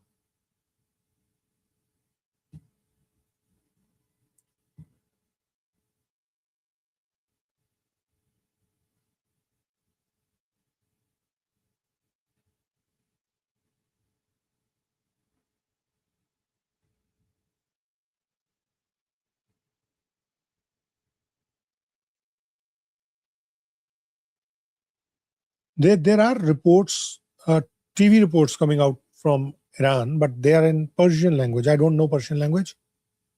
I can play them, but I don't know if I can get them translated from somewhere or somehow.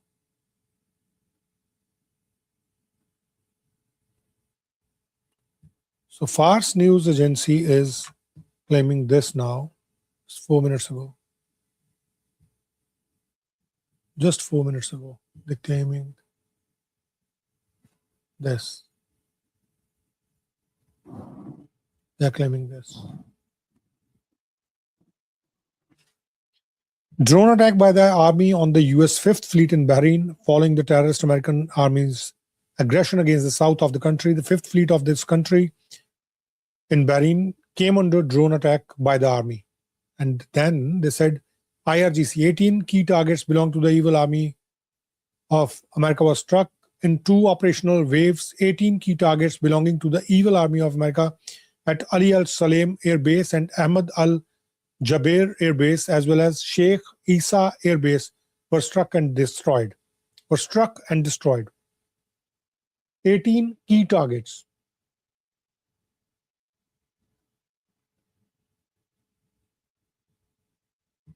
That's what Fars News is claiming.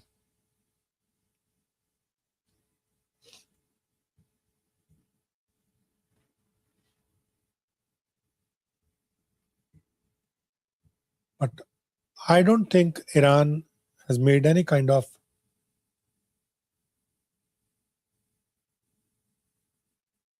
activity or any retaliation in the region.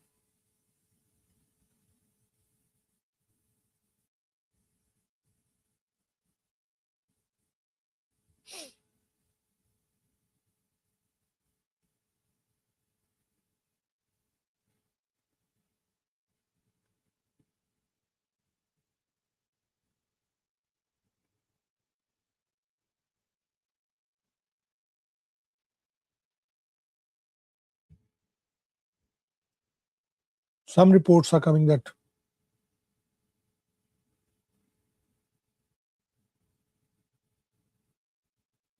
and they are coming through the flight trackers that 10 US Air Force refuelers, airbornes were hovering over Gulf. 2 Navy P-8 Poseidon maritime patrol planes working the water below. So they are refueling the fighter jets. That's what some reports are claiming right now.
The Tasneem News Agency, Meher News Agency, they are not updating right now.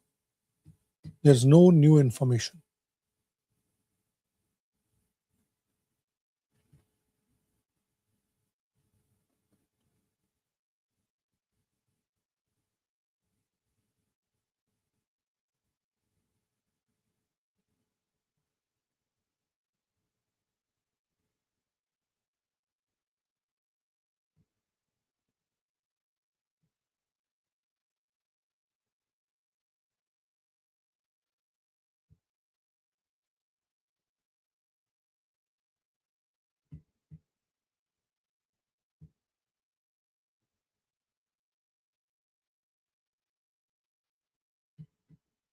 There is no other information.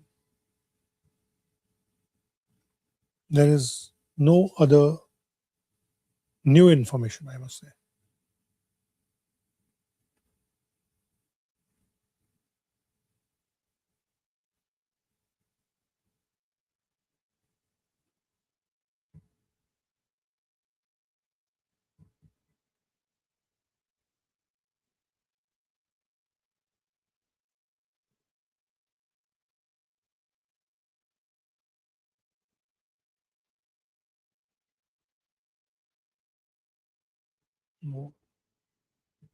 Most of the information which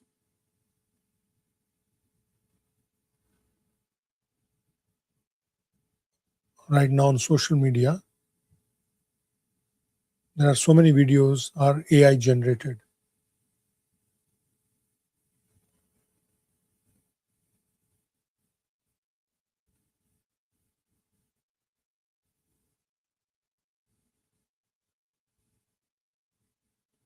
Antonio Guterres, the Secretary General of the United Nations, he just posted something.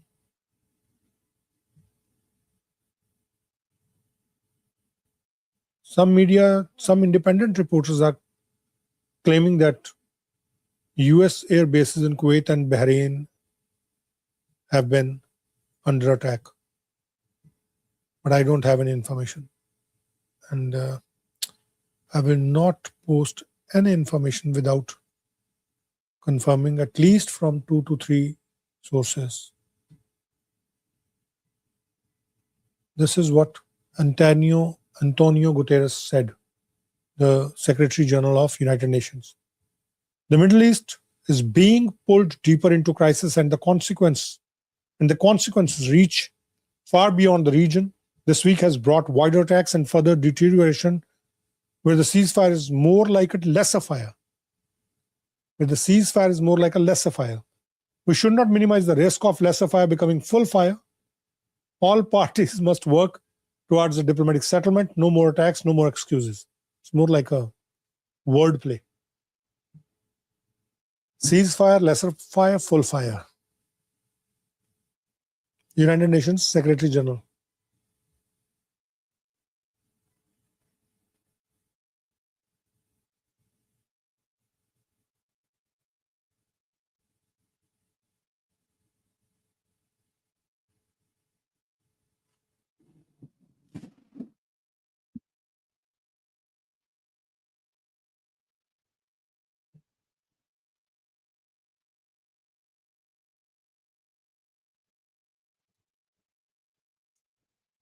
This is the latest information.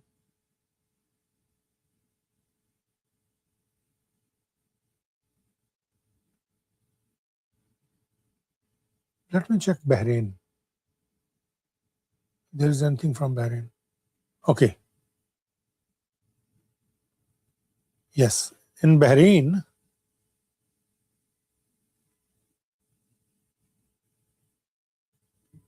just 1 second, guys. There is the news from Bahrain. It's confirmed. That is from Ministry of Interior of Bahrain. Let me just take you directly to that page. Ministry of Bahrain. Ministry of Interior in Bahrain.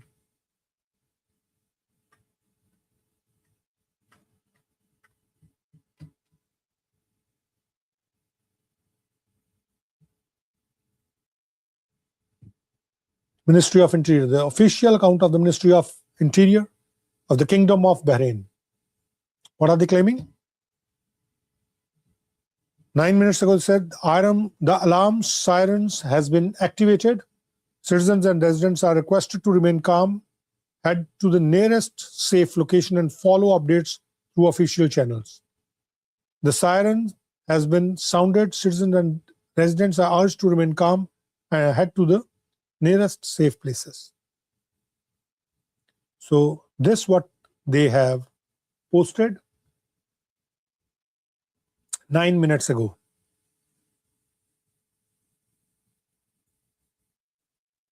This is what they have posted.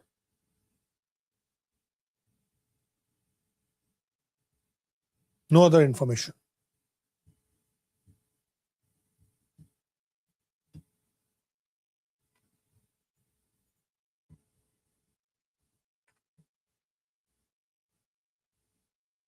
That's by Ministry of Bahrain.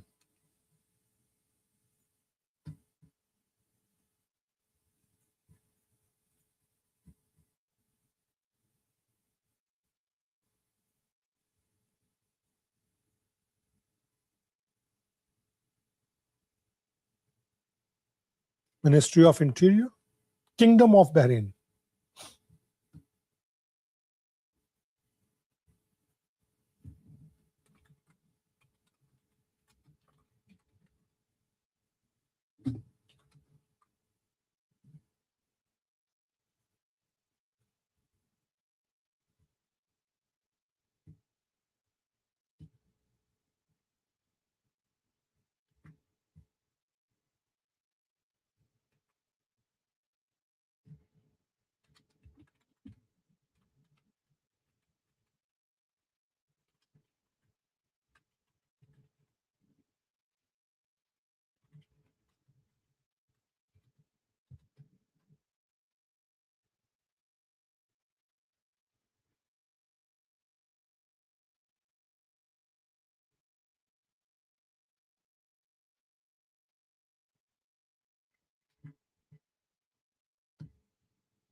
That's the latest information by the Ministry of Interior, Kingdom of Bahrain. So they have, that means there is something going on in Bahrain. There is something going on in Bahrain.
That's what the latest news is.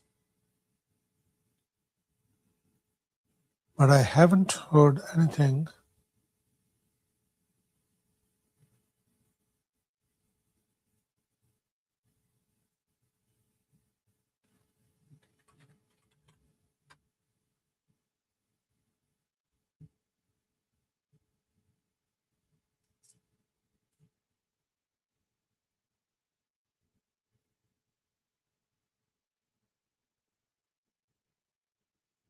Iranian embassy from India is claiming that's the Iranian consulate in India, in Hyderabad. What it claims,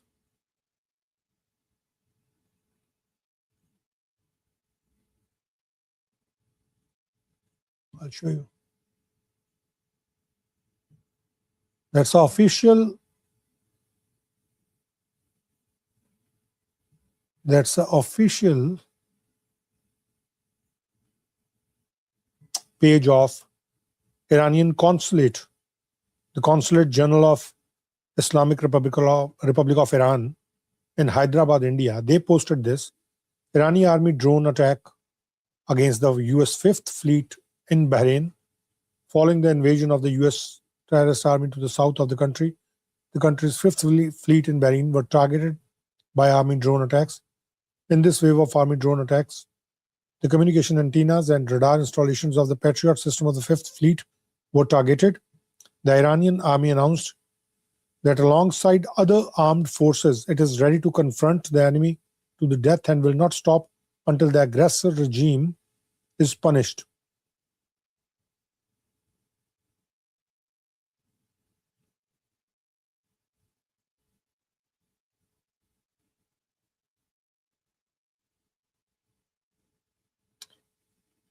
Canada's Minister of Foreign Affairs, Anita Anand, I think she is scheduled to visit Bahrain this week.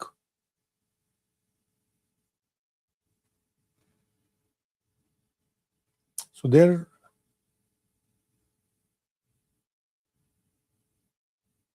this one is an old video. There's another video. Because even yesterday,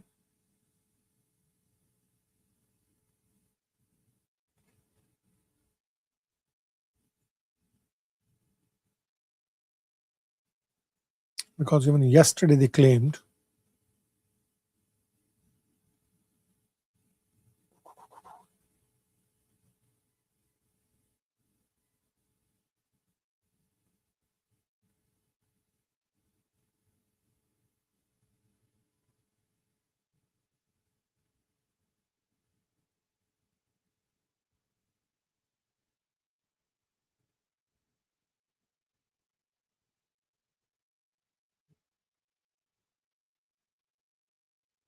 on the official account of Bahrain's defense forces, they haven't mentioned anything. They haven't mentioned anything on there. But this is confirmed.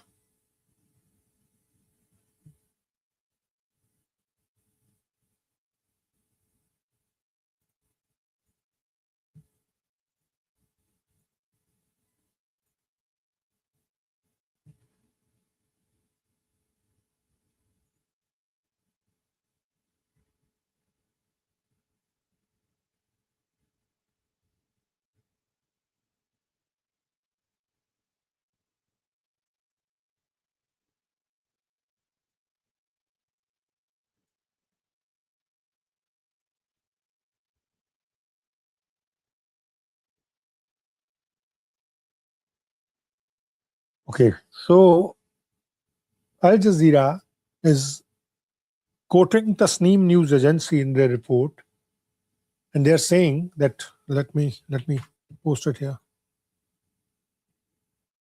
There's the same information which I shared just a few minutes ago by the Fars news agency, that targeted 18 installations at bases hosting US forces.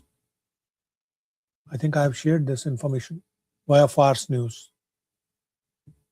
Yes, I have shared this information. I have already shared. I've already shared this information.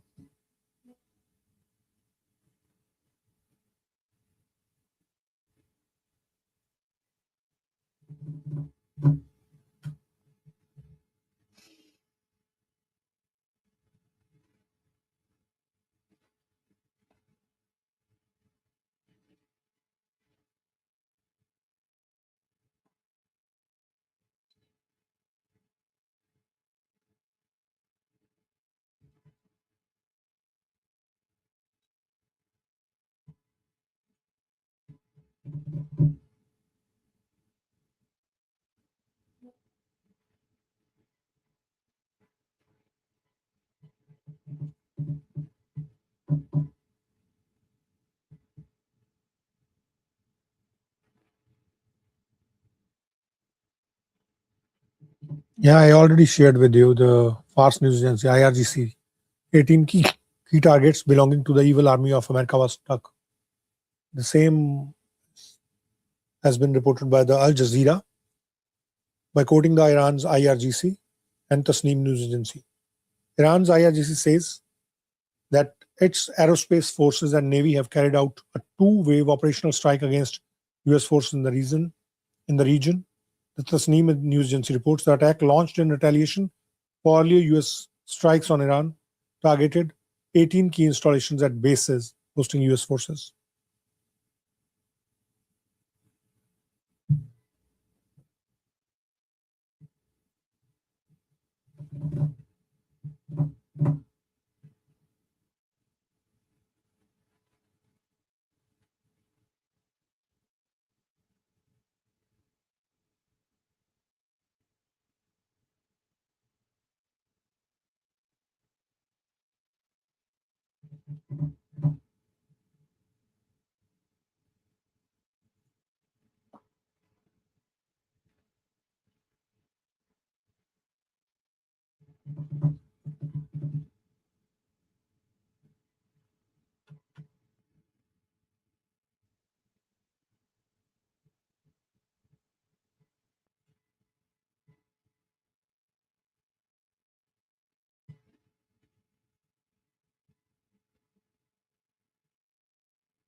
IRIB is not showing anything.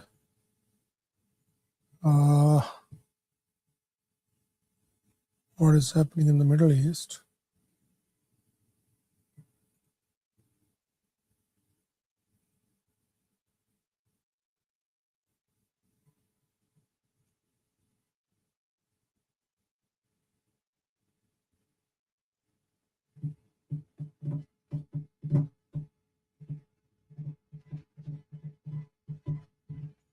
Let me check if there is some information on Bahrain on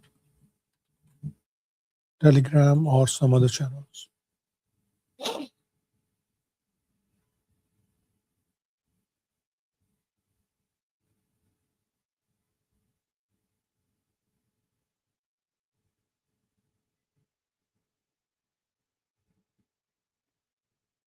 Even last night, there were some attacks on Bahrain and some other places.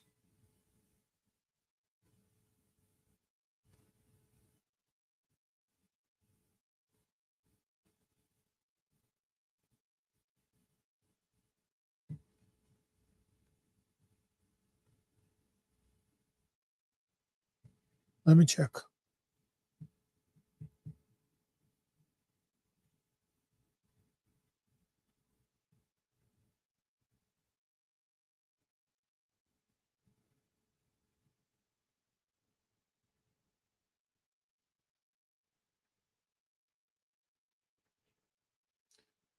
So what Sky News is reporting right now, Sky News, what they have reported a few minutes ago,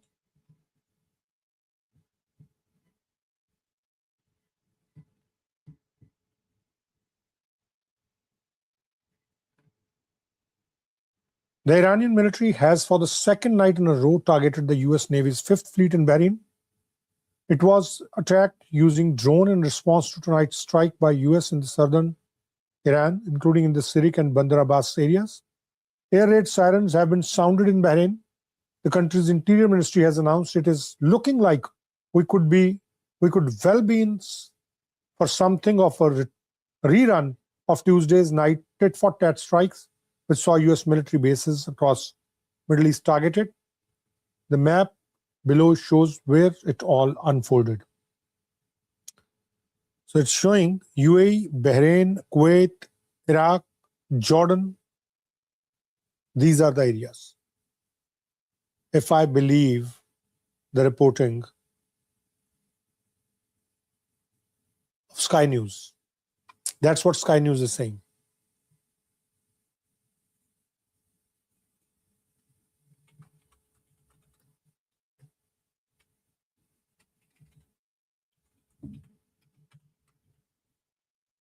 One second.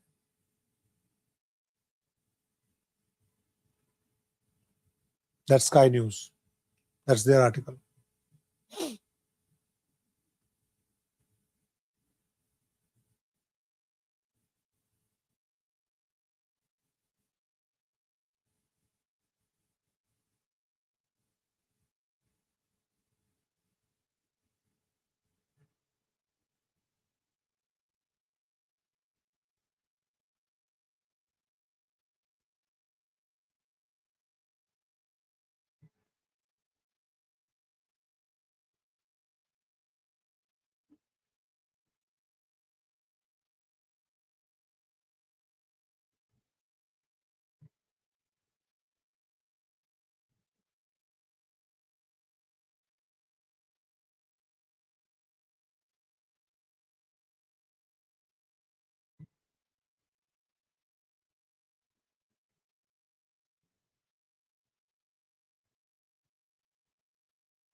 There is a message which has been posted by Tasneem News Agency.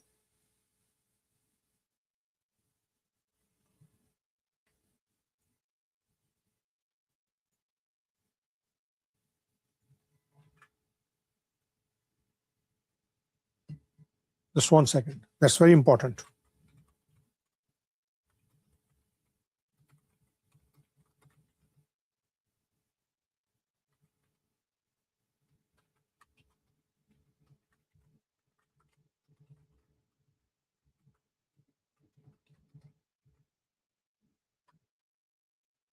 That's a very big news.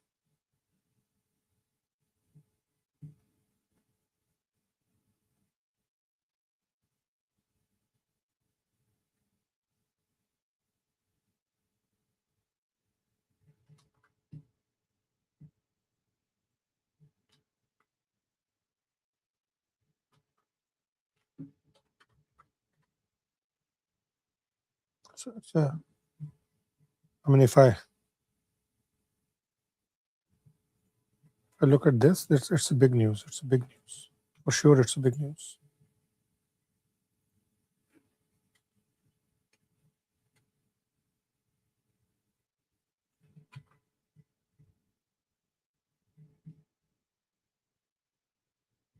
It's a big news.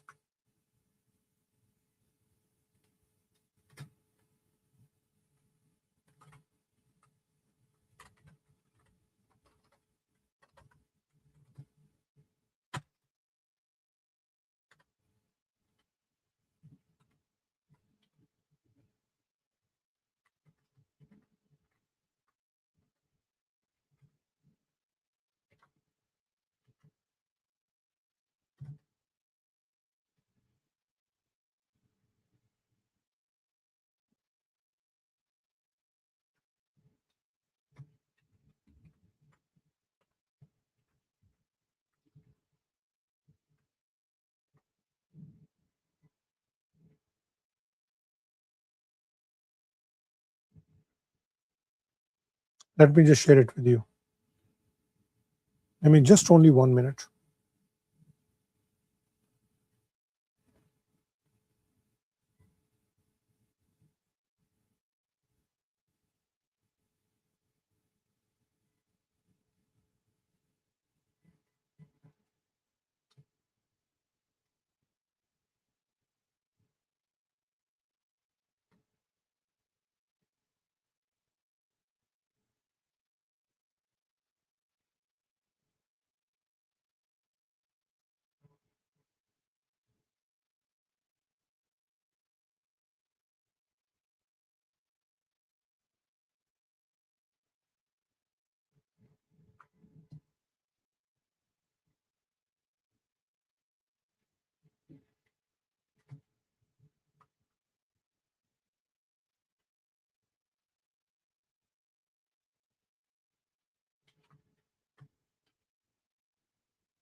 So there's a new information.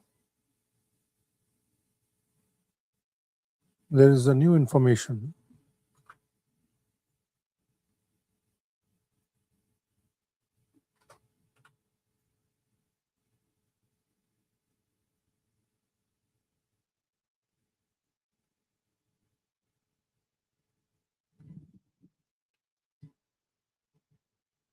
As there's a new information.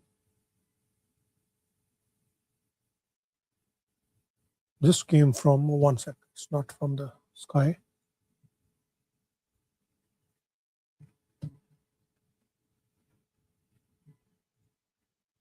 IRGC just shared this poster. One sec, not this one, this one.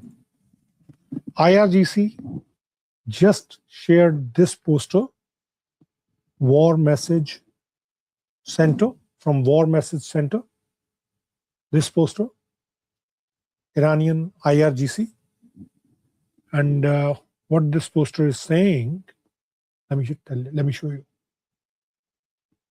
Tasneem News Agency shared this poster with this information. It's in Persian, so it's just 1 minute ago. That's what the translation part. IRGC Aerospace Force Commander, you want to make the sacred Strait of Hormuz unsafe? We will turn the region into hell for you. This is the response to the Americans' audacity in the region. God willing. This poster has been shared by Tasneem News Agency just 1 minute ago. Just a minute ago. Just 1 minute ago.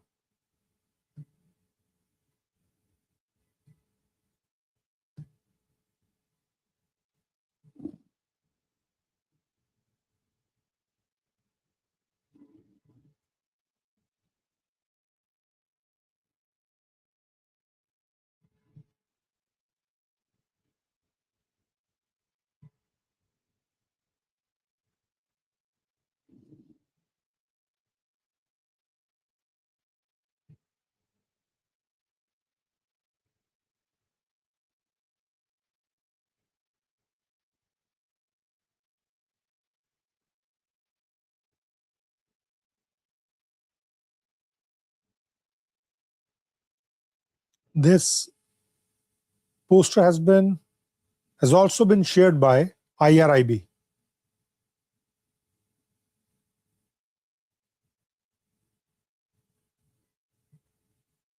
Islamic Republic of Iran Broadcasting. They also shared the same poster.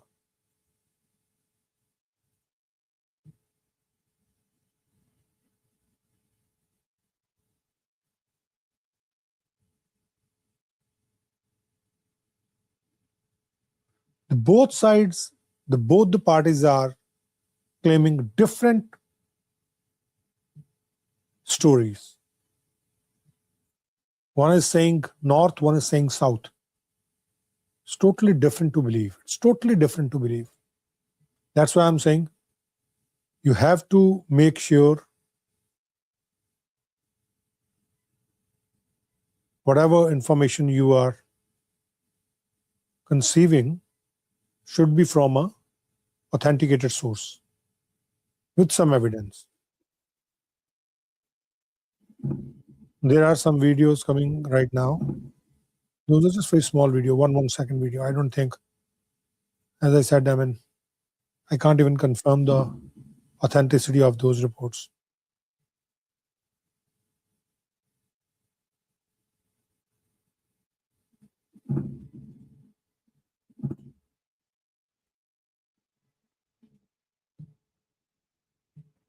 There are certain informations which are very hard to confirm.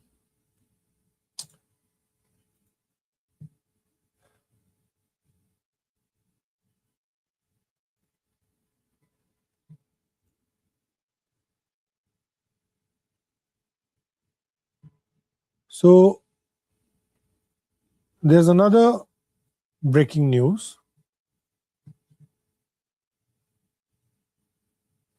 US Central Command just posted this. US Central Command just posted this information on their website, claiming US forces complete latest strike in Iran. So That's done deal now. Let's see what kind of response now.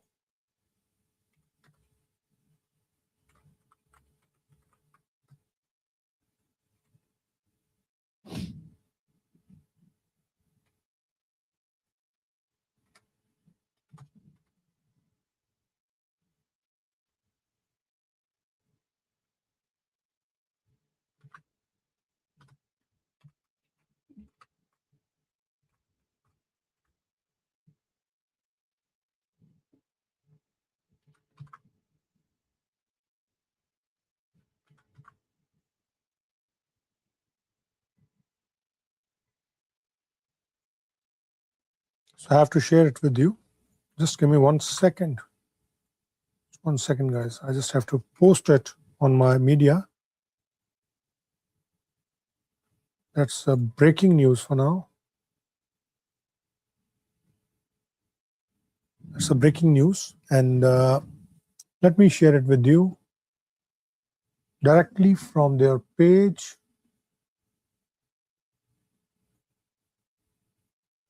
Yes. Let me share it with you from directly from their page where they give this information, where they're giving this information, in fact.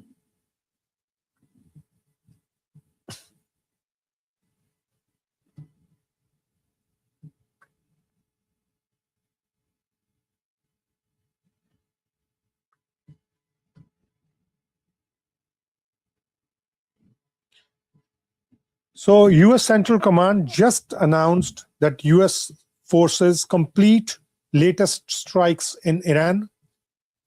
US Central Command forces just completed additional self-defense strike against multiple targets in Iran June 10th at the Commander-in-Chief's direction.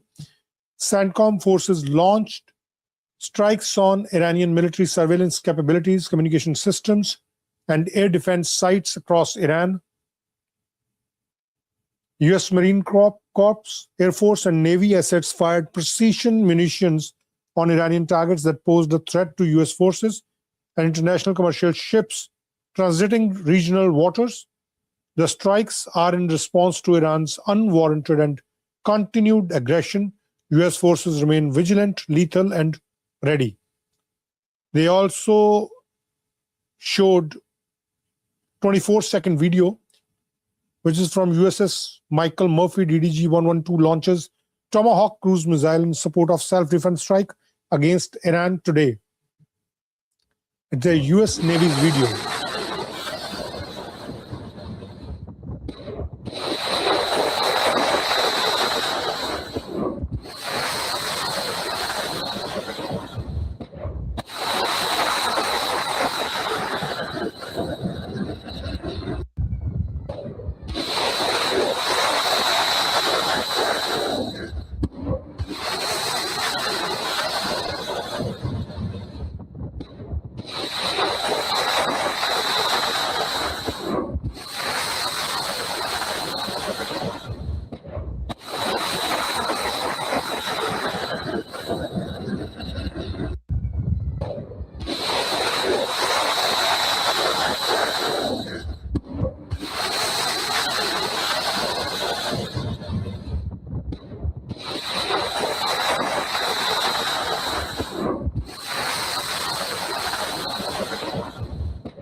This video has been shared by United Central Command. This is 24-second video, which is showing the Tomahawk missiles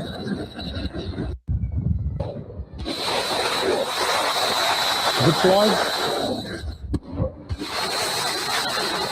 in Middle Eastern region.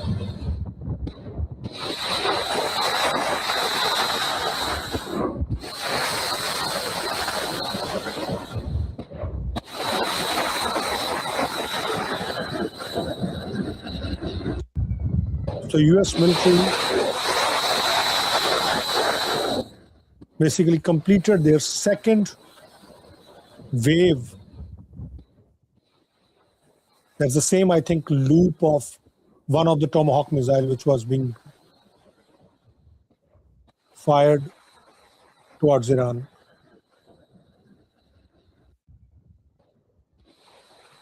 So they completed, the US military completes its second wave of strikes on Iran.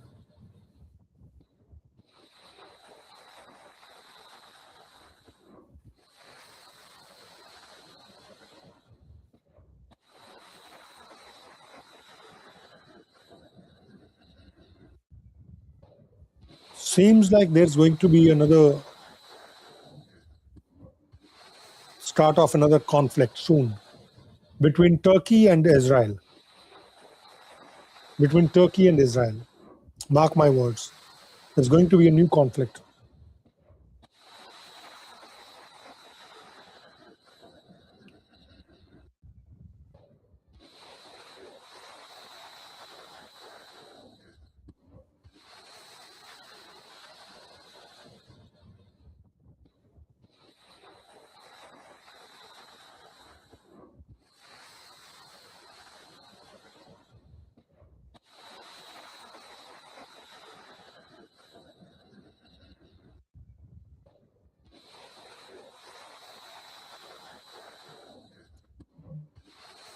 There's no other information right now, so they completed for now. Let's see how the other side reacts to this. It's been more than 9 hours for me, so I'm just going to take a leave, and I'll see you tomorrow morning. Thank you so much for joining me, and my humble request to all of you, whether you are watching me on X, YouTube, Facebook, or Instagram, on News Derby, or it's Sam Online, please share, like, and subscribe. Please subscribe. Thank you so much. I really appreciate your time. And please do send any opinion or any feedback you have. Thank you so much.